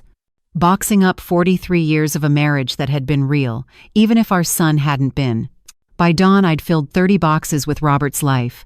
The physical act of packing was cathartic, a way of honoring what had been genuine while preparing to leave behind what had been false. As the sun rose over Pasadena, turning the sky pink and gold, I stood in the empty master bedroom and made a promise to myself and to Robert's memory. I would survive this. I would heal. I would find a way to live that didn't depend on anyone else's love or validation. I would build a new life from the ashes of this one. And someday, maybe not soon, maybe not for years, I'd learn to forgive myself for being a mother who loved too much and couldn't see the monster her love was feeding. But that was future Maggie's problem. Today, Maggie just needed to survive one more day. And tomorrow, one more day after that. Until eventually, those days would add up to something that resembled a life worth living. I hoped. The weeks following Richard's sentencing blurred together in a haze of paperwork, real estate agents, and the systematic dismantling of the life Robert and I had built over 4 decades. Selling the house felt like amputating a limb necessary for survival, but agonizing nonetheless. Every potential buyer who walked through saw square footage and upgraded kitchens. I saw ghosts in every corner. Morrison handled most of the business transactions, which was merciful because I couldn't set foot in the wellness centers without my chest tightening dangerously. Maria and Tom had taken over daily operations, and under their management free from David's sabotage, the businesses were thriving again, which made selling them even more bittersweet. "The offers are strong," Morrison reported during one of our weekly meetings. "We have 3 interested buyers for the wellness center chain. The highest bid is $12.3 million, well above market value. For the house, we have multiple offers in the $3.8 to $4.2 million range. Numbers that should have meant security, freedom, a fresh start. Instead, they felt like blood money, the financial compensation for having my family stolen, my past destroyed, my heart broken beyond repair. Take the highest offers on everything," I said mechanically. "I just want it done." Patricia, who'd been staying with me through the transition, looked at me with concern that had become her permanent expression. "Maggie, you need to start thinking about where you're going. What you're going to do next.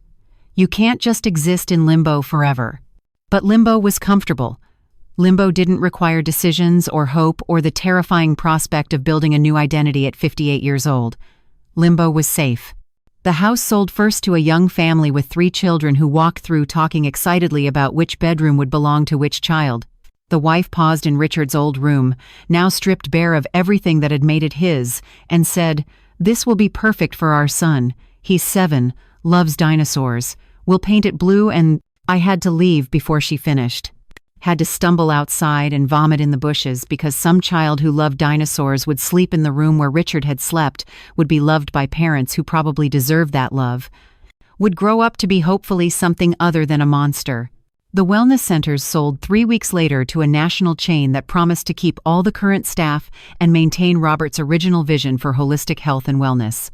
Maria cried when I told her, pulling me into a fierce hug. "Mrs. Chen, you built something beautiful. Your husband would be so proud that you protected it, that you didn't let them destroy it. This business will continue helping people for years because of what you and Mr. Chen created." Her words should have been comforting. Instead, they felt like a eulogy for a life I could no longer inhabit. By mid-December, 8 months after this nightmare began, everything was finalized. The house closed escrow, the businesses transferred ownership. My bank account held $14.7 million, $10 million from Robert's estate, plus nearly $5 million from the sales minus legal fees and taxes. I was by any objective measure, wealthy and free. I could go anywhere, do anything, be anyone. And I had absolutely no idea who that anyone was supposed to be. The week before Christmas, Patricia made an executive decision. She booked us both tickets to her vacation home in Carmel by the Sea, a small coastal town 300 miles north where nobody knew my name or my story. "You need to get out of Los Angeles," she declared, brooking no argument. "You need ocean air and quiet and time to figure out what comes next. We're leaving tomorrow." The drive up Highway 1 was beautiful in that painful way that beauty can be when you're broken, the Pacific Ocean, stretching endlessly to the horizon, cliffs dropping dramatically to crashing waves, the late afternoon sun turning everything gold and ethereal. The world was breathtaking, and I felt nothing. Patricia's Carmel house was a small cottage 3 blocks from the beach, decorated in weathered whites and blues that matched the coastal landscape. It felt like a different universe from Pasadena, quiet, isolated, safe from media and memories and the constant reminder of everything I'd lost. That first night, we sat on the deck watching the sunset over the ocean, glasses of wine in hand, and Patricia asked the question I'd been avoiding. "What do you want, Maggie? Not what you should do, not what's practical. What do you actually want for the rest of your life?" I stared at the wine in my glass, a Napa Cabernet, Robert's favorite, and tried to formulate an answer. "I want to not hurt anymore," I said finally. "I want to wake up one morning and not immediately remember that Richard hates me, that my entire relationship with my son was a lie, that I wasted 43 years loving a family that was half fiction." "That's what you want to escape. What do you want to move toward?" The distinction was important, I recognized, but I had no answer. Moving toward something required hope, vision, the belief that a future worth having existed. I possessed none of those things. "I don't know," I whispered. "I genuinely don't know if there's anything left to move toward." Patricia set down her wine and took my hand. "Then we'll figure it out together, one day at a time." "But Maggie, you need to understand something. You're not just surviving anymore. The legal battles are over. The immediate danger has passed. Now comes the harder part. Learning to actually live again." Living again. The phrase felt like a foreign language. Christmas came and went with quiet simplicity. Patricia and I exchanged small gifts, books, cozy socks, a journal she hoped I'd use to process my trauma. We cooked a modest dinner, walked on the beach, maintained the pretense of celebration, while both acknowledging the elephant in the room. This was my first Christmas without Robert, without Richard, without any family except Patricia's voluntary presence. New Year's Eve found us on the same deck, same wine, watching fireworks over the ocean as Carmel celebrated the arrival of 2026. "New year, new life," Patricia toasted. "This is your year, Maggie. The year you stop surviving and start living." I clinked my glass against hers without believing it, but I didn't argue, because hope, even false hope, was a gift from someone who loved me. And Patricia's love, I'd learned, was worth more than all of Richard's lies. January brought an unexpected visitor. Maria called first, asking if she could drive up to visit, that she had something important to discuss. I almost said no. The instinct to isolate was strong, but Patricia overruled me. "You need human connection that isn't me," she said firmly. "Maria represents the good part of your legacy, the part that wasn't corrupted. Let her visit." Maria arrived on a rainy Saturday morning, carrying a large folder and wearing an expression that mixed excitement and nervousness. We settled in Patricia's living room with tea, and Maria pulled out what looked like business plans and financial projections. "Mrs. Chen, I know you said you were done with the business. I know you sold everything to start fresh. But I have a proposal, and I need you to just listen before saying no." I nodded, curious despite my exhaustion. "The new owners are fine. They're corporate and profit-focused, and they're slowly stripping away everything that made your centers special. Robert's vision of holistic, compassionate wellness is being replaced by upselling and efficiency metrics. The staff is miserable, clients are leaving."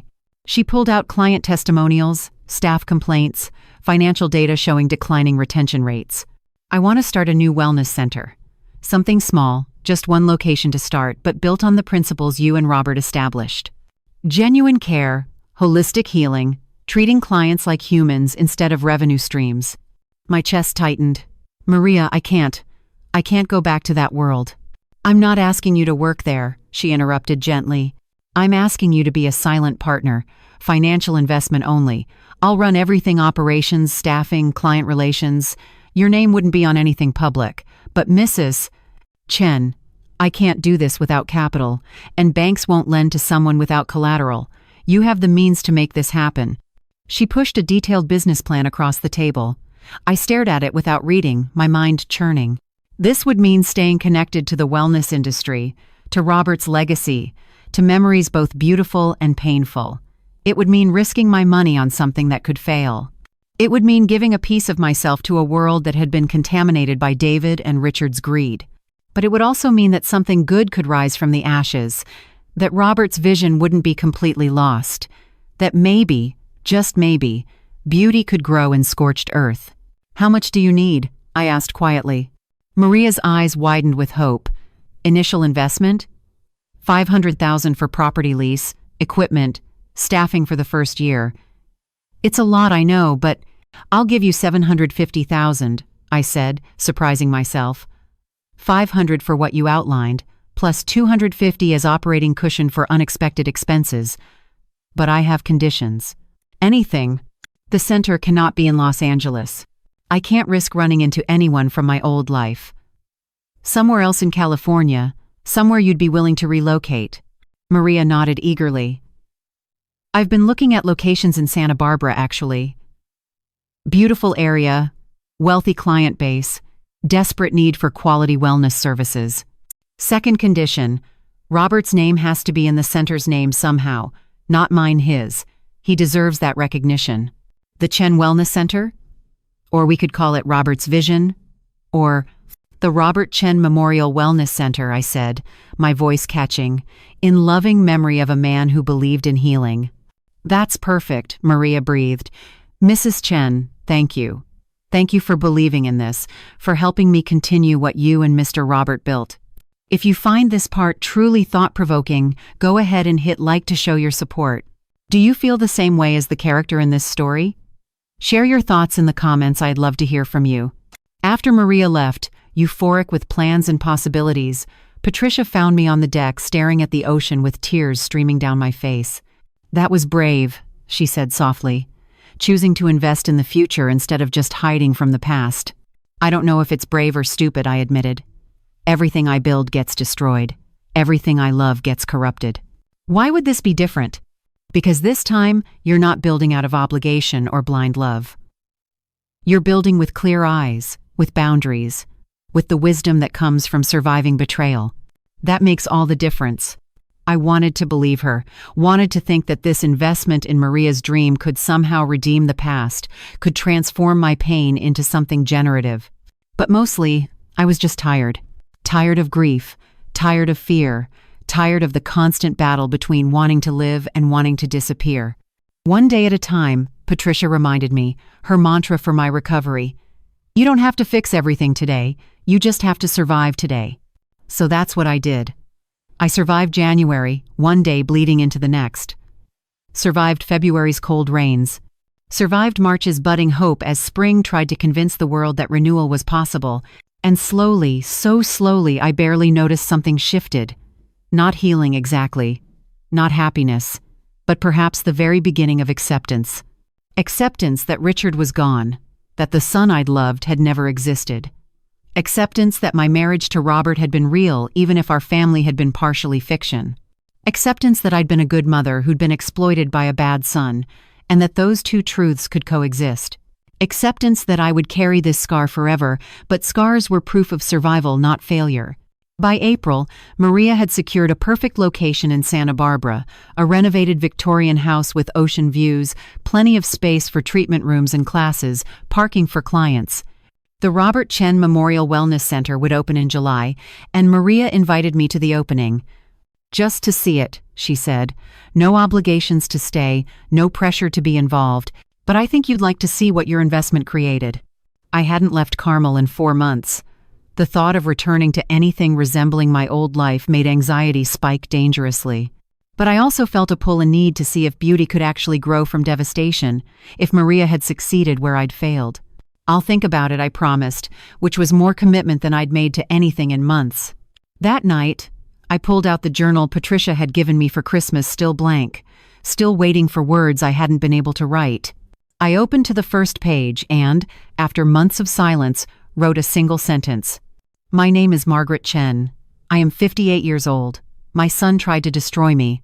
I'm still here. It wasn't profound. It wasn't poetic. But it was truth, and truth was the only foundation I had left to build on. The next morning, I woke to find Patricia had left a note on the kitchen counter. The Robert Chen Memorial Wellness Center opens July 15th. I already RSVP'd yes for both of us. Time to start living again, Maggie. Robert would be proud. I'm proud. Now be proud of yourself. P. July 15th. 3 months away. 3 months to gather the courage to step back into a world I'd fled, to witness something good growing from the wreckage. 3 months to figure out if Margaret Chen, not Margaret the wife, not Margaret the mother, just Margaret could learn to exist. I looked out at the Pacific Ocean, endless and unchanging, and made a decision.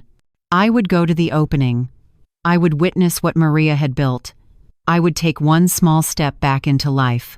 And maybe, just maybe, that one small step would lead to another, and another, until eventually, those steps would carry me somewhere that felt like home. Not the home I'd lost, but a home I'd built from the ruins, stronger for having been broken. It was a start, and after 8 months of endings, a start was everything. The 3 months between April and July passed in a strange acceleration of time, days that felt endless in the moment but somehow evaporated into weeks I couldn't account for. I existed in a protective bubble in Carmel, watching the world from a safe distance, practicing the art of being a person again. Patricia had been right about needing to leave Los Angeles. In Carmel, nobody knew me. I wasn't that woman whose son tried to institutionalize her. I was just another middle-aged woman walking the beach at dawn, shopping at the farmer's market, sitting alone in cafes with books I pretended to read. Anonymous, safe, invisible. But invisibility came with its own cost. The woman in the mirror was becoming a stranger, not just physically, though the weight loss and stress had aged me years and months, but fundamentally. I didn't recognize the hollowed-out person staring back, didn't know who Maggie Chen was supposed to be when she wasn't someone's wife or mother. The journal Patricia had given me slowly filled with attempts to answer that question. I used to define myself by the people I loved, Robert's wife, Richard's mother. Now those identities are gone, one to death, one to betrayal. So who am I? 58 years old and starting over feels simultaneously like freedom and like falling off a cliff. Some days I'm angry at myself for not seeing Richard's manipulation. Other days I'm angry at him for being so skilled at hiding it. Most days I'm just angry at the universe for making love something that can be weaponized.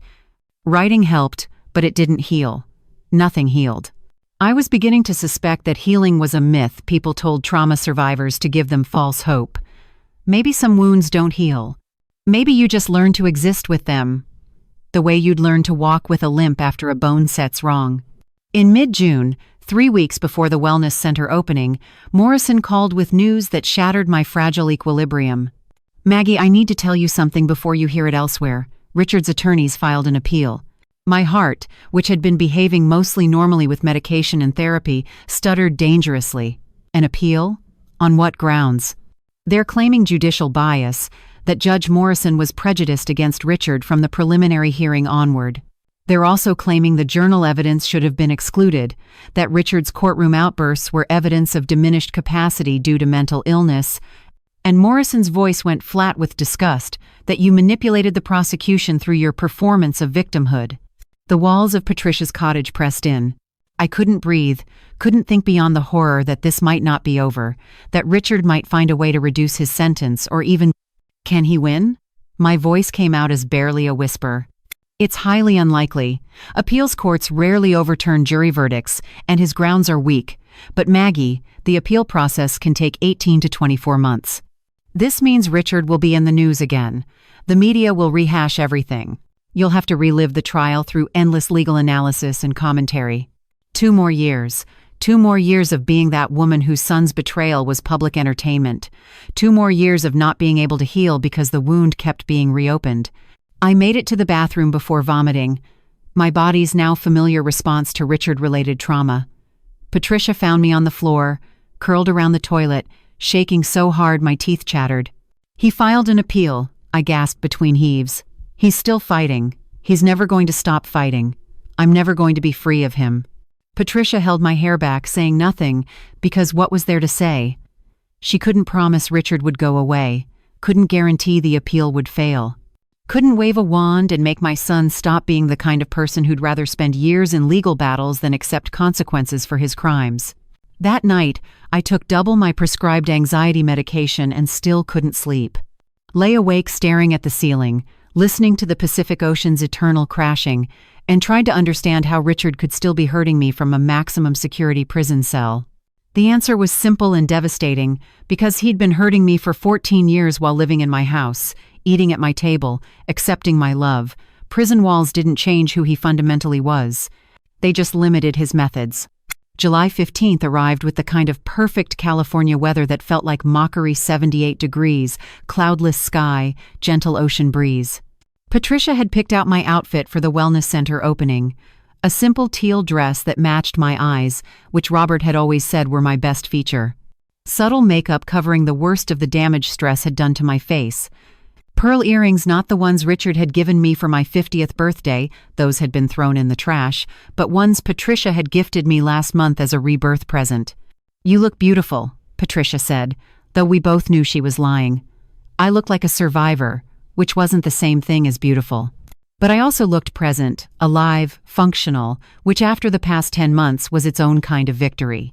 The drive to Santa Barbara took 2 hours, every mile increasing my anxiety. I'd left Los Angeles 10 months ago and hadn't returned. Santa Barbara wasn't LA, but it was close enough to feel dangerous, like approaching the blast radius of a bomb that had already detonated. "We can turn around?" Patricia offered for the 3rd time. Maria would understand. "No." My voice was firmer than I felt. "I made a commitment. I keep my commitments." Unlike some people, I didn't add. Unlike my son, who'd committed to loving me, and then documented his contempt for 14 years. The Robert Chen Memorial Wellness Center occupied a beautifully restored Victorian house 3 blocks from the Santa Barbara waterfront. Maria had worked miracles with the $750,000, the exterior painted in calming sage green and cream, a garden out front with meditation spaces and native California plants, large windows letting natural light flood the interior spaces. A professionally designed sign near the entrance read, "The Robert Chen Memorial Wellness Center, honoring a legacy of compassionate healing." Seeing Robert's name displayed so prominently made my knees buckle. Patricia caught my arm, steadying me. "He'd be so proud," she whispered. "Of the center. Of Maria. Of you for making this possible." Would he? Would Robert be proud that I'd survived our son's betrayal by selling everything we'd built and hiding in a coastal town? Would he be proud that I'd let them publish his journals, allowed our family's destruction to become entertainment? Would he be proud that I'd sent our son to prison for 28 years? Or would he blame me, the way Richard had blamed me for being too controlling, too smothering, too much? "Stop it," Patricia said, reading my face. "I can see you spiraling. Robert loved you. Robert warned you about David in that letter. Robert believed in you. Don't let Richard's gaslighting poison Robert's memory." The opening was scheduled for 2 p.m. We'd arrived 30 minutes early, and already about 40 people were gathered, former clients from our Pasadena centers, who'd driven up to support the opening, local Santa Barbara residents curious about the new wellness facility, and several reporters whose presence made my anxiety spike dangerously. "I thought this wasn't being publicized," I hissed to Patricia. "It wasn't, but word got out." Maria tried to minimize media coverage, but Patricia shrugged helplessly. "Your story is still news, Maggie. Anything connected to you attracts attention." I wanted to run, wanted to get back in the car and flee to Carmel's protective isolation, but Maria spotted me through the front window and her face lit up with such genuine joy that I forced myself to stay. She rushed outside, pulling me into a fierce hug. "Mrs. Chen, you came!" "I wasn't sure you would. I know how hard this must be, but I'm so glad you're here. Come inside, let me show you what we built." The interior was even more impressive than the exterior. Robert would have loved every detail: the treatment rooms painted in soothing colors, the yoga studio with bamboo floors and floor-to-ceiling windows overlooking the garden, the meditation room with comfortable cushions and soft lighting, the common area with herbal tea service and comfortable seating for clients to relax before and after treatments.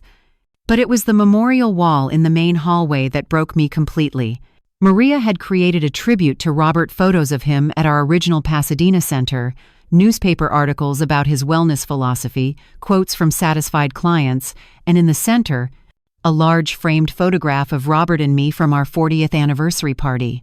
We were laughing at something, his arm around my waist, both of us glowing with happiness and the comfortable intimacy of 4 decades together. That moment had been real.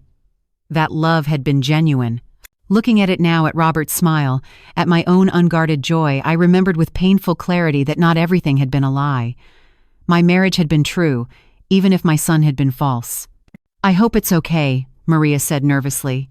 "I wanted people to know who Robert was, what he believed in, why this center exists." "It's perfect," I managed through tears. He would have loved it. A small crowd had followed us inside, and I became aware of people whispering, phones being raised to take photos. Not of the center, of me. Margaret Chen, the woman from the news, appearing in public for the first time since her son's sentencing. "We should go to the private office," Maria said quickly, noticing my discomfort. She guided Patricia and me to a small office at the back of the building, away from the gathering crowd. I collapsed into a chair, my carefully maintained composure cracking. "I can't do this. I can't be a public figure. I can't handle people staring, taking photos, whispering about—" "Then don't," Patricia interrupted firmly. "Maria, can we skip the public portion of the opening? Can Maggie see the center privately and then leave?" "Of course." "I'm sorry. I should have thought about the media aspect. Mrs. Chen, you take all the time you need. The official opening speech isn't until 2:30. You could tour everything now and be gone before the crowds arrive." So that's what we did. Maria walked us through every room, explaining her vision for each space, introducing us to her small staff carefully vetted therapists and instructors who'd bought into Robert's philosophy of treating the whole person, not just symptoms. In the yoga studio, a young woman was setting up for the first class. When she saw me, she stopped mid-movement, her face showing recognition followed by something like awe. "Mrs. Chen? I'm Sophie. I was a client at your Riverside Center 5 years ago when I was recovering from breast cancer. Your husband, Mr. Chen, he designed my treatment plan himself. He saved my life, not just physically but emotionally. When I heard about this place, about how it honors his memory, I had to be part of it." Her voice broke with genuine emotion. "I'm so sorry for what you went through, what your family did to you. But I want you to know that your husband's legacy isn't defined by their cruelty.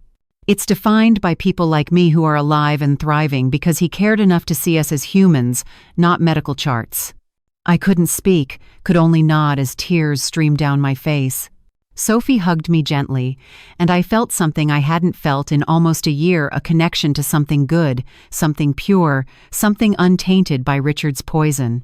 We spent another hour touring, meeting staff, hearing stories about how Robert's original centers had touched lives. By the time we prepared to leave through the back exit to avoid the growing crowd out front, I felt something unexpected. Gratitude. Gratitude that Maria had created this. Gratitude that Robert's vision would continue.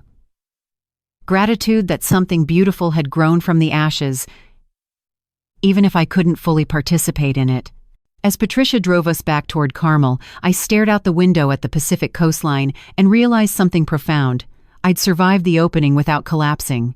I'd faced public exposure without having a cardiac event. I'd witnessed Robert's legacy honored without being destroyed by grief. Maybe I was stronger than I thought. Maybe survival wasn't just endurance. Maybe it was this. These small moments of bearing witness to life continuing despite devastation. "You did good today," Patricia said quietly. "I'm proud of you." I cried in front of strangers and had to hide in an office. "You showed up. That's what matters. 6 months ago, you couldn't leave the house. Today you drove 2 hours, faced your fears, and honored Robert's memory. That's growth, Maggie. That's healing." I wanted to believe her. Wanted to think that attending one wellness center opening meant I was healing, moving forward, becoming someone who could function in the world again. But that night, back in Carmel's safety, Morrison called with news that obliterated any progress I thought I'd made. The prison contacted me. "There's been an incident with Richard." My heart stopped. "What kind of incident?" "He attacked another inmate. A man who apparently made a comment about the case, called Richard a mommy-stealing psychopath or something similar. Richard broke the man's jaw, cracked 3 ribs, and Morrison's voice went grim, kept screaming about how you'd taken everything from him, how you'd pay for what you did, how he'd find a way to destroy you even from prison." The room spun. My cardiac monitor, which I still wore sometimes on bad days, started beeping frantically as my heart rate spiked. "He's been moved to segregated housing," Morrison continued. "Extended solitary confinement, possibly for months. They're adding assault charges, which will extend his sentence. But Maggie, the concerning part is his mental state. The prison psychiatrist says he's obsessed with you, talks about you constantly, has constructed an elaborate fantasy where he's the victim and you're the villain who destroyed his life. Isn't that already his fantasy?" My voice sounded distant, mechanical. This is different. This is delusional in the clinical sense. He's losing touch with reality, becoming genuinely dangerous in a way he wasn't before. The prison is taking the threat seriously enough to notify you officially and recommend increasing your security precautions. After Morrison hung up, I sat in the darkening living room, listening to the ocean's eternal rhythm, and tried to process this new development. Richard was in prison, in solitary confinement, with an extended sentence, classified as a dangerous offender. By every objective measure, I was safer than I'd been in a year. So why did I feel like I was in more danger than ever? Because the truth was becoming undeniable. Richard would never stop, would never accept responsibility, would never do anything except blame me, hate me, and plot revenge from whatever cell they locked him in. I'd thought the trial was the end. Then I'd thought the sentencing was the end. Then the appeal. Then the assault. But there was no end. Not as long as Richard was alive and capable of directing his hatred toward me. The realization was crushing. I would spend the rest of my life looking over my shoulder, waiting for the next threat, the next escalation, the next proof that my son wanted me dead or destroyed or both. Freedom had been an illusion. I'd escaped the physical threats but not the psychological prison Richard had constructed. And unlike his prison sentence, mine had no end date. Patricia found me hours later, still sitting in the dark, still processing the impossible truth. Maggie? He's never going to stop, is he? I asked the darkness. Even if he serves all 28 years, even if he's an old man when he's released, he'll still be planning my destruction. Won't he? Patricia's silence was answer enough. My son had become my life sentence, and I'd have to learn to live with that reality every day for the rest of my life. The news of Richard's violent assault and deteriorating mental state sent me into a spiral that even Patricia's fierce determination couldn't immediately pull me from. For 3 days after Morrison's call, I barely left bed, didn't eat, didn't shower. Just lay there replaying the same questions in an endless, torturous loop. Would Richard ever stop hating me? Would I ever be free? Was there any scenario where this ended with anything other than one of us dead? On the 4th day, Patricia had had enough. She physically dragged me out of bed, pushed me into the shower, and when I emerged still dripping, still hollow-eyed, she handed me a cup of coffee and sat me down with the kind of expression that meant a serious conversation was coming whether I liked it or not. "We need to talk about Richard," she said bluntly. "I can't." "Yes, you can, because avoiding this isn't protecting you, it's giving him power he doesn't deserve. Maggie, Richard is locked in solitary confinement in a maximum security prison. He assaulted an inmate and is being monitored around the clock. The threat he poses to you is theoretical, not immediate. You heard what Morrison said. He's obsessed. He's delusional. He's in a cage," Patricia interrupted firmly. "Richard is in a cage where he belongs, and he will stay there for the next 28 years minimum. You, meanwhile, are free. You have money, options, the ability to go anywhere and be anyone. So why are you letting him imprison you from his cell?" The question hit like a physical blow because she was right. I'd been so consumed with Richard's continued existence, his ongoing hatred, his threats from behind bars, that I'd essentially put myself in prison too. A prison of fear and grief and the inability to move forward while he was still out there, still hating me. What am I supposed to do? My voice cracked with desperation. Just forget he exists? Pretend I don't have a son who's spending every waking moment planning my destruction? No. Acknowledge he exists. Acknowledge he's dangerous and broken and will probably hate you until the day he dies, and then choose to live anyway. Choose joy anyway. Choose peace anyway. Because the alternative is letting him win, and Maggie Patricia's voice turned fierce. After everything you've survived, you don't get to let him win now. Her words were a lifeline I didn't know I needed. She was right.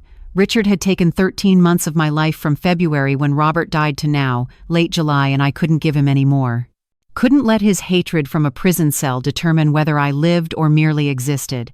That afternoon, I made a decision that terrified and liberated me in equal measure. I would move forward with my life as if Richard didn't exist. Not because he deserved to be forgotten, but because I deserved to be free. 2 weeks later, Morrison called with news that was somehow both devastating and oddly freeing. Richard's appeal has been officially filed with the Ninth Circuit Court. But there's something else you need to know. As part of his prison psychiatric evaluation, Richard has been diagnosed with narcissistic personality disorder with antisocial features. The clinical assessment states he has a complete inability to empathize with others, a grandiose sense of self-importance, and a pathological need to blame external sources for all personal failures.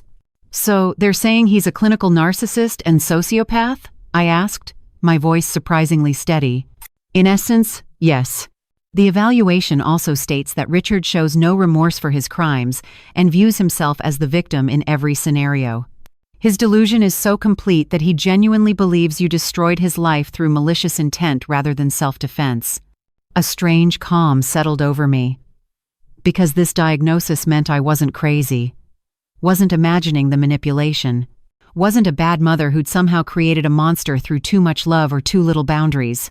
Richard had a personality disorder that made him fundamentally incapable of the empathy and genuine connection I'd assumed he felt. He'd been performing love for 14 years, not because I'd driven him to it, but because his brain was literally incapable of feeling it genuinely. There's one more thing, Morrison continued carefully. Vanessa has petitioned the court for full termination of her cooperation agreement. She wants to publish a book about the case. My stomach dropped. What kind of book? A tell-all. Her version of events. She's claiming she was manipulated by both David and Richard, that she was a victim too, and that the public needs to hear the truth from her perspective. Her publisher is offering a substantial advance, reportedly in the mid-six figures.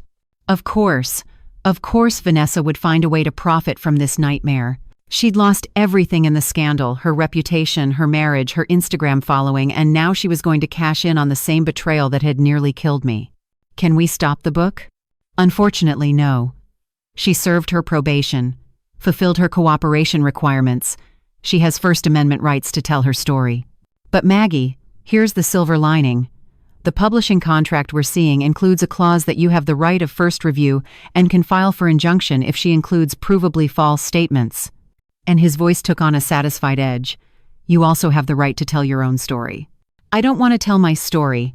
I want my story to go away. I understand. But think about this. Vanessa is going to write her narrative regardless. It will be full of self-serving distortions. The media will eat it up. You'll be re-traumatized watching her twist the truth on every talk show and podcast. Or, he paused significantly, you could tell the real story first, control the narrative.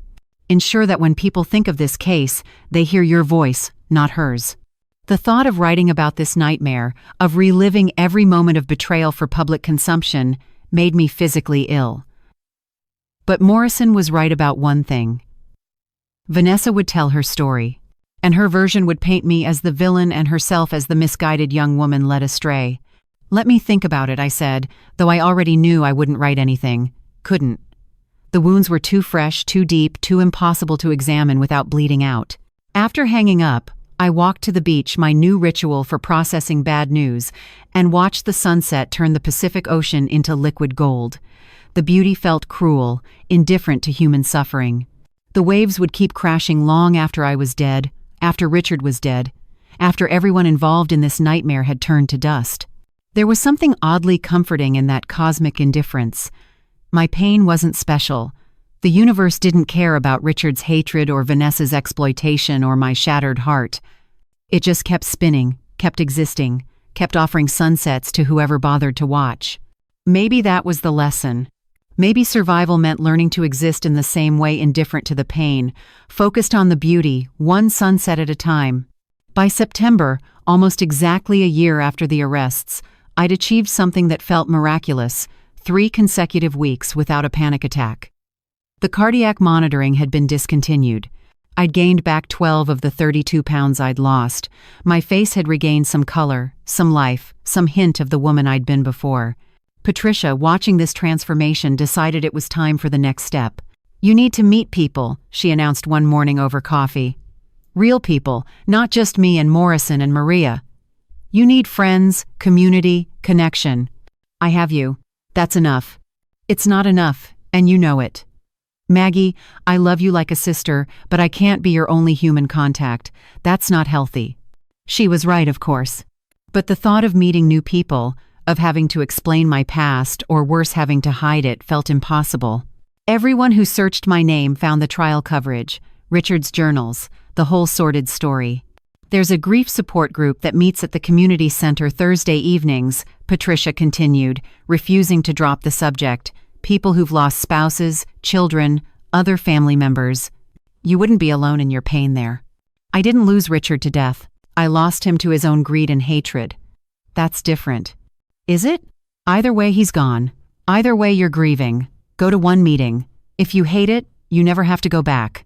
So, on a Thursday in mid-September, I found myself in a circle of folding chairs in the Carmel Community Center, surrounded by 12 strangers who'd all lost people they loved. The facilitator, a gentle woman in her 60s named Dr. Reeves, asked everyone to introduce themselves and share what brought them to the group. A man in his 40s had lost his wife to breast cancer. A woman in her 70s had lost her adult son to suicide. A young mother had lost her toddler to a genetic disorder. Around the circle they went, stories of loss so profound they made the air heavy with shared grief. Then it was my turn. I'm Margaret. Maggie. How did I explain this? I lost my son. But not to death. He's alive, but gone in every way that matters. He became someone I don't recognize, someone who tried to destroy me, and now he's in prison for the next 28 years. So I'm grieving someone who's alive, which feels crazy, but it's not crazy, Dr. Reeves interrupted gently. Ambiguous loss is one of the most difficult types of grief to process. When someone is physically present but psychologically absent, or in your case, when they're still alive but no longer the person you loved, the grief can be more complicated than death itself. Several people in the circle nodded in recognition. The woman who'd lost her son to suicide spoke up. My son struggled with addiction for years before he died. I grieved him long before his death because the person he became wasn't the son I'd raised. I understand what you're feeling. For the first time in 13 months, I didn't feel alone in my specific flavor of grief. These people understood that loss wasn't always about death. Sometimes it was about the death of who you thought someone was. I started attending the grief group every Thursday, started slowly building connections with people who didn't know my story from the news, who only knew I was someone grieving a complicated loss, just like them. It wasn't healing exactly, but it was human connection, and human connection, I was learning, was the antidote to the isolation that trauma creates. In early October, Morrison called with an update on Richard's appeal that I'd been half dreading, half hoping for. The Ninth Circuit has scheduled oral arguments for January. But there's something you should know.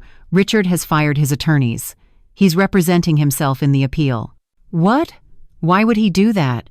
According to his filing, he believes his attorneys were incompetent and colluding with you to keep him imprisoned. It's classic paranoid narcissism. He can't accept that he was convicted because of his crimes, so he's created a conspiracy theory where everyone is against him. Can he actually represent himself in an appeal? Technically, yes. Practically, it's legal suicide. Richard has no legal training, no understanding of appellate procedure, and his arguments are frankly incoherent rambling about your supposed manipulation. The appeal will almost certainly be denied, and at that point, his conviction becomes final. And then? Then he serves his full 28 years with no further legal recourse. It's over, Maggie. Richard's own paranoia is sealing his fate. I should have felt victorious. Should have felt relief that Richard was ensuring his own continued imprisonment through delusional self-sabotage. Instead, I felt a strange, hollow sadness. Because this was who my son had become, a delusional man who'd rather represent himself in an appeal he couldn't win than accept reality. A man so consumed by hatred and victimhood that he'd destroy his own last chance at reduced sentencing just to maintain his false narrative that I was the villain. He'd chosen his delusion over his freedom, chosen hatred over hope. And that, more than anything else, confirmed that the Richard I'd loved had never existed, had been a fiction I'd created, a role he'd played, a fantasy I'd needed to believe in. The real Richard, the one documented in 14 years of journals, the one convicted by a jury, the one now representing himself in a doomed appeal, had always been this: a narcissist incapable of love, empathy, or self-reflection. And I needed to finally, fully, completely let go of the son I'd thought I had. That night, I took out the photo I'd saved 5-year-old Richard in his Batman costume, grinning with chocolate cake on his face. I'd kept it as proof that the boy I'd loved had existed, had been real. But I understood now. Even that child had been performing, had learned early that smiles and sweetness got him what he wanted, had been calculating returns on emotional investment since he was old enough to understand the concept. I'd never actually known my son. I'd only known the role he played for me. The grief of that realization was crushing. I sat on Patricia's deck, holding that photograph, and cried for the final time, not for Richard, the man in prison, but for Maggie, the mother who'd loved someone who'd never existed. When the tears finally stopped, I did something I should have done months ago. I burned the photograph. Watched 5-year-old Richard's smiling face blacken and curl, turn to ash by the same fire pit where I'd burned Vanessa's hate bouquet 13 months ago. And with it, I burned the last of my hope that any part of my son had ever been real. Patricia found me sitting by the dying fire, ash drifting on the ocean breeze. "You okay?" she asked quietly. "No," I said honestly, "but I will be. Someday. Maybe not today, maybe not this year, but someday I'll be okay." And, for the first time, I actually believed it. Because Richard was in a prison of his own making solitary confinement, delusional appeals, a life sentence of his own hatred. But I was here, in Carmel, watching the Pacific Ocean, with Patricia beside me, and the possibility of an actual future, slowly, painfully emerging from the ruins. I'd survived. Against all odds, despite everything, I'd survived. And surviving, I was learning, was its own form of victory. Even if it didn't feel like one yet. November arrived with the kind of autumn beauty that California does so well. Golden light, crisp air, leaves turning copper and crimson. It had been 14 months since the arrests, 13 months since the trials, and I was finally beginning to feel like something other than a walking wound. The grief support group had become my anchor. Every Thursday evening, I sat in that circle of folding chairs and shared the evolving story of my recovery with people who understood that healing wasn't linear, wasn't predictable, wasn't something you could force or fake. I went 3 days without thinking about Richard, I told the group one evening. 3 entire days where I woke up and my first thought wasn't about him or the trial or what he did. I thought about what I wanted for breakfast. And then I cried because I felt guilty for not thinking about him. Dr. Reeves nodded with understanding. That's completely normal. We feel guilty when we start to heal because it feels like betraying the pain, like the pain is all we have left of the relationship. But Maggie, you're allowed to have a life that doesn't revolve around Richard's hatred. You're allowed to think about breakfast. Permission to exist without pain. Permission to have thoughts that weren't trauma. Permission to be a person instead of a victim. I was learning that recovery was made of these tiny permissions, slowly accumulating until they added up to something that resembled a life. Mid-November brought news that shattered my fragile equilibrium in a way I hadn't anticipated. Morrison called with an update that made my hands shake so badly I nearly dropped the phone. "There's been a development with Vanessa. She's in the hospital." My heart stuttered. "What happened?" "She attempted suicide 3 days ago. Overdose of sleeping pills combined with alcohol. Her mother found her unconscious and called 911. She's stable now, in the psychiatric ward at Cedars-Sinai, but Maggie, she left a note, and you need to know what it said." I sat down heavily, my legs refusing to support me. "Tell me." Morrison's voice was gentle but firm. "The note was addressed to you." It said, and I'm reading directly, "Mrs. Chen, I'm sorry. I'm so sorry for everything. David manipulated me, Richard manipulated me, but I made my own choices and I destroyed you. I destroyed your family. I destroyed myself. I can't live with what I've become. I can't live with knowing I helped try to kill someone who'd only shown me kindness. Please forgive me. Please know I'm sorry, Vanessa." The room tilted dangerously. Vanessa, who'd called me an old hag, who'd laughed about making me a drooling zombie, who'd slept with David while taking my money and planning my destruction, was asking for my forgiveness. Is she going to survive? My voice sounded distant. Mechanical. Physically, yes. She'll recover. Mentally, Morrison paused. The doctors say she's experiencing severe depression and what they're calling moral injury, the psychological damage that comes from having committed acts that violate your own moral code. Apparently, after the trial, after watching you testify, after seeing the full scope of what she'd participated in, she couldn't reconcile her actions with who she thought she was. She wants absolution. The words came out bitter. She wants me to forgive her so she can forgive herself. That's probably part of it, but Maggie, the psychiatrist who evaluated her, believes the suicide attempt was genuine, that Vanessa truly cannot live with her guilt. And there's something else. She's asked to meet with you, face to face. She wants to apologize in person. The thought made bile rise in my throat. Face Vanessa? Look at the woman who'd helped orchestrate my near destruction? Listen to her apologize as if words could undo the damage? I can't. Tell her I can't. I will, but I want you to think about it, not for her sake, but for yours. Sometimes facing the person who hurt us, hearing them take responsibility, can be part of healing. Not always, but sometimes. After Morrison hung up, I sat in Patricia's living room, staring at the ocean without seeing it, trying to process this new development. Vanessa had tried to kill herself from guilt. Meanwhile, Richard was in solitary confinement, unrepentant and delusional, representing himself in a doomed appeal because he'd rather maintain his fantasy than accept reality. The contrast was stark, devastating. One conspirator was destroyed by remorse, the other was incapable of feeling it. And I was caught between vindication and a strange, unwelcome empathy. Patricia found me an hour later, still frozen in the same position. Morrison called me too, she said quietly. Told me about Vanessa. How are you feeling? I don't know. She tried to end her life because she couldn't live with what she did to me. Part of me is glad. Is that terrible?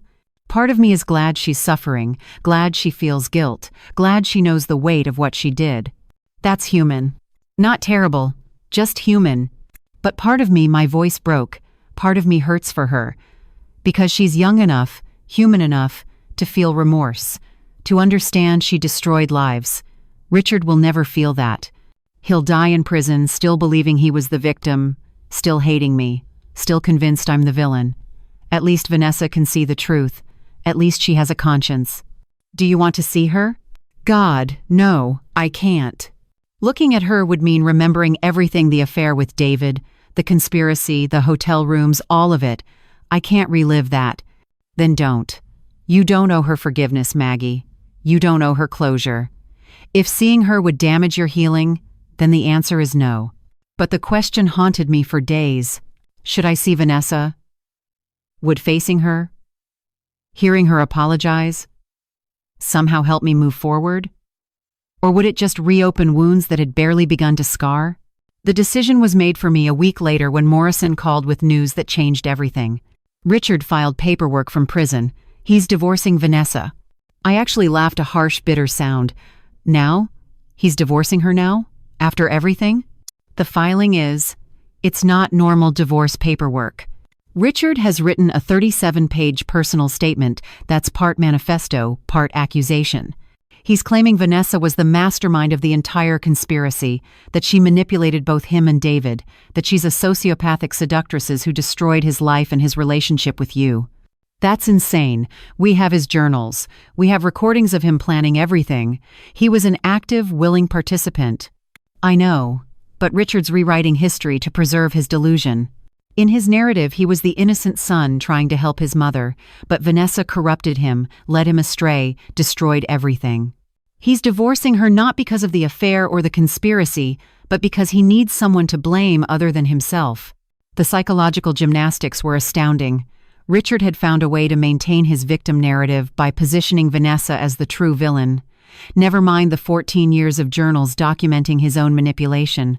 Never mind the recordings, the testimony, the evidence. In Richard's mind, he was still the good son destroyed by an evil woman. What does this mean legally? Nothing for you, but for Vanessa, it's devastating. She's still in the psychiatric ward, still suicidal, and now her husband, who she believed she loved, despite everything, is publicly destroying her reputation to save his own ego. I've been told by her doctors that she's completely broken by this. The suicide attempt was before the divorce filing. They're worried about what she'll do now. That night, I made a decision I never thought I'd make. I called Morrison back. Set up the meeting with Vanessa. I'll see her. Patricia's head snapped up in surprise. Maggie, are you sure? No. But I'm doing it anyway. Because Richard just proved what I already knew: he's incapable of remorse, incapable of change, incapable of anything except preserving his false narrative. Vanessa, at least, is capable of guilt, capable of recognizing what she did was wrong.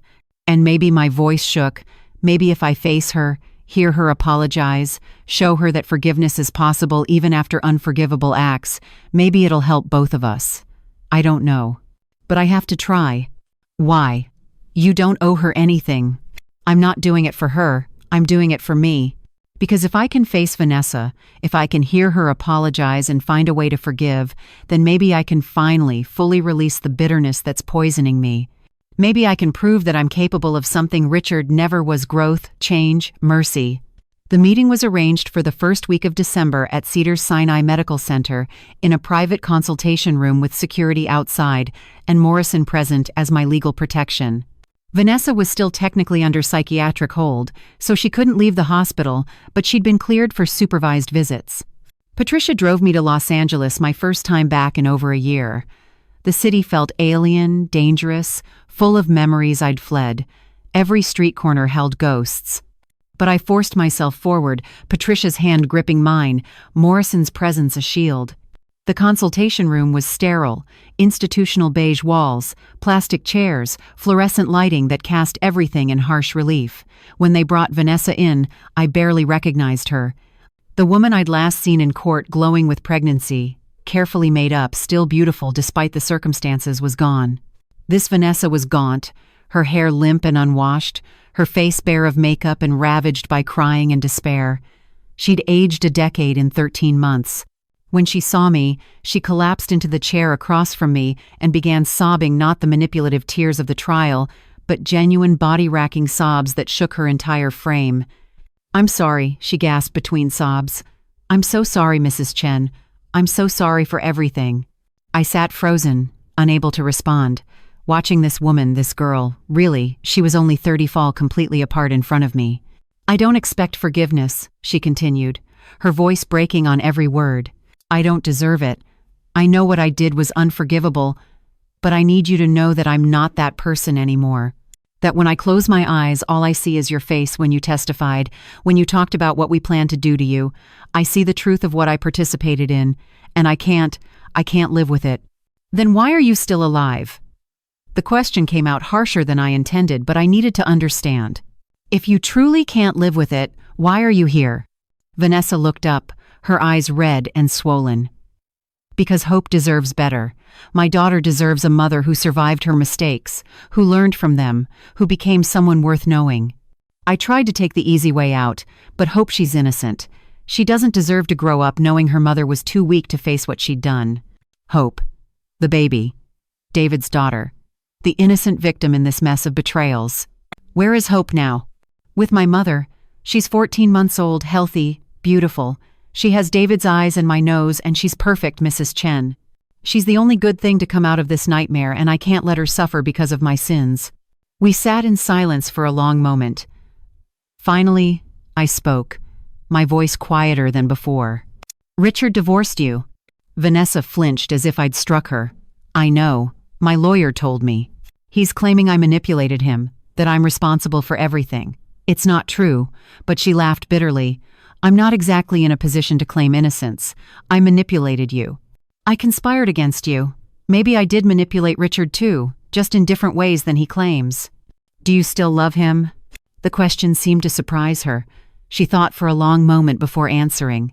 "I don't know if I ever did. I loved the idea of him, the successful architect, the devoted son, the man who was going to give me the life I thought I wanted. But the real Richard, the one in the journals, the one who gave permission for your death, I don't think I ever knew that person, just like you didn't." The shared recognition of Richard's fundamental unknowability created an unexpected connection between us. We'd both loved a fiction, both been deceived by a performance, both discovered too late what he really was. "Why did you do it?" I asked, the question I'd needed answered for over a year. "Not David, I understand desperation and gambling debts and fear. But you, Vanessa, you had everything. Youth, beauty, a husband, a life. Why did you help them try to destroy me?" Vanessa's face crumpled. "Greed. Pure, simple greed. David told me we could each have millions if we got you declared incompetent and sold the businesses. I was tired of being an influencer, making pennies, tired of living in a rental apartment, tired of not being rich. I wanted the money, and I didn't care how we got it. I saw you as an obstacle, not a person. The honesty was brutal, but I appreciated it. No excuses, no justifications, just the raw truth of her moral failure. And sleeping with David? That started before the conspiracy. I was lonely. Richard was always working.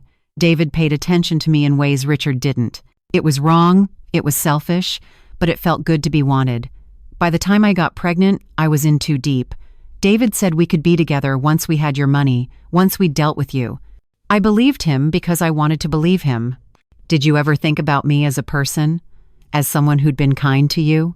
This question broke her completely. She slid from her chair to the floor, kneeling, her entire body shaking with sobs. Not until the trial. Not until I heard you testify. Not until I saw what we'd done through your eyes. Mrs. Chen, I had dehumanized you in my head.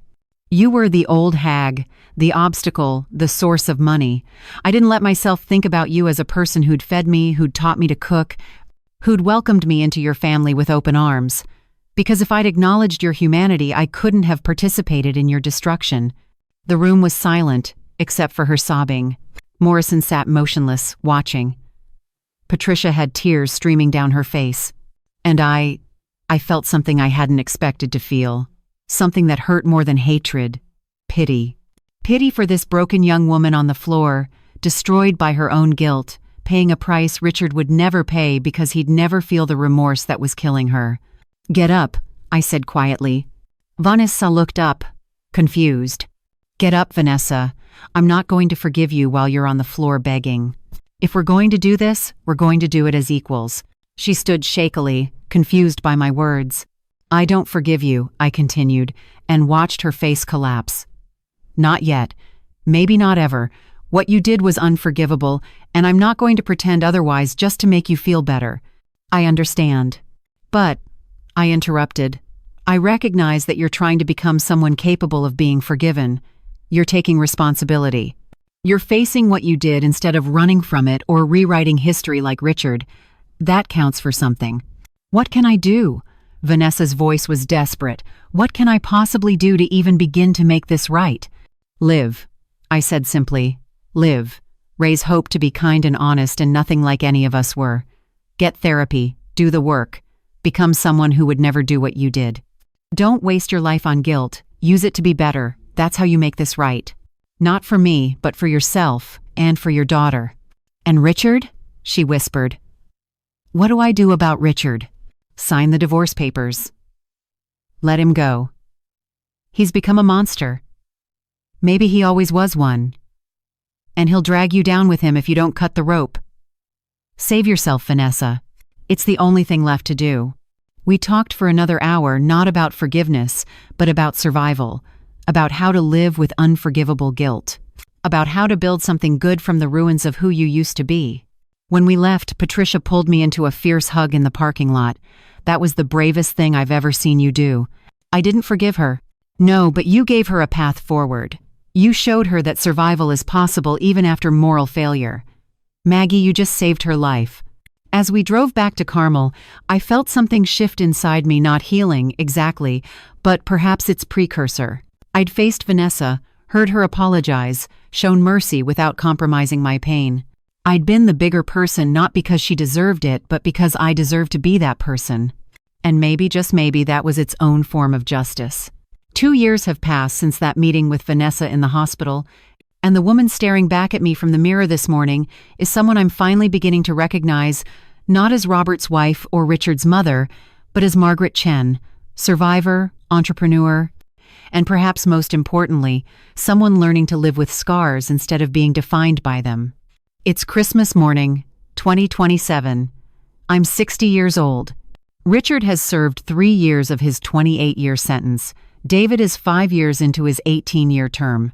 Vanessa has completed her probation and therapy, moved to Oregon with hope, and started a nonprofit helping victims of financial elder abuse, poetic justice wrapped in redemption. And me? I'm hosting Christmas dinner. Not at Patricia's Carmel cottage where I've been hiding, but at my new home in Santa Barbara, a modest Spanish-style house 3 blocks from the Robert Chen Memorial Wellness Center. Maria is bringing her family. Patricia is bringing her partner from San Francisco. Dr. Reeves from the grief group is coming with her husband. Tom and several staff members from the wellness center will stop by. For the first time in 3 years, I'm not spending Christmas alone or in hiding. I'm surrounded by chosen family people who know my story but don't define me by it, who see my past as something I survived rather than something I am. The doorbell rings at noon. My first guests have arrived.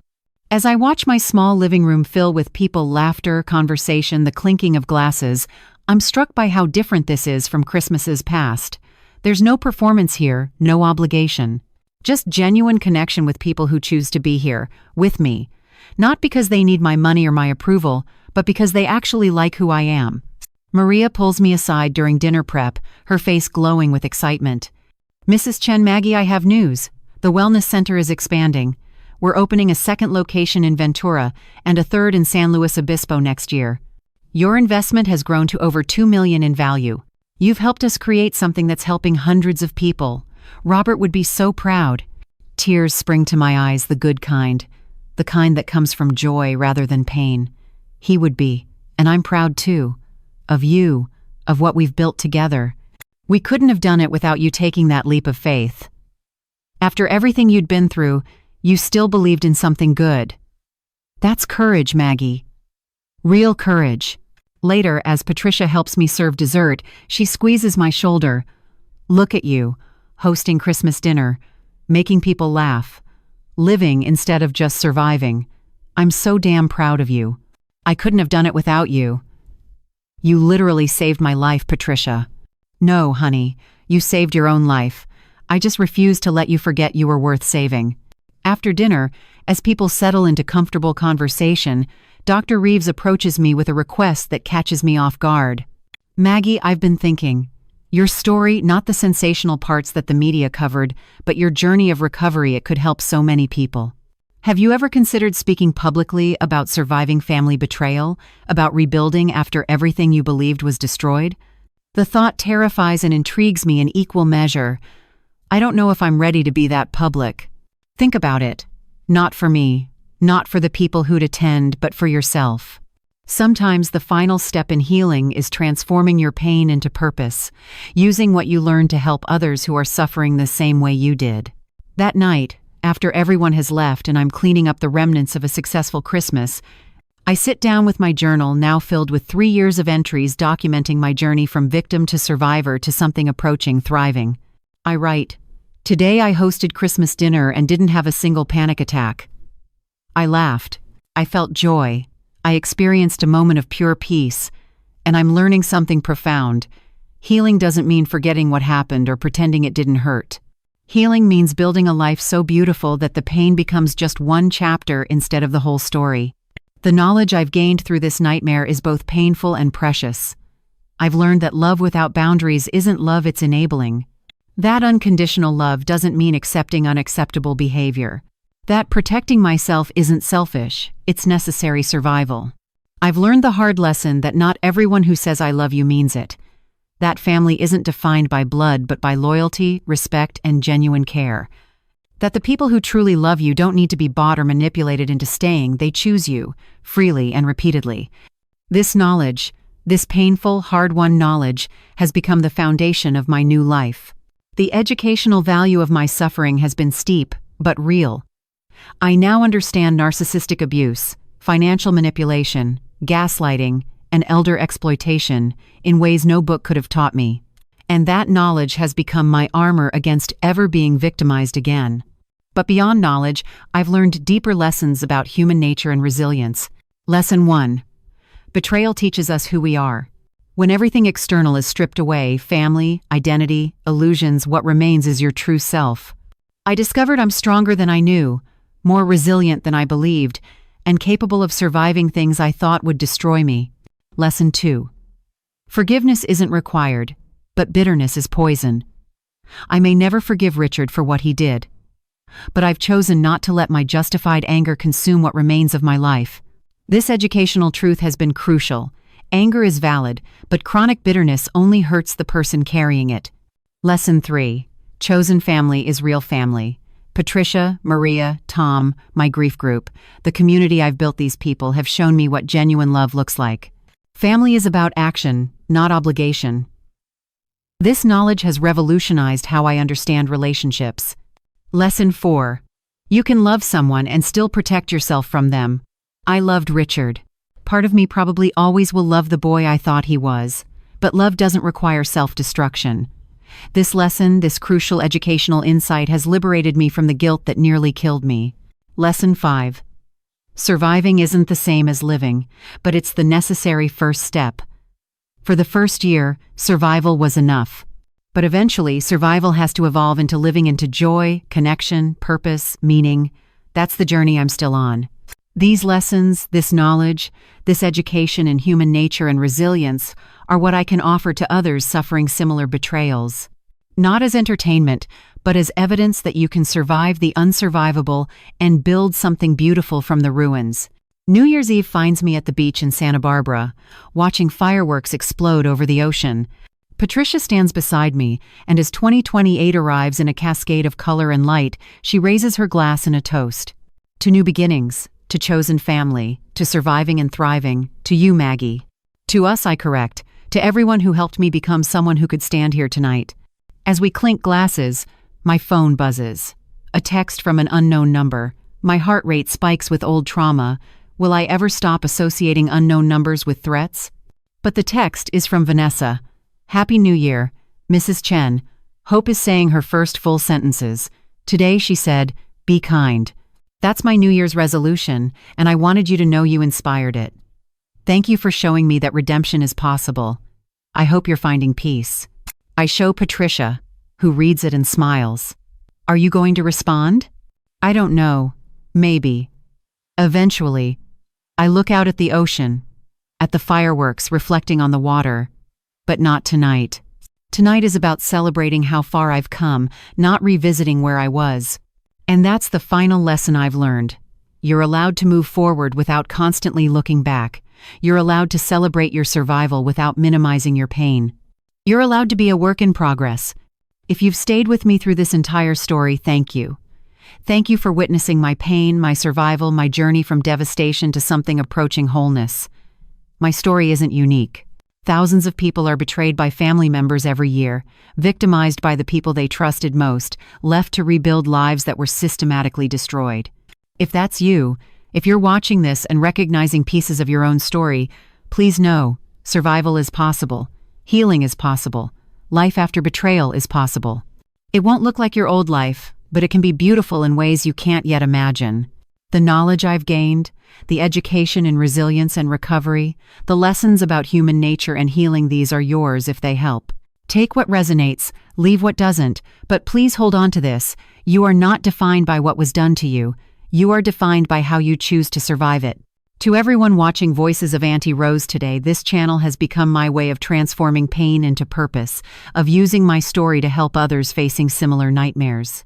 If this video resonated with you, please subscribe to the channel. Like and share these stories so they reach people who need to hear them. Your engagement helps us create more content, reach more survivors, build a community of people who refuse to be destroyed by betrayal. And please, leave a comment. Tell me how this story affected you. Tell me if it connects to your real life, if it helped you understand your own experience, if it gave you hope or courage or just the knowledge that you're not alone. I read every comment because hearing from you from the heart is what makes this worthwhile. Thank you for spending this time with me today. Thank you for letting me share my journey, my knowledge, my lessons, my hard-won education and survival. To everyone watching, I wish you good health. I wish you joy in your daily life. I wish you peace, healing, and the courage to build beautiful lives from whatever ruins you're facing. Take care of yourselves, honor your pain, but don't let it define your future. And remember, you're stronger than you know, braver than you believe, and worthy of a life filled with genuine love from people who choose you freely. This is Auntie Rose, saying goodbye for now. I'll see you in the next video with another story, another lesson, another reminder that we can survive what we thought would destroy us. Until then, be kind to yourself, You've survived so much already. Give yourself credit for still being here. Goodbye, my dear ones. Goodbye, and see you soon. The end.